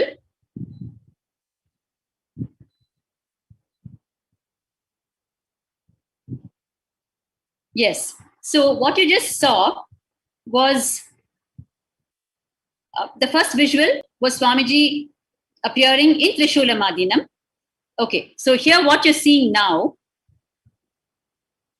is Swamiji appearing in Adi Kailash just yesterday. Here you can see the complete figure of Swamiji. Actually, they had a power outage. So this has been captured in the dark unknowingly by devotee Agni Aya, who's sitting in front of you right now, who just shared a short while ago. Unknowingly, just to, playfully, he clicked a photograph to inform someone who was inquiring from another part of Adi Kailash as to whether the power was back and all that. He just clicked a photograph playfully to say that, you just see here, we're still in darkness. And in that photograph, just you can see the entire form of Swamiji captured live, standing on the very spot where Swamiji had laid his right foot and made an impression on the wet cement way back in 2013. So this is the darshan that you're having now. Yeah. Yeah, just to add on to that, I wanted to just inform about just to reiterate the whole context. So what was happening was, and so just adding to that, there was a heavy rains yesterday, where usually the food is, we'll take from the Kalabhairava gate and we'll keep it in the welcome center and we redistribute it to the entire campus, right? So that was the activity was going on. So Avimuktaya was there in the welcome center with few of the volunteers to see what is to receive the food, and I was actually driving the small that photo which you are getting projected is the car light which is I've been driving towards the welcome center, and this was the photo which was taken casually. And as Amma was just explaining about how it was happened in Trishulam Adinam, I think the same experience we also went through while we were sharing the photos. And it was actually early in the morning when we were zooming in, and I think when Avimuktaya was sharing in some of our WhatsApp groups and few of the people, then we zoomed in and see, then it was literally a shock. So where yesterday night we were just running about the power part and then the distribution. Of course, there was a different space altogether. Even though, as Avimuktaya was just mentioned, we didn't had any powerlessness or no power in the electricity, but we have so much in very all powerfulness. Actually, we can say we were so enjoying the darkness and we were all playing, and it was such a wonderful, nice ambience that we had. And then morning we saw this, we were shocked, and few of us literally was in the tears. What so much is going on, and see the thing is, every day is a celebration here in Adi Kailash, right? So outside, like a lot of other things happens during this pandemic situation. Having this kind of course, Swamiji is protecting us, and we are in the COVID care center, and we are nicely enjoying his protection.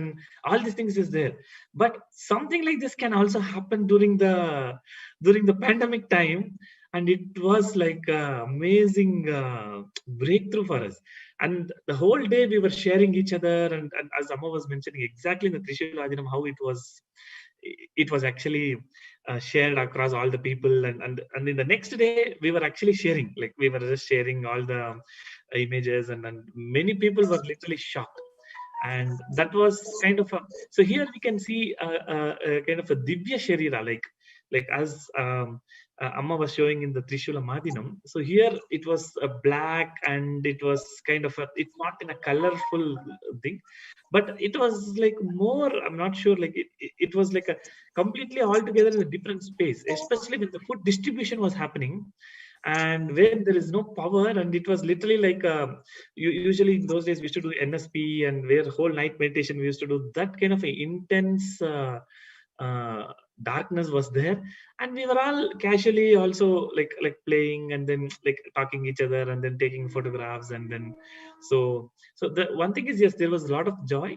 And after morning when we saw this picture, that it was like furthermore enhanced, and we were able to share all the share it to all the participants, and everybody literally enjoyed. The whole day was almost half day spent in sharing with all the family members and all the friends and entire beings there, and we were all sharing, and we were, somebody was zooming in, and again even I can able to share that Avimukta again came back, and he was actually standing in the morning and taking the picture again, like in what angle I took. So all those things was happening. Probably Avimukta can share what happened in the next day morning when we tried to share this photographs to everybody. Yes, it's completely fun. As Aya said, it's a powerless moment. Actually, no power. Absolutely nowhere to explain the training thing. And whoever has already come, the viewer, I'm sure most of you might have already come to Welcome Center. You know what is there.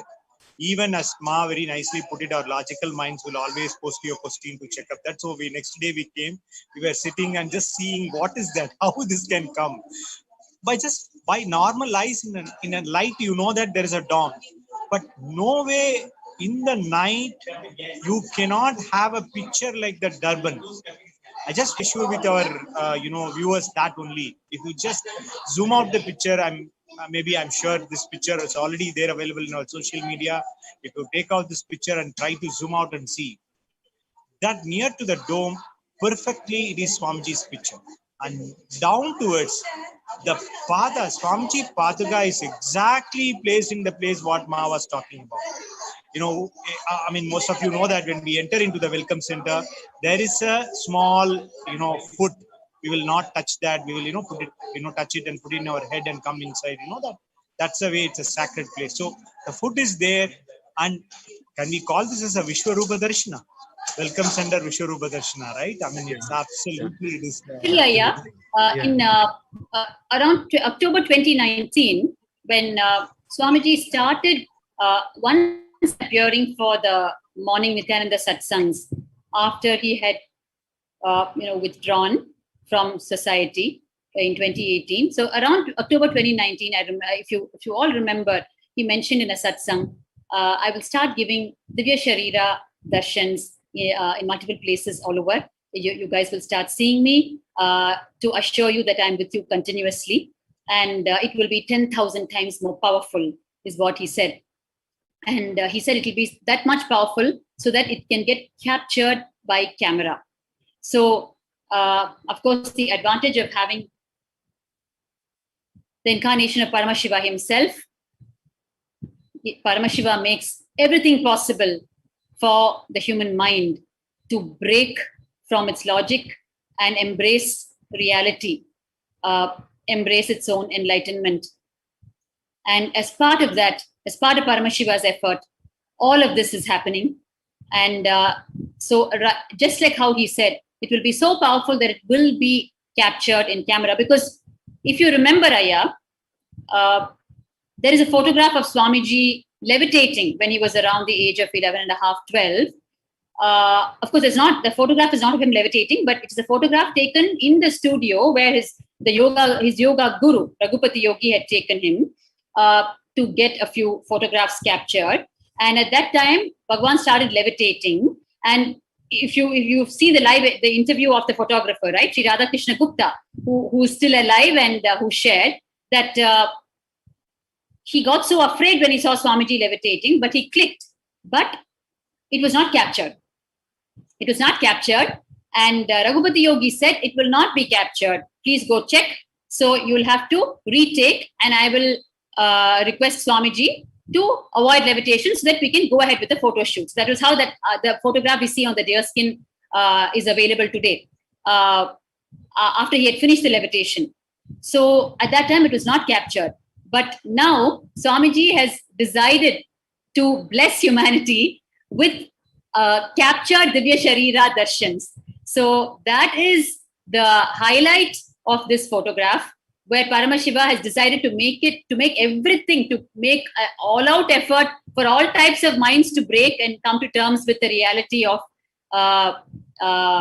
super consciousness, God consciousness, whatever you call it, which is inside each one of them, each one of us. So that is a speciality of this capture that the viewers are seeing in front of them. Where the Divya Sharira Darshan, which is the divine energy body darshan of the incarnation of Paramashiva, was not only available but also captured in camera. So just wanted to also to share that to the viewers for deeper understanding. It is absolutely right, it is 1,000 times powerful. Yes, when we have our Nayana Diksha, whatever the Diksha we used to get, I mean, the whole campus with the kind of situation we go through, I mean, the whole day and next day we are absolutely, you call as a still silent or still silence, or completely in a trance, and whatever the name you. Yeah, I think there is some. I think there's a technical glitch with that. Yeah. Yes. I just wanted to continue with. Yes. Yeah. What Aya was? Yeah, I think Aya can continue. Yeah. So that's what it is. I mean, you are right. What you said is 1,000 times powerful. Like when we have any program, we go near to Swamiji and get darshan. That's, if you call that even just one time, with this kind of a thing, which Divya Sarira, the whole campus is getting blessed. The kind of a electric circuit we get is, it's immense. Like, so we could be able to really enjoy. So what you say is we all can vouch for that. I mean, whoever is in this campus, we can vouch for it. Yeah. Yes, and few of us are also experiencing the presence of Swamiji, right? So in this whole pandemic, and as Swamiji said, Adi Kailash is the ship that is going to be saved from this entire pandemic. And with this kind of an assurance, so Swamiji is reassuring that he is with us continuously. So by seeing this kind of darshans again, so it is absolutely to be blessed. And the entire campus, all the people here was literally reassured that he is only saving us, and this is the only ship which can sail through this pralaya. And as Amma was also just mentioning, yes, the Divya Sharira is so powerful that it can also be captured in the camera. And that is a small joy that we get. Of course, he is protecting us, all knowing, definitely for sure. But the joy, that candy that we get, wow, that nice Swamiji is there. That joy nothing like seeing.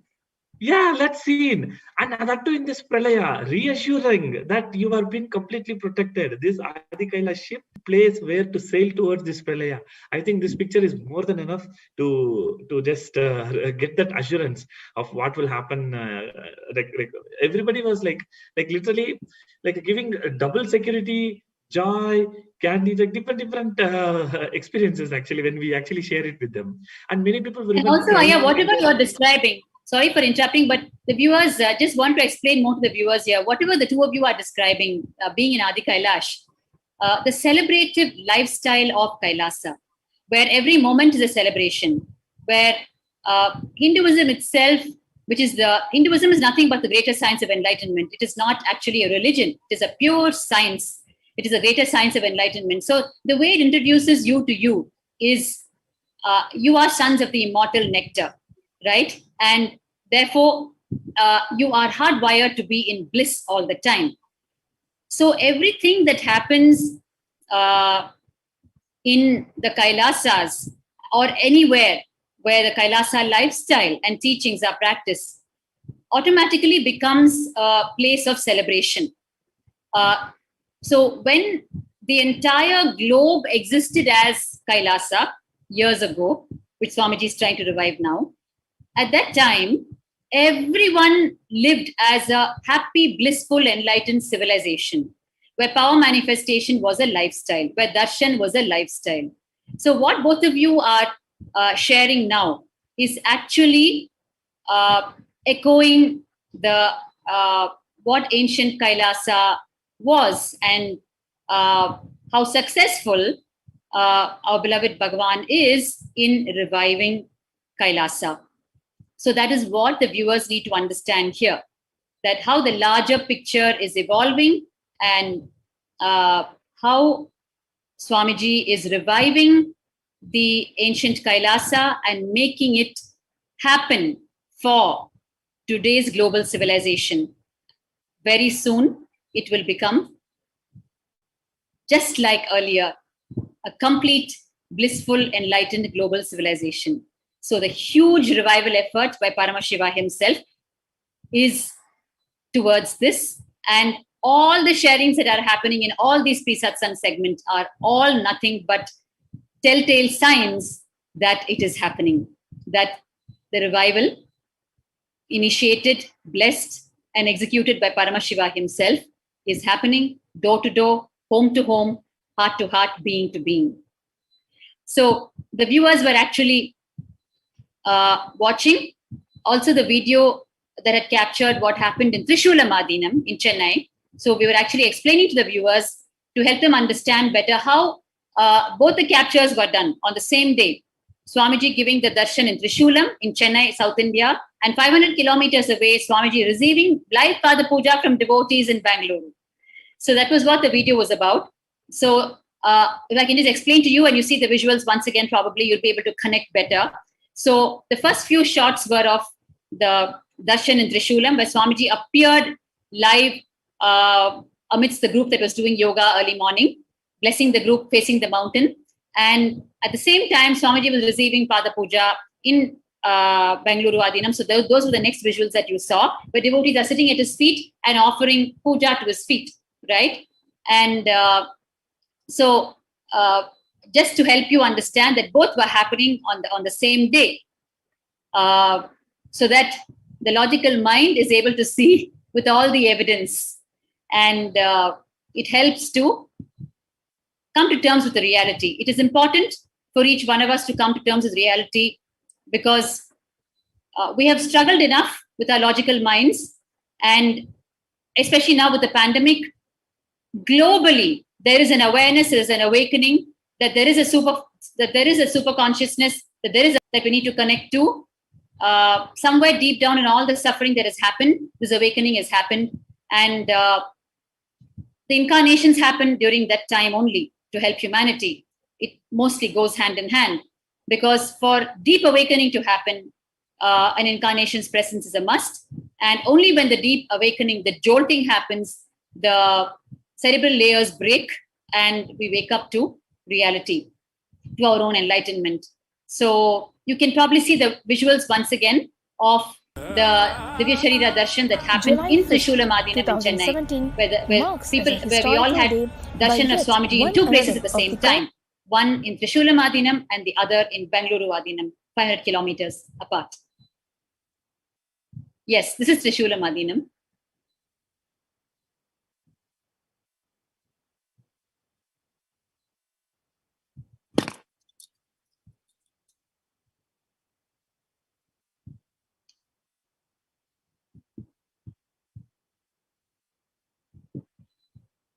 Morning yoga.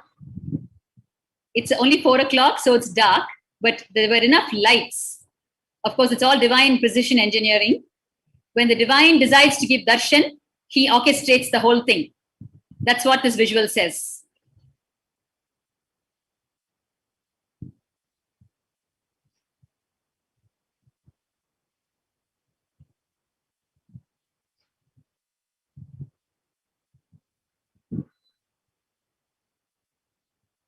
Yes.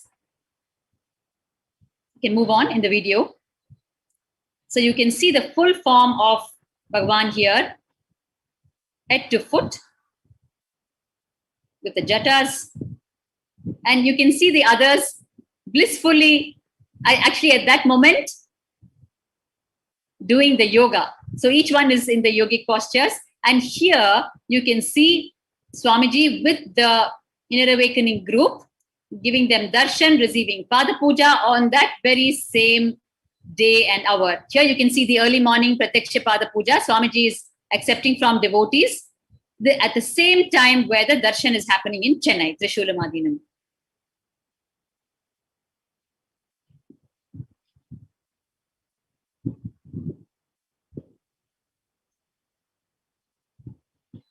And here you can see a small map.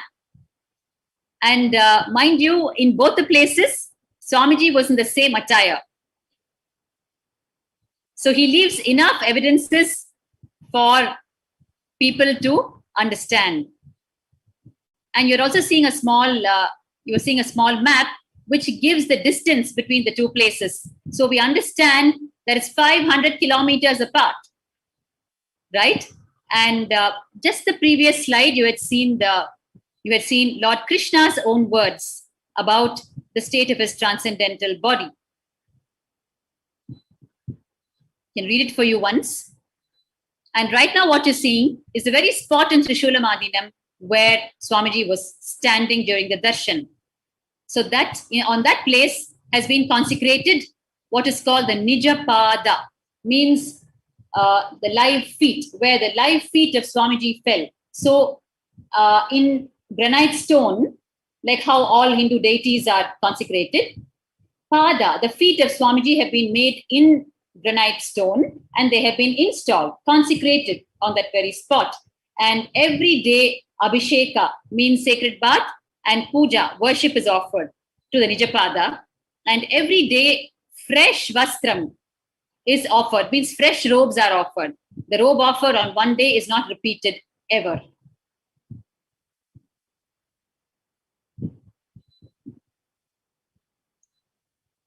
Swamiji is in Adi Kailash on the same day. In this video, you can see.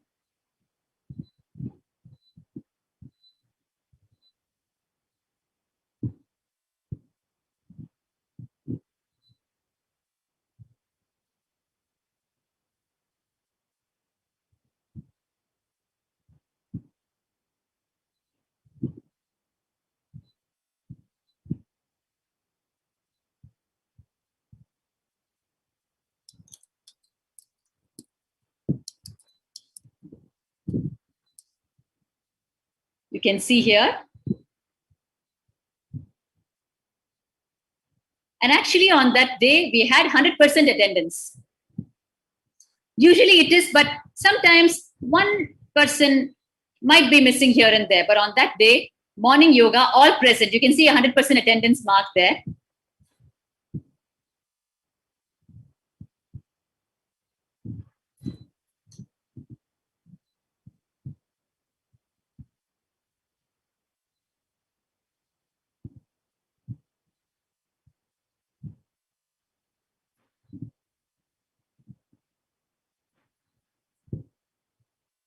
Right. So with that wonderful sharing, memories, reminiscence of the Divya Sharira Darshan, we are now ready to move into the next segment for today, which is the most awaited segment, which is our beloved Bhagavan Swamiji's Satsang, the Nithyananda Satsang.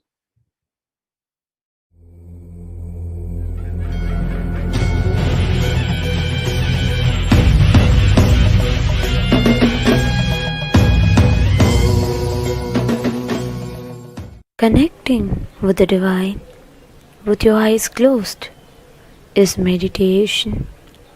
Connecting with the divine with your eyes open is darshan.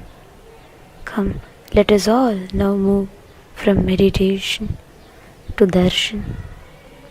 Slowly, very slowly, please open your eyes.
नित्यानन्देश्वर परमशिवसमारम्भाम् नित्यानन्देश्वरि परमशक्तिमध्यमाम् अस्मदाचार्यपर्यन्ताम् वन्दे गुरुपरम्पराम्.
I welcome you all with my love and blessings.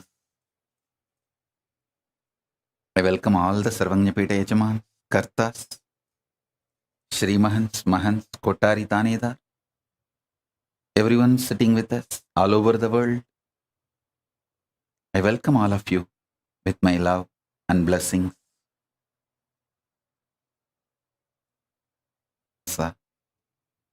Listen.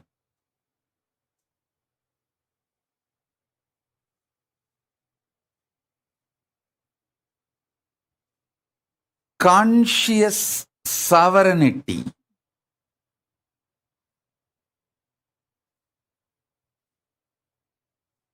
is managed by you being and radiating your conscious sovereignty continue.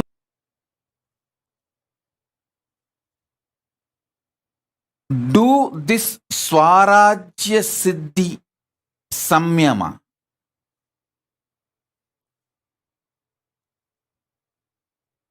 This is the Samyama to achieve conscious sovereignty. Listen. This Swarajya Siddhi Samyama means Samyama for the conscious sovereignty I directly received from Raghupati Yogi and Isakki Swamigal. Isakki Swami gave me as a Shaktipada itself.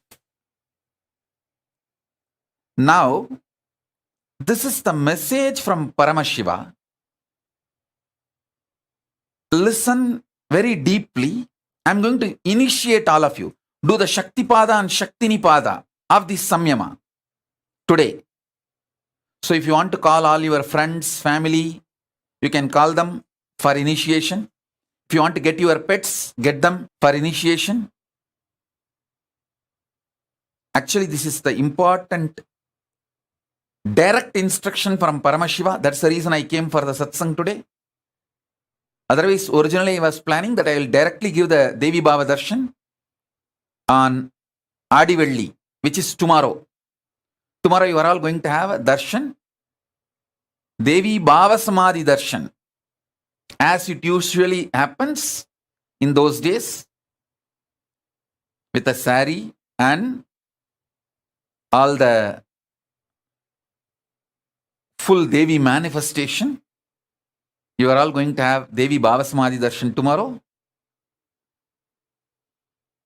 So I was originally planning I will come for Devi Bhava Samadhi Darshan, because too much Samadhi. But this message just got downloaded into my system so powerfully, and it need to be delivered immediately, today itself, from the Akashic records. The whole science got downloaded. Please listen. I got this science from Isaki Swamigal and Raghupati Yogi both. Now Paramashiva gave this.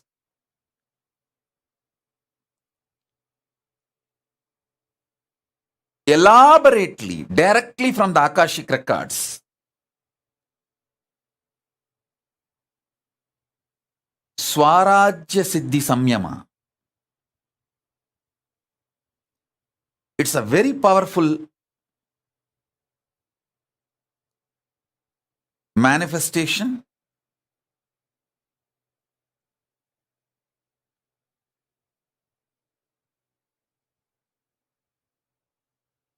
Directly from Paramashiva.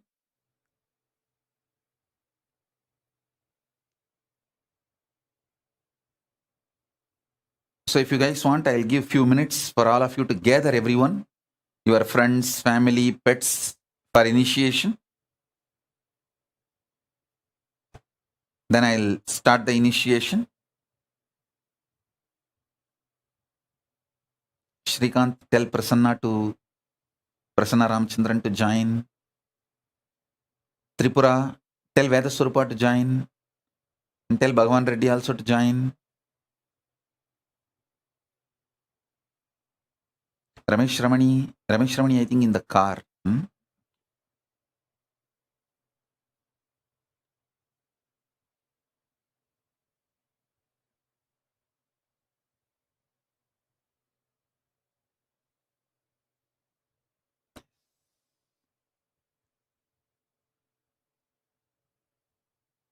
Oh, it's in the house. Ramesh Ramani is in the house only. It's a sunlight.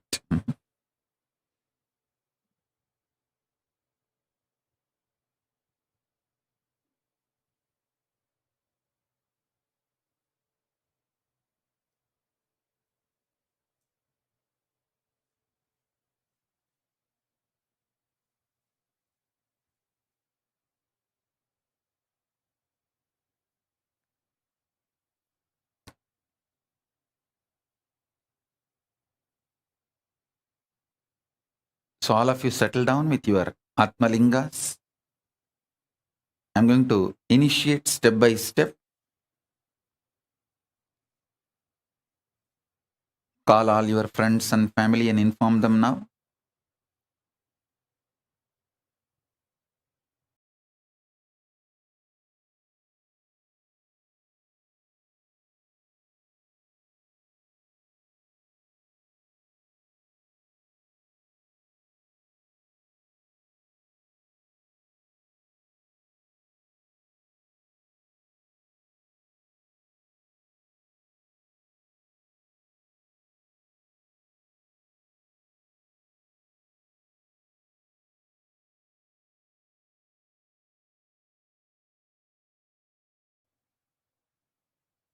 This Samyama has two layers. Swarajya Siddhi Samyama, Swarajya Shakti Samadhi. I'm going to initiate both the layers.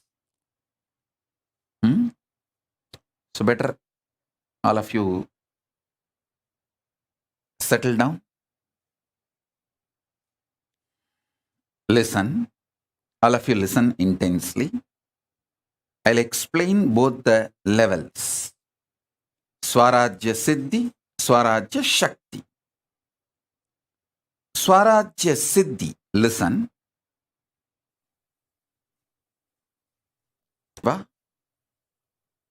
Everyone with whom you are relating is Paramashiva.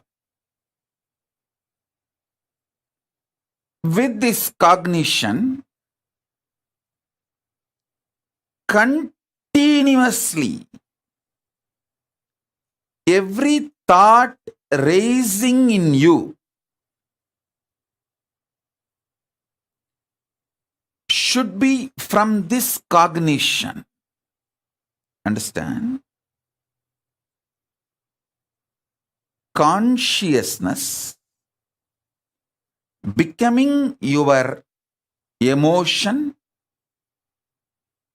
thought currents, words, retaining your sovereignty. Understand? Your consciousness, from that only your cognitions manifest. From your cognitions only your emotions manifest. From your emotions, your thought currents manifest. From your thought currents, your words come out. Through your words, you start acting. The words uttered inside or outside. That is the way your functioning starts. Your relationship, this whole psychodrama starts. So, listen carefully.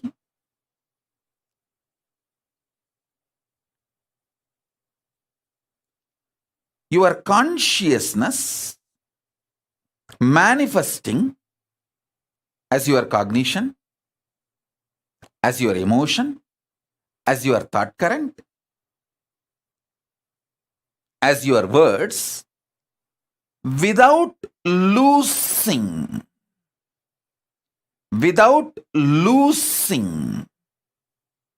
your sovereignty.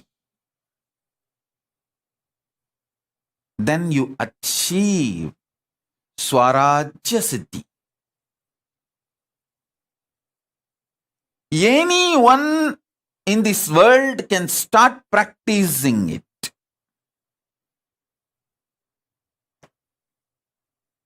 Now, I am giving you the second layer. Swarajya Shakti Samadhi. This is the Samyama. Samadhi. You need to manifest it intensely. Samadhi, which you need to manifest it intensely. For this, you need certain amount of ferociousness. Just for this Chaturmasya, please do it.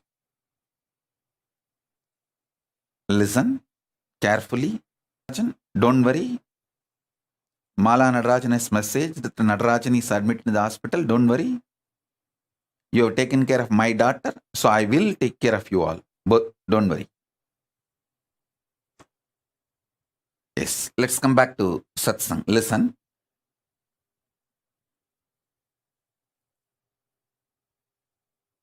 Listen carefully.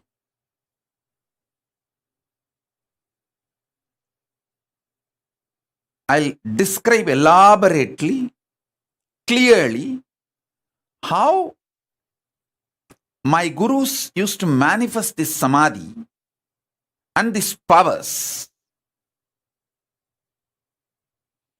of the conscious sovereignty. I'm using the word English word conscious sovereignty. Originally, the original Sanskrit word is Swarajya Shakti. It means reclaiming your Rajya, your kingdom, and manifesting the Shaktis of your kingdom. Swarajya Shakti Samyama. Swarajya Shakti Samadhi. Samyama means Tarana, Dhyana, Samadhi. All these three put together is called Samyama. So now, this is the way you can manifest your conscious sovereignty. Listen. Listen to the instructions deeply. Only one thing. 24/7. Remember, you are Paramashiva. Everyone with whom you are interacting is Paramashiva. And from this same space, Your new cognitions should start manifesting. Your thought currents should start manifesting. Your ideas, emotions should start manifesting. Your words should start manifesting. It is very easy if you decide. These 4 months, this Chaturmasya, conscious sovereignty Chaturmasya, you will do all the interactions from this space. I tell you, I guarantee, take this as my guarantee, you will earn 10 times more wealth. You will have best relationships. Your health will become 100 times better. Your inner space will manifest at least 100 powers. Mark all these words as my commitment to you all who are receiving this initiation. Listen. This Chaturmasya till Navaratri, decide. Your whole interaction will be only from this angle, this space. And make sure all your communication is only through writing and showing, writing and showing, writing and showing. Because when you are not blabbering, all your verbalization is blabbering. When you are not talking blah, blah, blah, blah, blah, blah, blah, blah, you can retain the conscious sovereignty cognition. If you make your communication only through writing, you can always make sure, yes, I am from that space. I am here as Paramashiva, and here is this Paramashiva. So I am here to be ultimately integrated. No cheating, exploiting, no cunningness, strategic relationship, integrity to integrity, Paramashiva to Paramashiva, oneness to oneness. If there is a conflict, I will explain this, my conflict and insecurity and fears to this Paramashiva, knowing that this Paramashiva will not exploit me, will only support me in manifesting my Paramashivatva more and more. Listen, I am telling you, most of your deluded insecurities will melt down. All your delusional insecurities will melt down.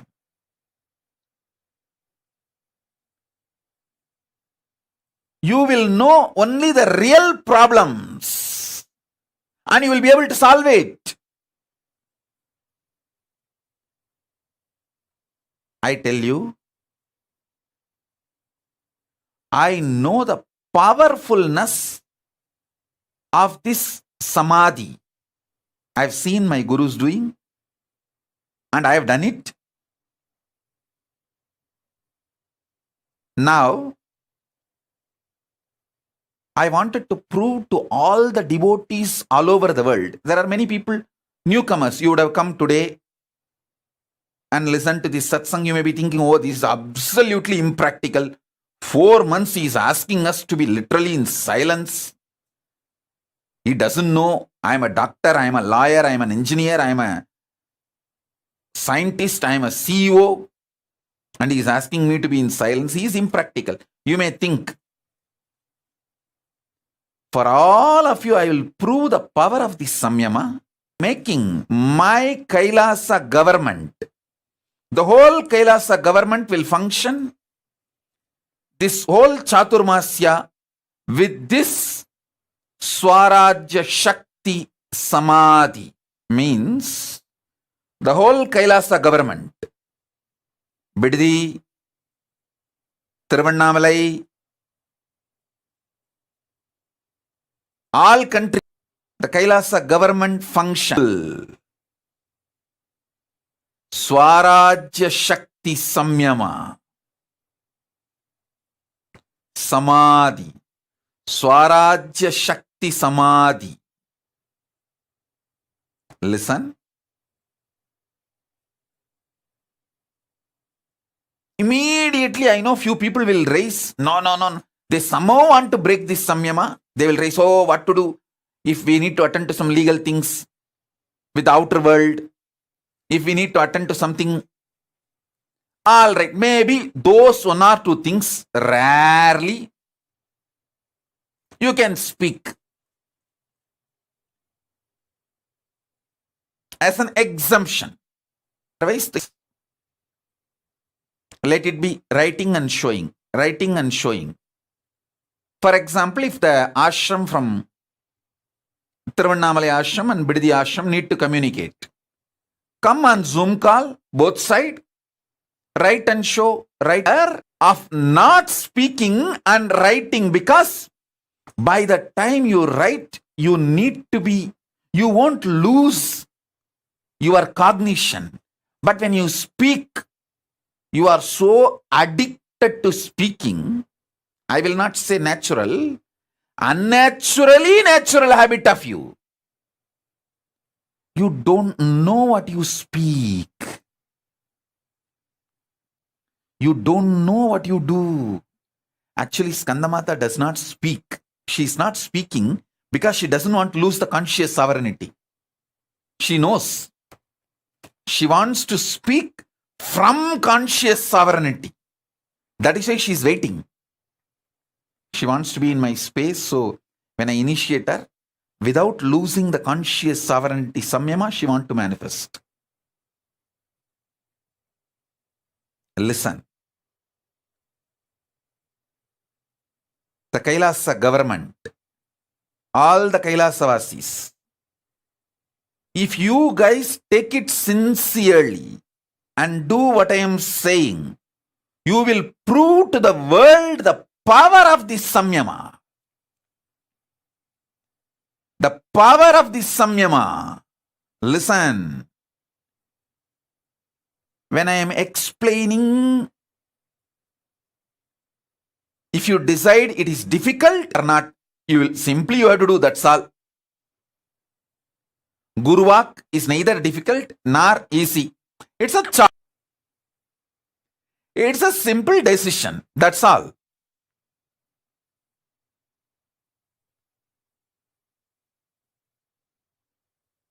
So even for the devotees, I am saying, see, in your are convinced everyone, but try to retain this conscious sovereignty, cognition, and continue to speak. Keep that as a your spiritual path and your connection with Kailasa and all that. With those people, no other way you have to run your life. Other than those few, with everyone who knows you are my disciple and you do everything I say, with all of them, why you are doing what you are doing. They will be happy that you are seeing them as Paramashiva and you are very, very integrated to them. No cheating, no strategy, no cunningness. They will be very happy to have a person like you in their life. In every part, I tell you, I really tell you,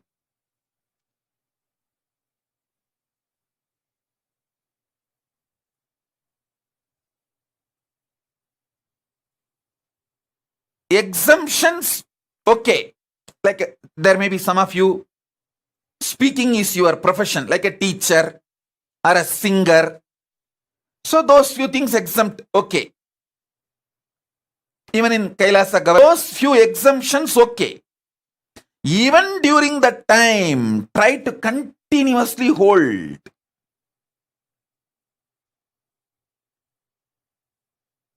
the cognition, you are Paramashiva, and with whoever you are relating, they are all Paramashiva.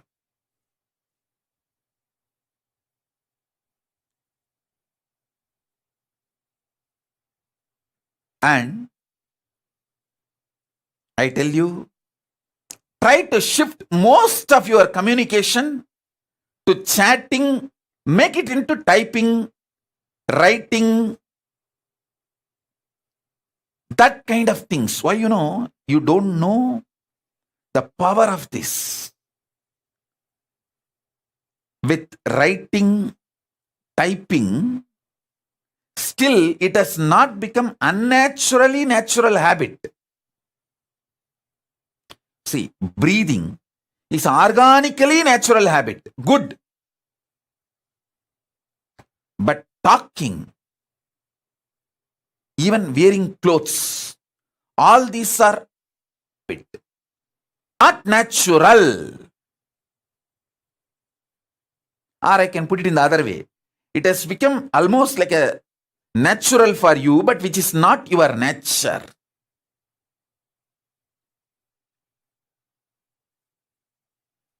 Like how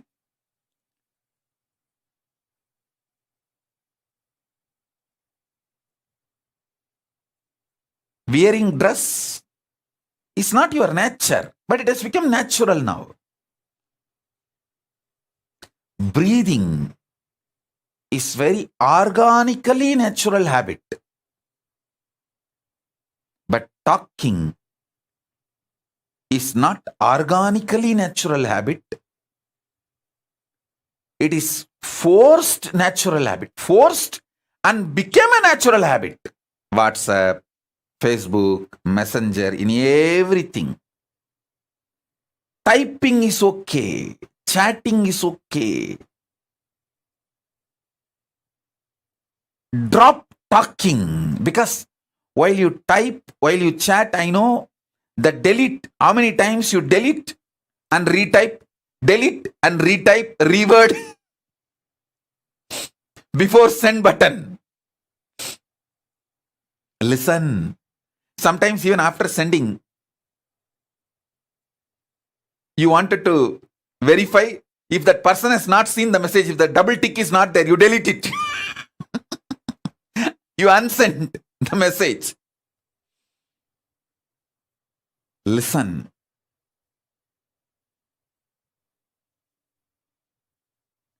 Just these 4 months, hold this cognition. You will manifest so much powers. You will see the secret of the cosmos, I tell you.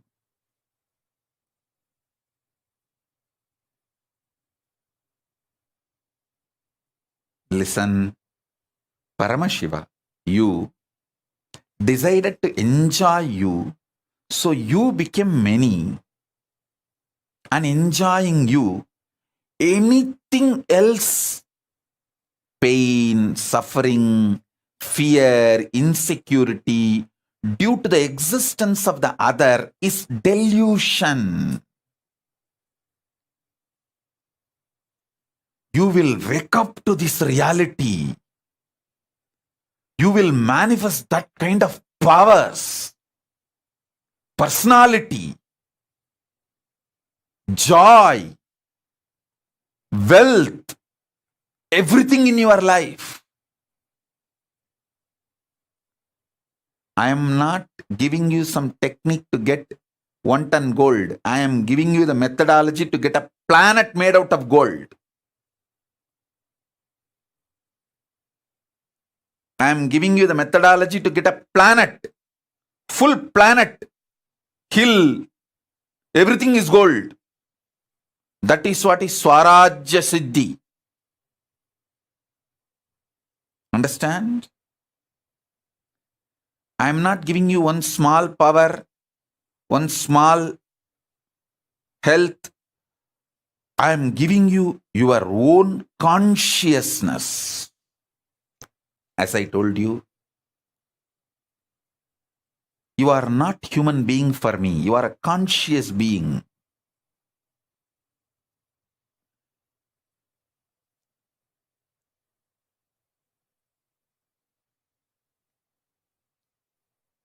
You will know your purpose. You will know your life.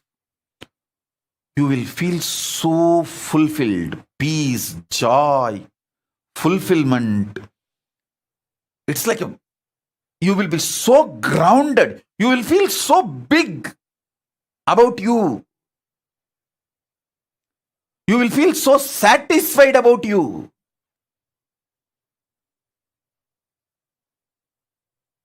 $1,000 good things will happen if you just do this till Navaratri, till Vijayadashmi. That's all. I am not asking you to be in silence forever. Even in this Chaturmasya, I am not saying that you should never talk.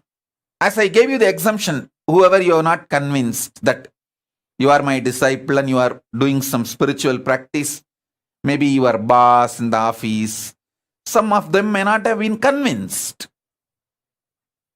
about your spiritual aspiration and practices. With them, you have to speak your survival. Those things, make it as exemption. Other than those exemption,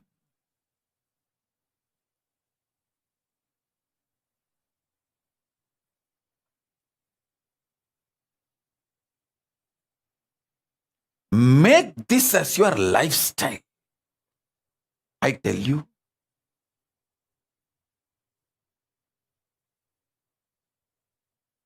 the most important truth is holding the conscious truth. You are Paramashiva,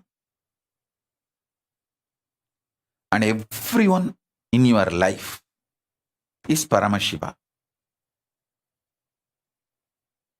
Hey, listen.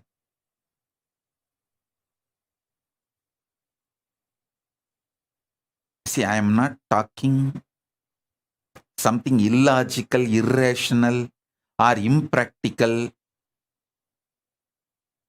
Don't think I am talking something impractical. Listen.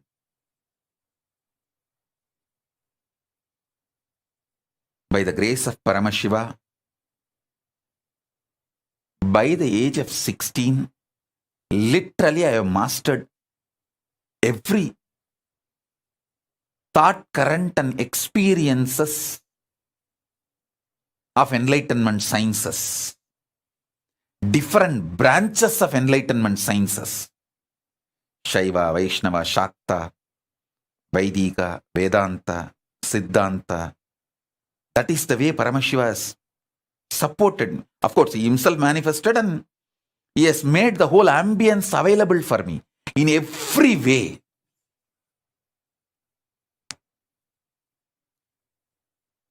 He supported and made everything happen. And after that, last 27 years of my public life, from the time the Yoga Pattabhishekam is done, last 27 years,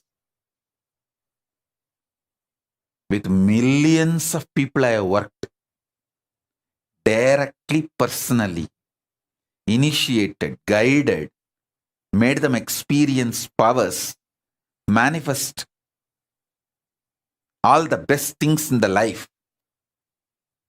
I have done everything. Listen, I am telling you all this just to make you understand. I am most practical person. I will not tell you something impractical. And I will not tell you something useless. I am highly user-friendly and highly efficient. Efficiency-oriented, focused.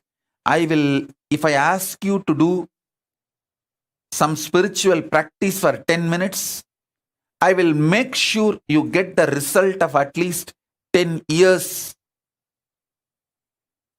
of your tapas and the time you are spending on that spiritual practice. I am a very productive person, efficient person. You can see in 43 years what I've achieved. From that you can understand. I am very productive, life positive, focused, successful person. Very practical person. If I am giving you this samyama, this samadhi, I know the power it can bring in your life. So drop all the ideas. It is difficult, not possible for me. No. Everyone will be able to do this. As I told, if talking is your profession, like teacher, lawyer has to talk in the court. So that kind of unavoidable, have exemption. So even during those moments, always try to hold the cognition, you are Paramashiva and everyone around you is Paramashiva and this whole Paramashiva. Hold that cognition and continue to talk, but you will forget, I know, because talking has become such unnaturally natural habit. You will forget that cognition. But what to do? But all the other times, stop talking and be from this cognition and always do the communication by penning down. Then even few minutes if you miss, you can get back to this cognition and start penning down.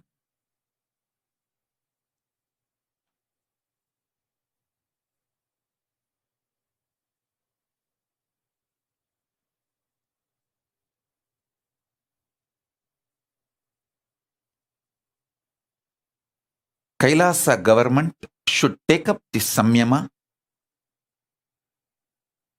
Everyone in Kailasa. And even the people who have come for the quarantine, staying in all our campuses, you can also try. Of course, it is not a compulsion for you. You can try. Because now, these 4 months, what are you going to do? You can try.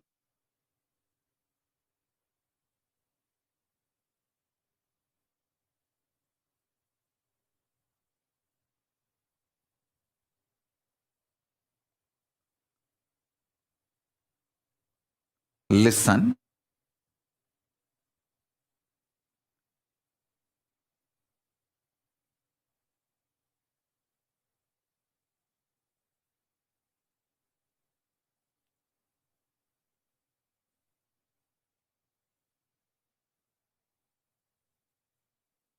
When you start trying, you will see how many things open up in you and how you beautifully organize yourself. All the 25 faces of Paramashiva manifesting in you,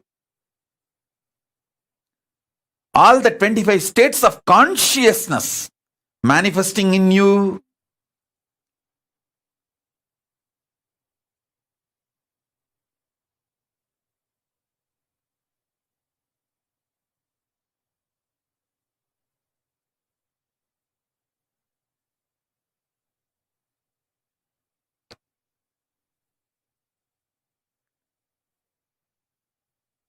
how your whole being gets manifest, the Paramashivatva manifests in you. I tell you, when that experience comes from the peace space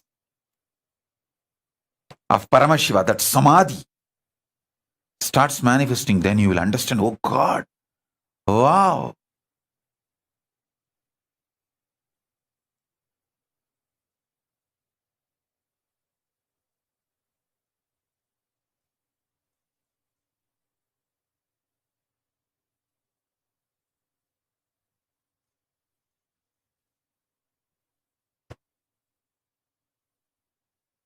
My job is to give you Shaktipada and conscious support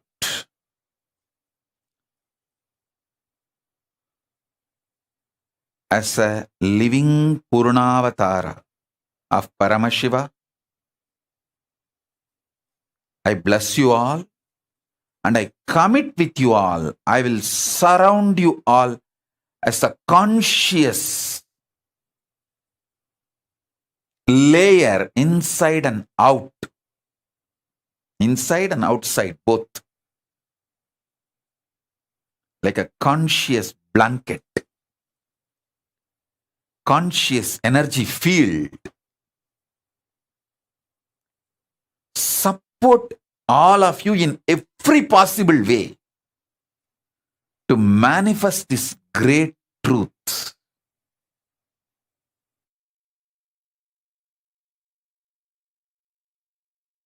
See, when you start living this truth, you will see whatever you want in your life starts manifesting, like a wealth, health, relationships, everything. Then you will understand the auspiciousness of this samadhi, this samyama, and you will be so inspired to follow. You will you will simply start doing it.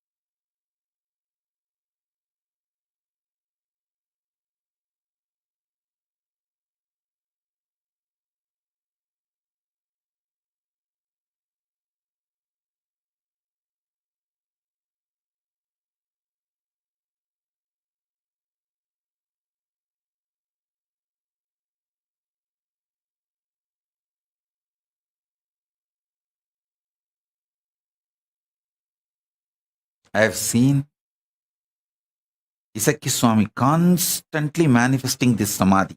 Whenever he sits in samadhi, he will do that only. He will never speak. He will have a slate and anybody comes for blessing, support, anything, he will just write and show.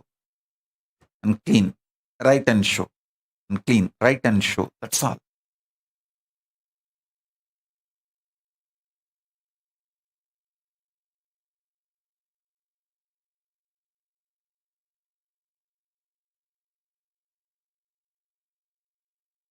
Kailasa government,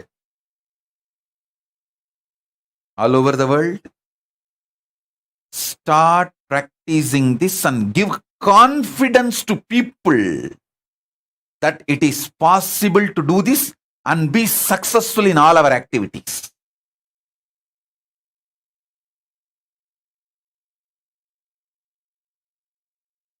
See, the Kailasa government, surely you can convince your vendors, people who supply food for you, you can convince them. We are doing a special process, Mauna Vratam, Samyama for this 4 months. We will only write and show. Maybe you will not be able to convince if there is some legal requirements, like you need to talk to some lawyer or some legal, if needed, with the outer world. You may not be able to convince them. So with them, you can communicate through words. Even with them, hold this cognition and communicate. Communicate slowly from this cognition, conscious sovereignty. Let the words manifest one by slowly with extreme awareness.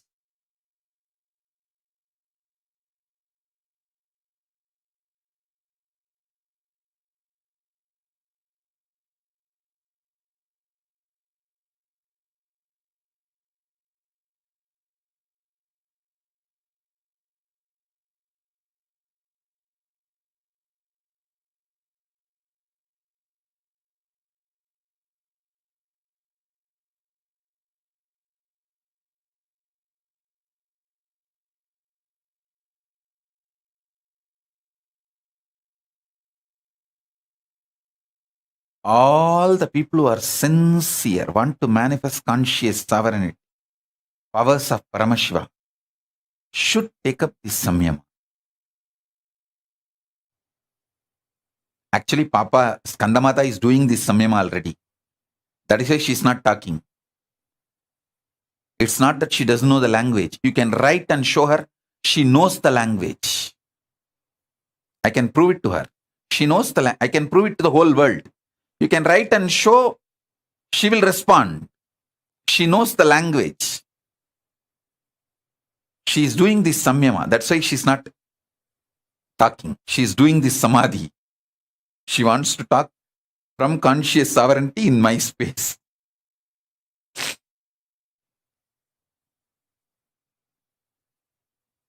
I tell you, it's a very powerful samadhi, samyama.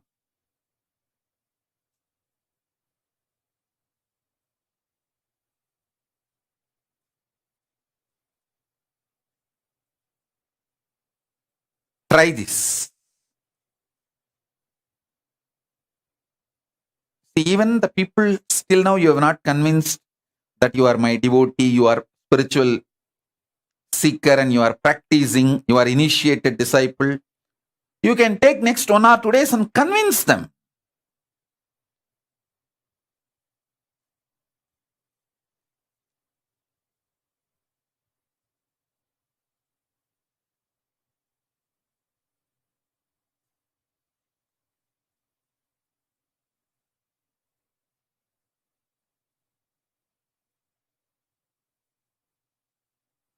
It is possible.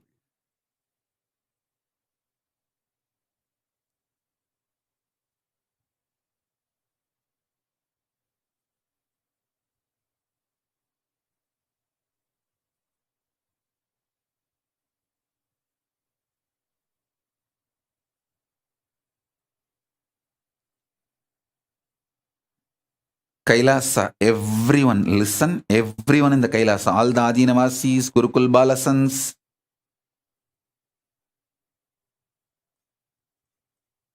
people who are in quarantine,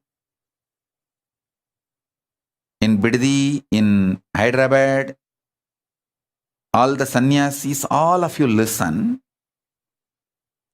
Don't try to ask for exemption. Don't put your energy on samyama. Put your energy on making this samyama and making the whole world understand the power of this samyama. If you demonstrate it, the power, the whole world will start realizing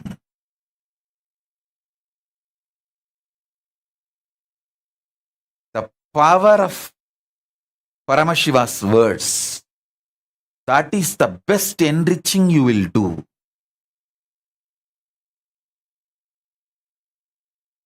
Your whole consciousness, body, mind, brain, emotions, everything will be detoxed. Paramashiva will start manifesting. Just this one samyama, this one samadhi,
என்னப்பன் அல்லவா என்னப்பன் அல்லவா என் தாயும் அல்லவா என் தாயும் அல்லவா தன்னை உணர்த்திடும் தியானம் அளித்தவா என்னப்பன் அல்லவா என் தாயும் அல்லவா தன்னை உணர்த்திடும் தியானம் அளித்தவா எங்கும் நிறைந்தவா எண்ணம் கடந்தவா பொங்கும் அருவியாய் ஆனந்தம் தந்தவா எங்கும் நிறைந்தவா எண்ணம் கடந்தவா பொங்கும் அருவியாய் ஆனந்தம் தந்தவா என்னப்பன் அல்லவா என் தாயும் அல்லவா தன்னை உணர்த்திடும் தியானம் அளித்தவா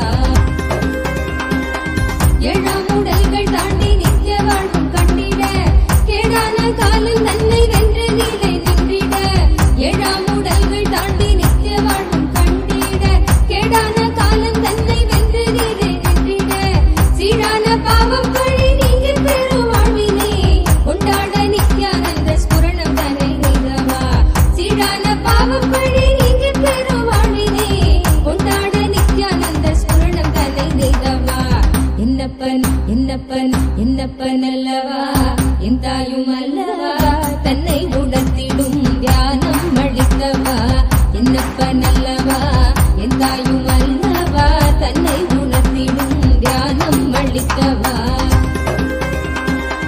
ஏழாம் உடல்கள் தாண்டி நித்திய வாழ்வும் கண்டிட கேடான காலம் தன்னை வென்று நீலை நின்றிட ஏழாம் உடல்கள் தாண்டி நித்திய வாழ்வும் கண்டிட கேடான காலம் தன்னை வென்று நீலை நின்றிட சீரான பாவம் பழி நீங்கி பெறும் வாழ்வினை கொண்டாட நித்யானந்த ஸ்புரணம் தன்னை நெய்தவா சீரான பாவம் பழி நீங்கி பெறும் வாழ்வினை கொண்டாட நித்யானந்த ஸ்புரணம் தன்னை நெய்தவா என்னப்பன் என்னப்பன் என்னப்பன் அல்லவா என் தாயும் அல்லவா தன்னை உணர்த்திடும் தியானம் அளித்தவா என்னப்பன் அல்லவா என் தாயும் அல்லவா தன்னை உணர்த்திடும் தியானம் அளித்தவா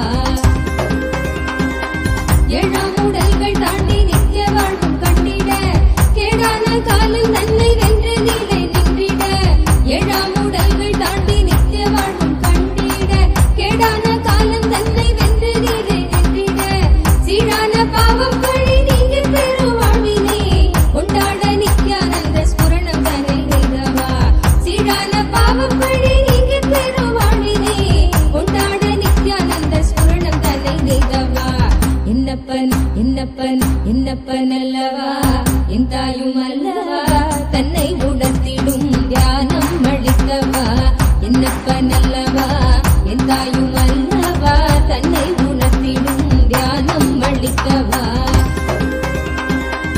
ஏழாம் உடல்கள் தாண்டி நித்திய வாழ்வும் கண்டிட கேடான காலம் தன்னை வென்று நீலை நின்றிட ஏழாம் உடல்கள் தாண்டி நித்திய வாழ்வும் கண்டிட கேடான காலம் தன்னை வென்று நீலை நின்றிட சீரான பாவம் பழி நீங்கி பெறும் வாழ்வினை கொண்டாட நித்யானந்த ஸ்புரணம் தன்னை நெய்தவா சீரான பாவம் பழி நீங்கி பெறும் வாழ்வினை கொண்டாட நித்யானந்த ஸ்புரணம் தன்னை நெய்தவா என்னப்பன் என்னப்பன் என்னப்பன் அல்லவா என் தாயும் அல்லவா தன்னை உணர்த்திடும் தியானம் அளித்தவா என்னப்பன் அல்லவா என் தாயும் அல்லவா தன்னை உணர்த்திடும் தியானம் அளித்தவா என்னப்பன் அல்லவா என் தாயும் அல்லவா தன்னை உணர்த்திடும் தியானம் அளித்தவா என்னப்பன் அல்லவா என் தாயும் அல்லவா தன்னை உணர்த்திடும் தியானம் அளித்தவா எங்கும் நிறைந்தவா எண்ணம் கடந்தவா பொங்கும் அருவியாய் ஆனந்தம் தந்தவா எங்கும் நிறைந்தவா எண்ணம் கடந்தவா பொங்கும் அருவியாய் ஆனந்தம் தந்தவா என்னப்பன் அல்லவா என் தாயும் அல்லவா தன்னை உணர்த்திடும் தியானம் அளித்தவா என்னப்பன் அல்லவா என் தாயும் அல்லவா தன்னை உணர்த்திடும் தியானம் அளித்தவா எங்கும் நிறைந்தவா எண்ணம் கடந்தவா பொங்கும் அருவியாய் ஆனந்தம் தந்தவா எங்கும் நிறைந்தவா எண்ணம் கடந்தவா பொங்கும் அருவியாய் ஆனந்தம் தந்தவா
பக்தர்களுக்கு அனுகூலனே பக்தர்களுக்கு